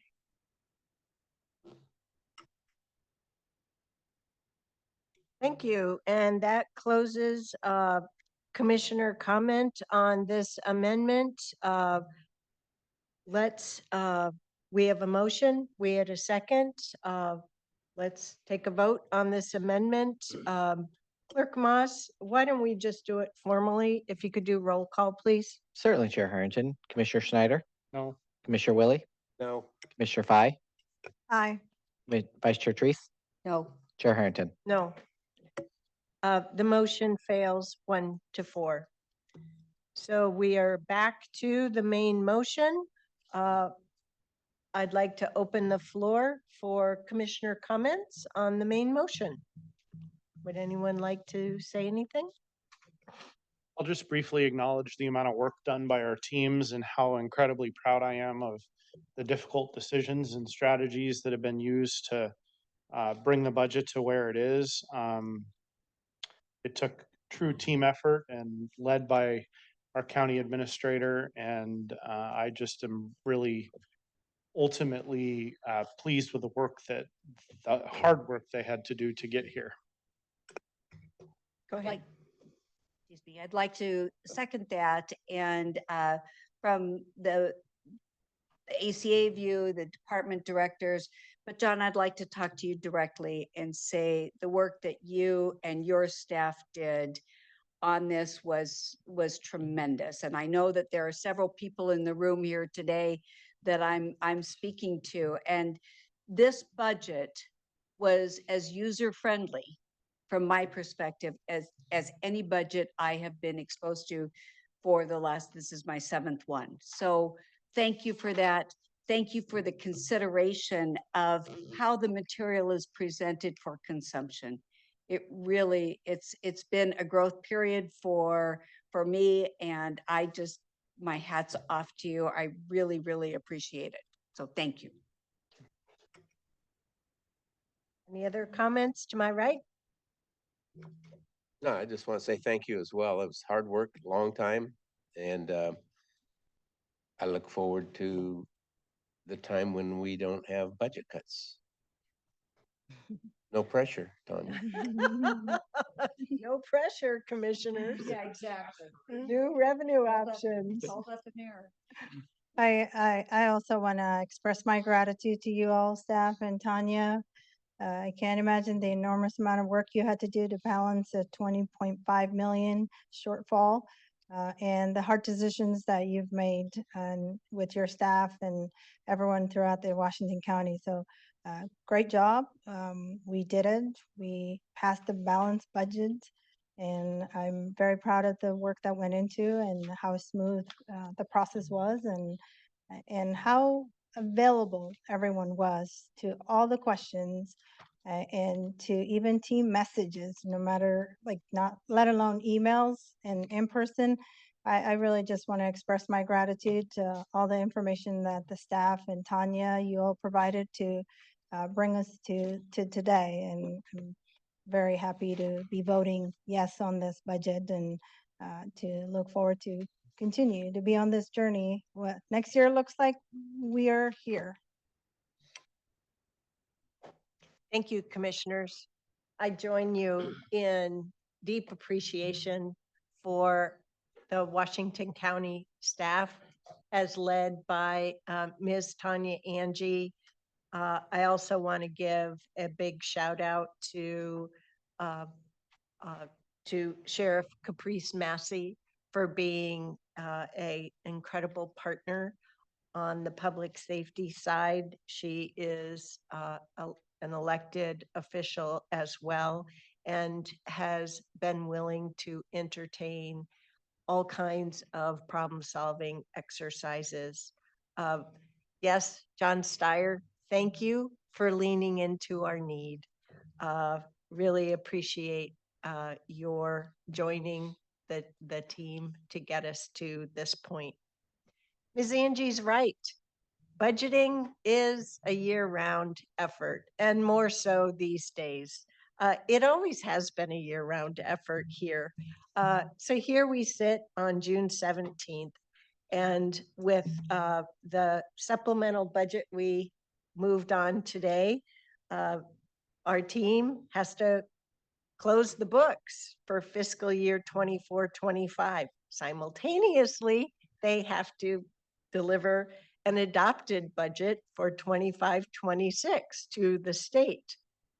And then they look forward to the ACFR and all the work with the the audit committee on different budgets and financial reports.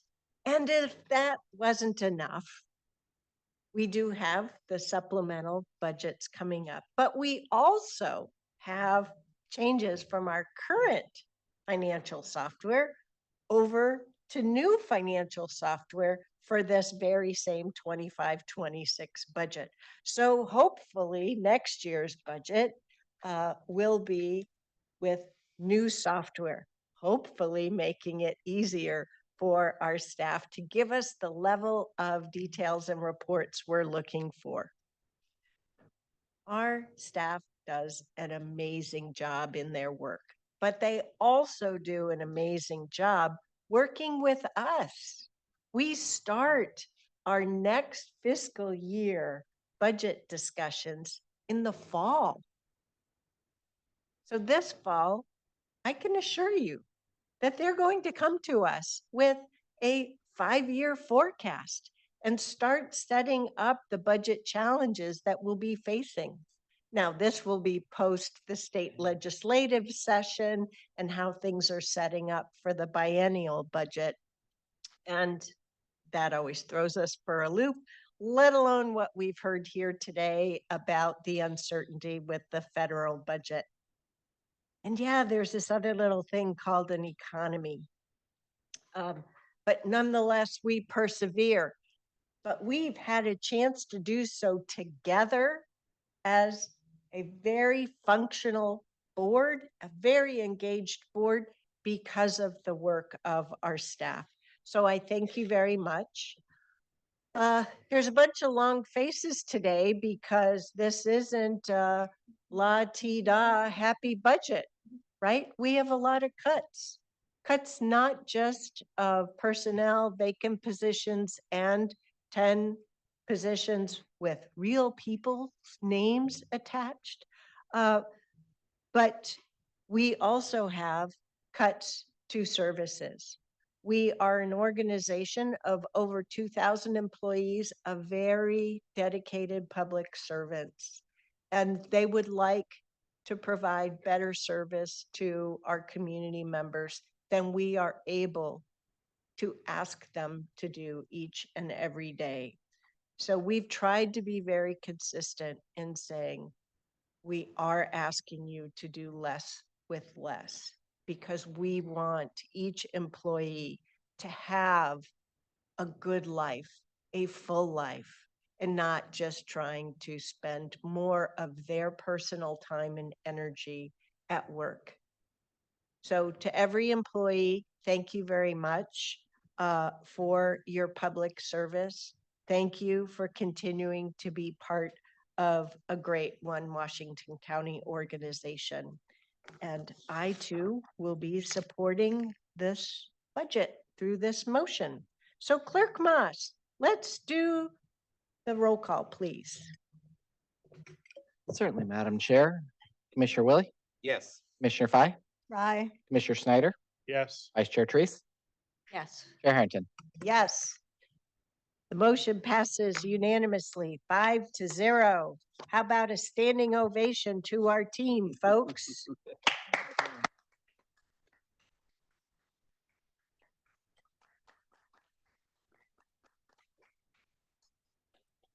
We do have a couple little baby steps left in the meeting today. Still important Chair because Harrington, on this, can I just make one announcement just on budget? Sure. So just from a best practice for financial reporting and transparency, your actions today are adopting a budget. That's the mechanism to put the dollars in action.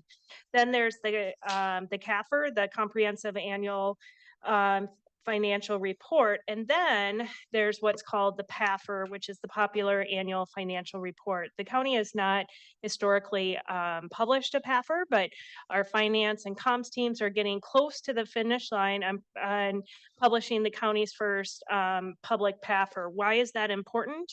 Because unless you're kind of a numbers person, a CAFR doesn't really tell the story of how the dollars were spent. And so the PAFR is helping create greater transparency and visibility into how the county has managed finances. So thank you for letting me provide that additional information. You bet. You bet. So we're moving from all of our public hearings to our last action item for vote today.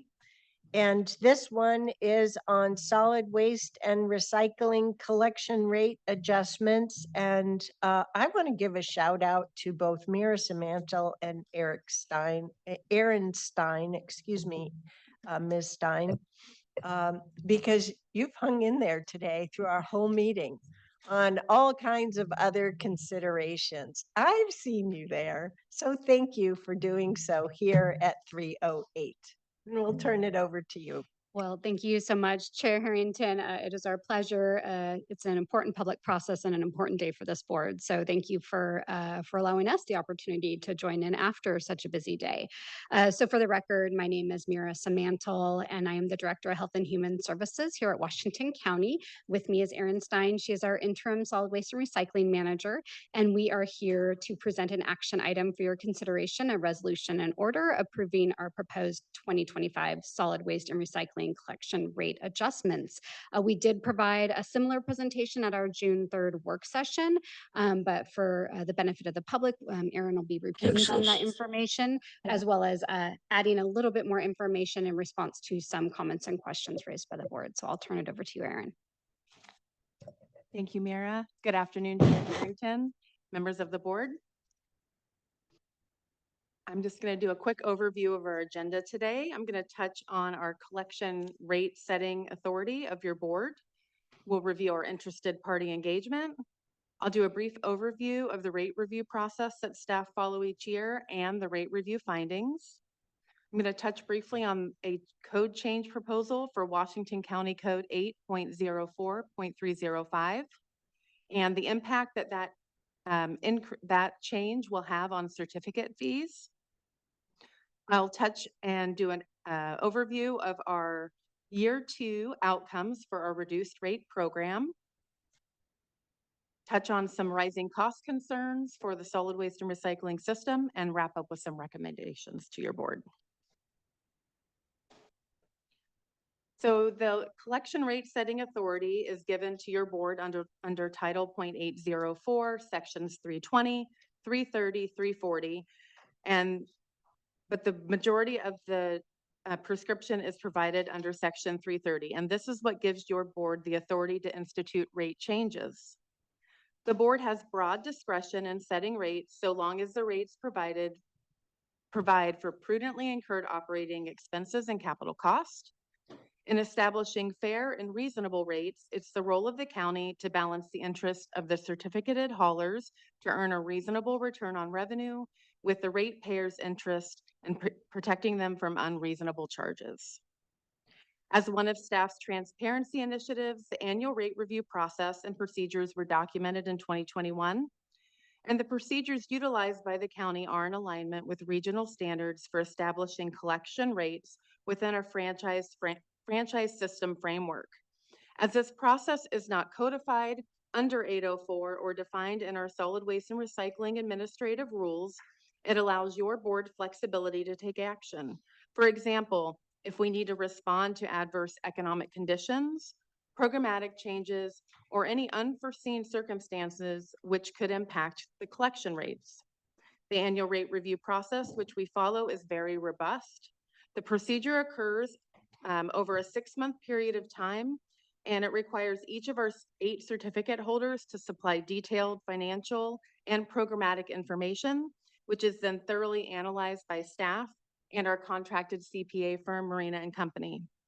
The process includes site visits and engagement with our interested parties, such as the Washington County Haulers Association and the Garbage and Recycling Advisory Committee, as well as others, all an important part of the process. And the end result is where we're at today, uplifting our findings to your board each June. Those findings which staff present to your board include the financial information required to reach a 10% return on revenue. And when applicable, we might incorporate new programmatic changes.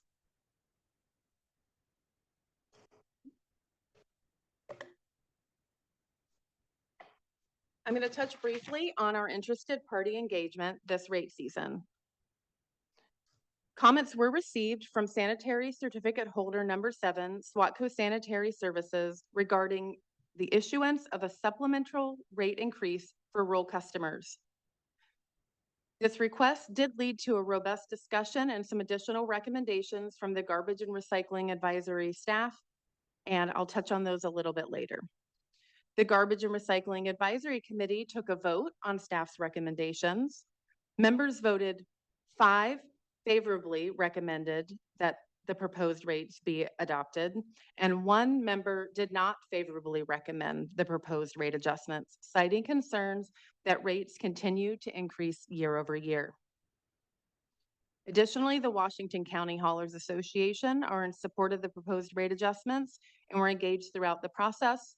Many of them are here this afternoon, and I just wanted to uplift really quickly that it's actually National Garbage Person Day, and I did not intentionally plan this presentation to land that way. Okay. This is a first for us, I think. What fun. So now I'm going to go over our annual rate review findings. We operate on a return on revenue system, which I indicated earlier, and that goal is to try to reach a target return on revenue of 10%. When we look at our total system revenue for 2024, the system earned $45,280,948. The operating income or profit was $2,377,019. That landed us with a 5.25% return on revenue. We also look at each individual line of service. So we have our residential, which is our can cart service, that came in at 4.58%. Commercial or our containerized service came in at 3.92%, and our drop box and compactor came in at 10.6%. Pardon the interruption, Erin, but just because it has not been said, all of the rates and the data we're looking at are for service only in unincorporated areas of Washington County. And I wish that our presentations would always say that. So these numbers do not apply towards the incorporated city areas. Thank you. Yes, that's correct. Thank you.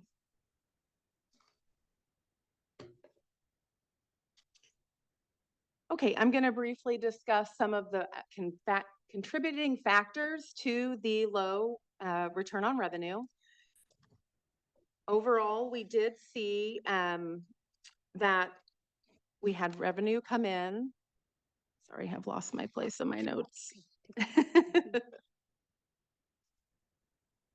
Okay, so with our overall revenue increase of $2.3 million, that equaled about 5.4% year over year.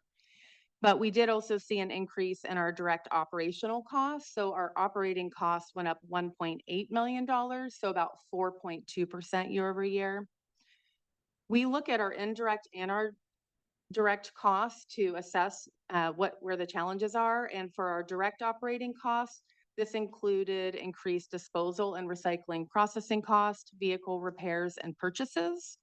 And then when we looked at our indirect cost, this would include things like employee salaries and benefits.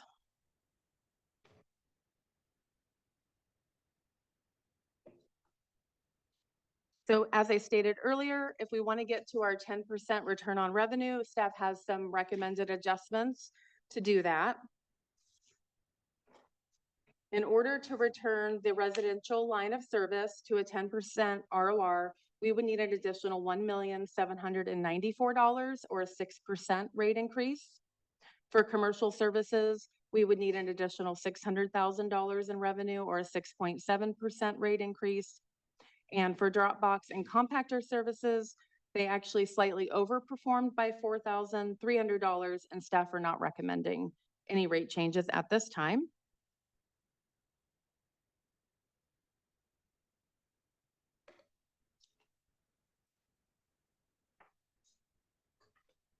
So as we've highlighted a lot today in this board meeting, transparency is really a foundational goal of the county, and it's particularly important in a rate setting process. In 2021, staff predicted that rising cost for our division would eventually be outpaced by our revenues would be outpaced by our expenses. And that assumption has come to fruition. We had predicted back in 2021 that would happen in 4 to 6 years. And the reality is we are predicting in fiscal year 25-26 that we've reached that point. An option that solid waste and recycling presented is an increase in revenue by increasing the certificate fee. The garbage and recycling collection companies pay the county a certificate fee quarterly, and that fee is written in code today as 3% of gross receipt revenue. Staff predicted that if the gross receipt rate is adjusted to 4%, in fiscal year 25-26, the division will bring in an additional $380,000. This will help offset our general fund ask and provide some long-term support for programs and services. This decision was uplifted to the budget executive leadership team as part of the departments of HHS budget recommendation back in April. And again, it came before the budget committee in May. Staff have taken the necessary steps to enact the required code change. The process started on June 3rd when the title was read for the code change. And upon the county's approval of our fiscal year 25-26 budget this afternoon, staff plan to return next week, June 24th, to finalize that code change. Staff's goal is to have this increase take effect on August 1st, along with any other rate changes the board should decide to adopt.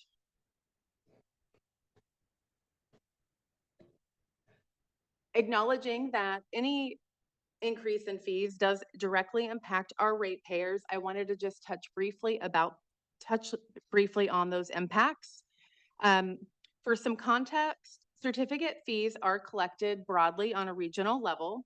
The fees range from 4 to 10.5%, with the average being 5%. For Washington County, our fee had been static since 1967, well over 58 years. As the certificate fee directly supports the solid waste and recycling division's operations, programs, and regulatory oversight, we feel it really as a necessary step. So understanding that this change directly impacts the ratepayers, staff projected what a potential impact the certificate fee will have on revenue generation in 2025. Staff estimated that from implementation on August 1st through December 1st, 2025, a 5-month period, the system would be generating an additional $175,000 in revenue. We calculated what that return would be, and we have a couple of proposed adjustments. Understanding that the additional revenue required if we incorporate the certificate fee increase would be $1.9 million, staff are recommending a 6.5% rate increase. What that means is the average customer would see an increase of about $1.87 per month. For the commercial line of service, staff are recommending the revenue adjustment be $640,421 or a 7.2% increase. I just want to note on the slide, I have an error. The 1990, it would be for the standard adjustment. The actual adjusted rate would be $21.39 per month on a 4-yard container. In the bottom right column, it says $19.90 per month increase, and it's $21.39 Oh, I see. per It's month. just a It's a typo on my part. typo error on your part. Okay, thank you. So on average, that impact is about 18 cents per month or $1.80 annually for our residential customers. And why we talk about items that impact our customers' rates, we do have a reduced rate program here in Washington County. And as this is a system supported program, it does apply some downward pressure on our return on revenue. And I'd just like to start off that partnerships are really important. And so we contract with Community Action to administer this reduced rate program. This relieves our certificate holders and the county from management of households' personal financial information to confirm eligibility. And it's also a natural pathway for conditional eligibility, as Community Action provides rent and utility assistance for programs countywide. That connection to Community Action for those seeking assistance is a really important part of this program. About 75% of our participants have been onboarded directly through Community Action. Washington County serves over 67,000 households, and we estimate about 1,300 of those would be eligible for the reduced rate program. In our modeling, we planned for 2,000 households by the time we reach peak participation at year 4. I'm excited to announce that for our year 2, we onboarded an additional 575 households. To date, we've had 1,333 households on the program, and that does have a financial impact of about $343,000 to the 2024 financials. What that means for the average ratepayer is that about 42 cents per month, or about $5.16 annually.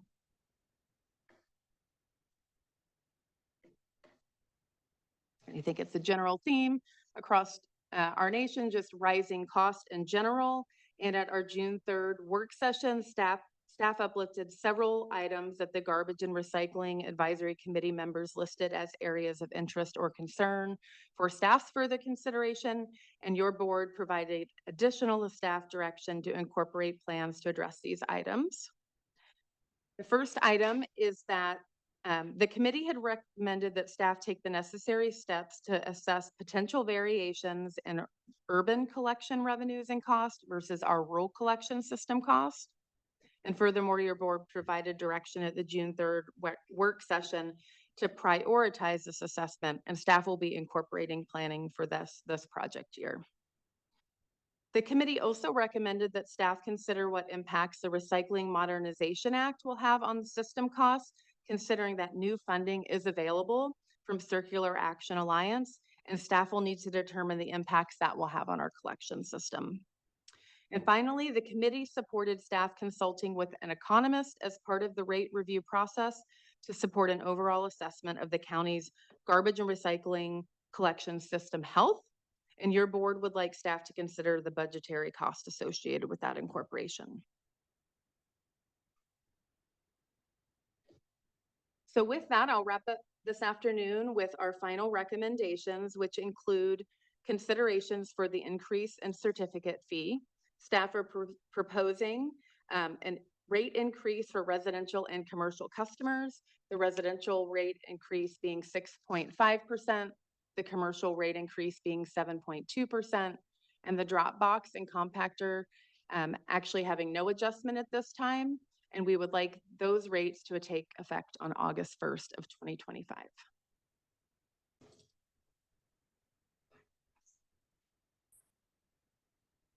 And with that, any questions? Thank you, Erin. Really appreciate it. Ms. Stein, sorry. Commissioners, do you have any questions on all that was brought forward today? We had a pretty robust work session discussion. Yep. I do too. Thank you, Ms. Stein, Ms. Mantle, and thank you for the haulers for being here as well today. I appreciate it. The question that I have, you mentioned the issues with SWATCO in the rural part of our county. And I assume that that's on page 13, is it? Sorry, yes, 13. The immediate action was to develop a method to assess the potential variations. That is the piece that we're talking about. Yes. Thank you. And I also wanted to just go back to your comment about an email exchange that we had regarding the deep dive that the GRAC wanted to do in relationship to long-term plans. And I assume that that is the third bullet on that same page. Okay. I'm just trying to make sure I'm tying those pieces together. So thank you. And I also would appreciate the extension of my thanks to the GRAC for the work that they continue to do as well. Yeah, I'm gonna follow up. I'm not sure I've tracked all of what you said, Pam, but in this slide right here, so the process of collecting this financial data for the county evaluation every year is pretty arduous on our haulers. And so I guess what I would hope, in addition to this study of rural cost, that the consultant might look at, is this still pertinent? Because we've been doing this for a number of years, I'm assuming, same process. We've been doing it since I came on the commission in 19, so I'm assuming before that. I dug into this in 2019 and 20 when I was first a commissioner, and just because it's financials, I tended to get a little deeper into it, but I have heard back from the haulers that this is time consuming for them. And so I was just wondering maybe if there's, in this process of evaluation, we could step back a little bit and say, can we do something that's a little bit more current in the way we do the evaluation of these things? I don't know what I'm expecting here, but I'm just saying that I'm hoping we look at it with a little bit of a fresh set of eyes when we hire this person.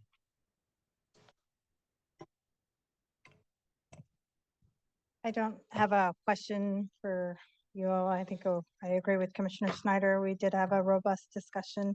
I just want to say thank you, and also come on the mic to thank our haulers that are in here and to say happy garbage men and women out there. And thanks for letting us know. I did not know that day existed, but now I know, and I want to appreciate when I did the tour with Pride. One, the city of Sherwood is beautiful, and there are amazing houses that exist there. So I just want to share that story. And then I also I witnessed the work that our garbage men and women do, and the narrow roads and houses that they have to navigate to pick. And I also saw that by all means necessary, they will pick up your garbage. So thank you, and thanks for being here and sticking it out this whole day.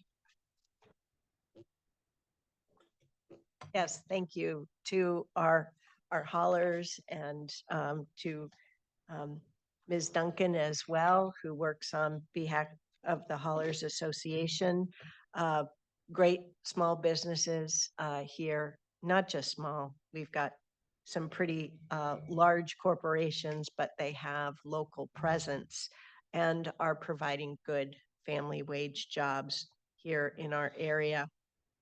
To Commissioner Willie's point, it sure would be nice if some of the evolutions in the whole garbage and recycling domain would slow down a bit, so we weren't having to entertain new materials, new policies every year. But that just hasn't been our reality of the last few years, as this slide attests to the Recycling Modernization Act as well. But what we do know is we're very well served by our staff, informed by the industry, also with the advisory committee that Commissioner Treese mentioned. And if things start to slow down in terms of those changes, I bet our staff would bring that recommendation forward to us as well. But your point is not lost on me. How can we make this a little less arduous and have some consideration of that? So once again, I thank everyone for providing the reports, and thank you to our staff for doing all the analysis and bringing it forward to us, both in work sessions so we can discuss it, as well as bringing the business proposals. So this is an action item. We don't need a public hearing, but we do need a motion. I move to adopt a resolution in order approving the 2025 solid waste and recycling collection rate adjustments. Second. We have a motion and a second. All those in favor, please vote by raising your hand or saying aye. Thank you, commissioners. Any opposed? The motion carries unanimously 5-0. Thank you, board. Thank job. you. Okay, it is now 3:33, and I know we do have an executive session still for today, don't we? Yes, and so I just wanted to remind the board of that, and we probably also want to take a break between our board meeting and this meeting. So my question to you, colleagues, is would you still like me to go through the presentation on the resolution to ensure compliance with local, state, and I federal think laws? at this point, we should defer that, given the time of day, the audience that is not here. I don't know how someone that wants to watch video could watch last week's session as well. Well, there was last week's session, but the presentation of today also provides the best facts that we have available to us for this week. Yeah. And what we found ourselves needing to consider this week, given circumstances. But circumstances continue to evolve. And I think your thinking is very sound that the board will need, we already had discussion earlier about an item in that resolution probably is not warranted at this stage. So it's going to be up to the four of you to put together the resolution and go from there. So. What are we doing with the session this morning that we didn't end up discussing, or the topic we didn't Oh, you're discuss at right. all? Yeah, We, the the legislative. We're gonna state do legislative. Anything with that, or? I, Thoughts? no, I'm, if you or your staff is available. Okay. Would you, I think it's still sound to go through it because we've got some things finishing up in rapid pace. So, great. Well, how about this? How about in a moment, I'll do the announcements and ask for a motion to adjourn today's meeting. And then we'll take a 10-minute break between the two meetings and reconvene in our work session room. Pick back up on the GR item, then go to exec session. May I ask for 15? Sure. Okay. Okay, board announcements.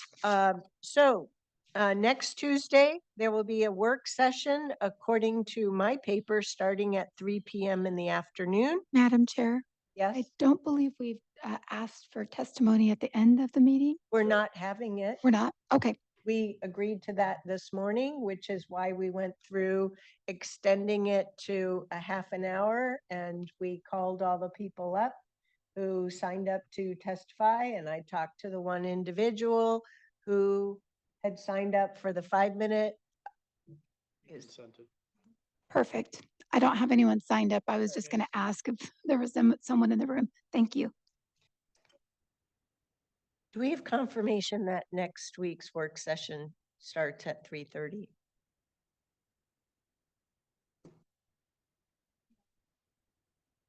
I can confirm that. Okay, Give me great. a moment. You guys are starting a work session at 3 o'clock next Tuesday.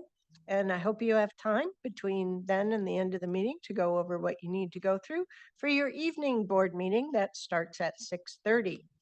The following Tuesday, July 1st, Independence Day holiday week, there will be no commission meetings that week. And then, wow, it's the month of July, Tuesday, July 8th, work session starts at 9. Board meeting if needed, though I guess yep, okay, just in cases. Don't know for sure, but things have to be decided within a 20-day window. Then July 15th, work session at 9, board meeting at 10. On Friday, July 19th, we'll have a Clean Water Services Board of Directors work session day starting at 9. Tuesday, July 22nd, work session at 2, board meeting at 6:30 p.m. and no meetings the last Tuesday, the 5th Tuesday of the month of July. That's all I've got for board announcements. Anything else? Okay, with where we're at, do we have a motion to adjourn today's meeting? So move. All those in favor, please vote by raising your hand or saying aye. Thank you, commissioners. Any opposed? The motion carries unanimously, 5-0. It is now approximately 3:38. We will reconvene in 15 minutes and reconvene at 3:55 in the work session room. Thank you. So I don't know if you tended to go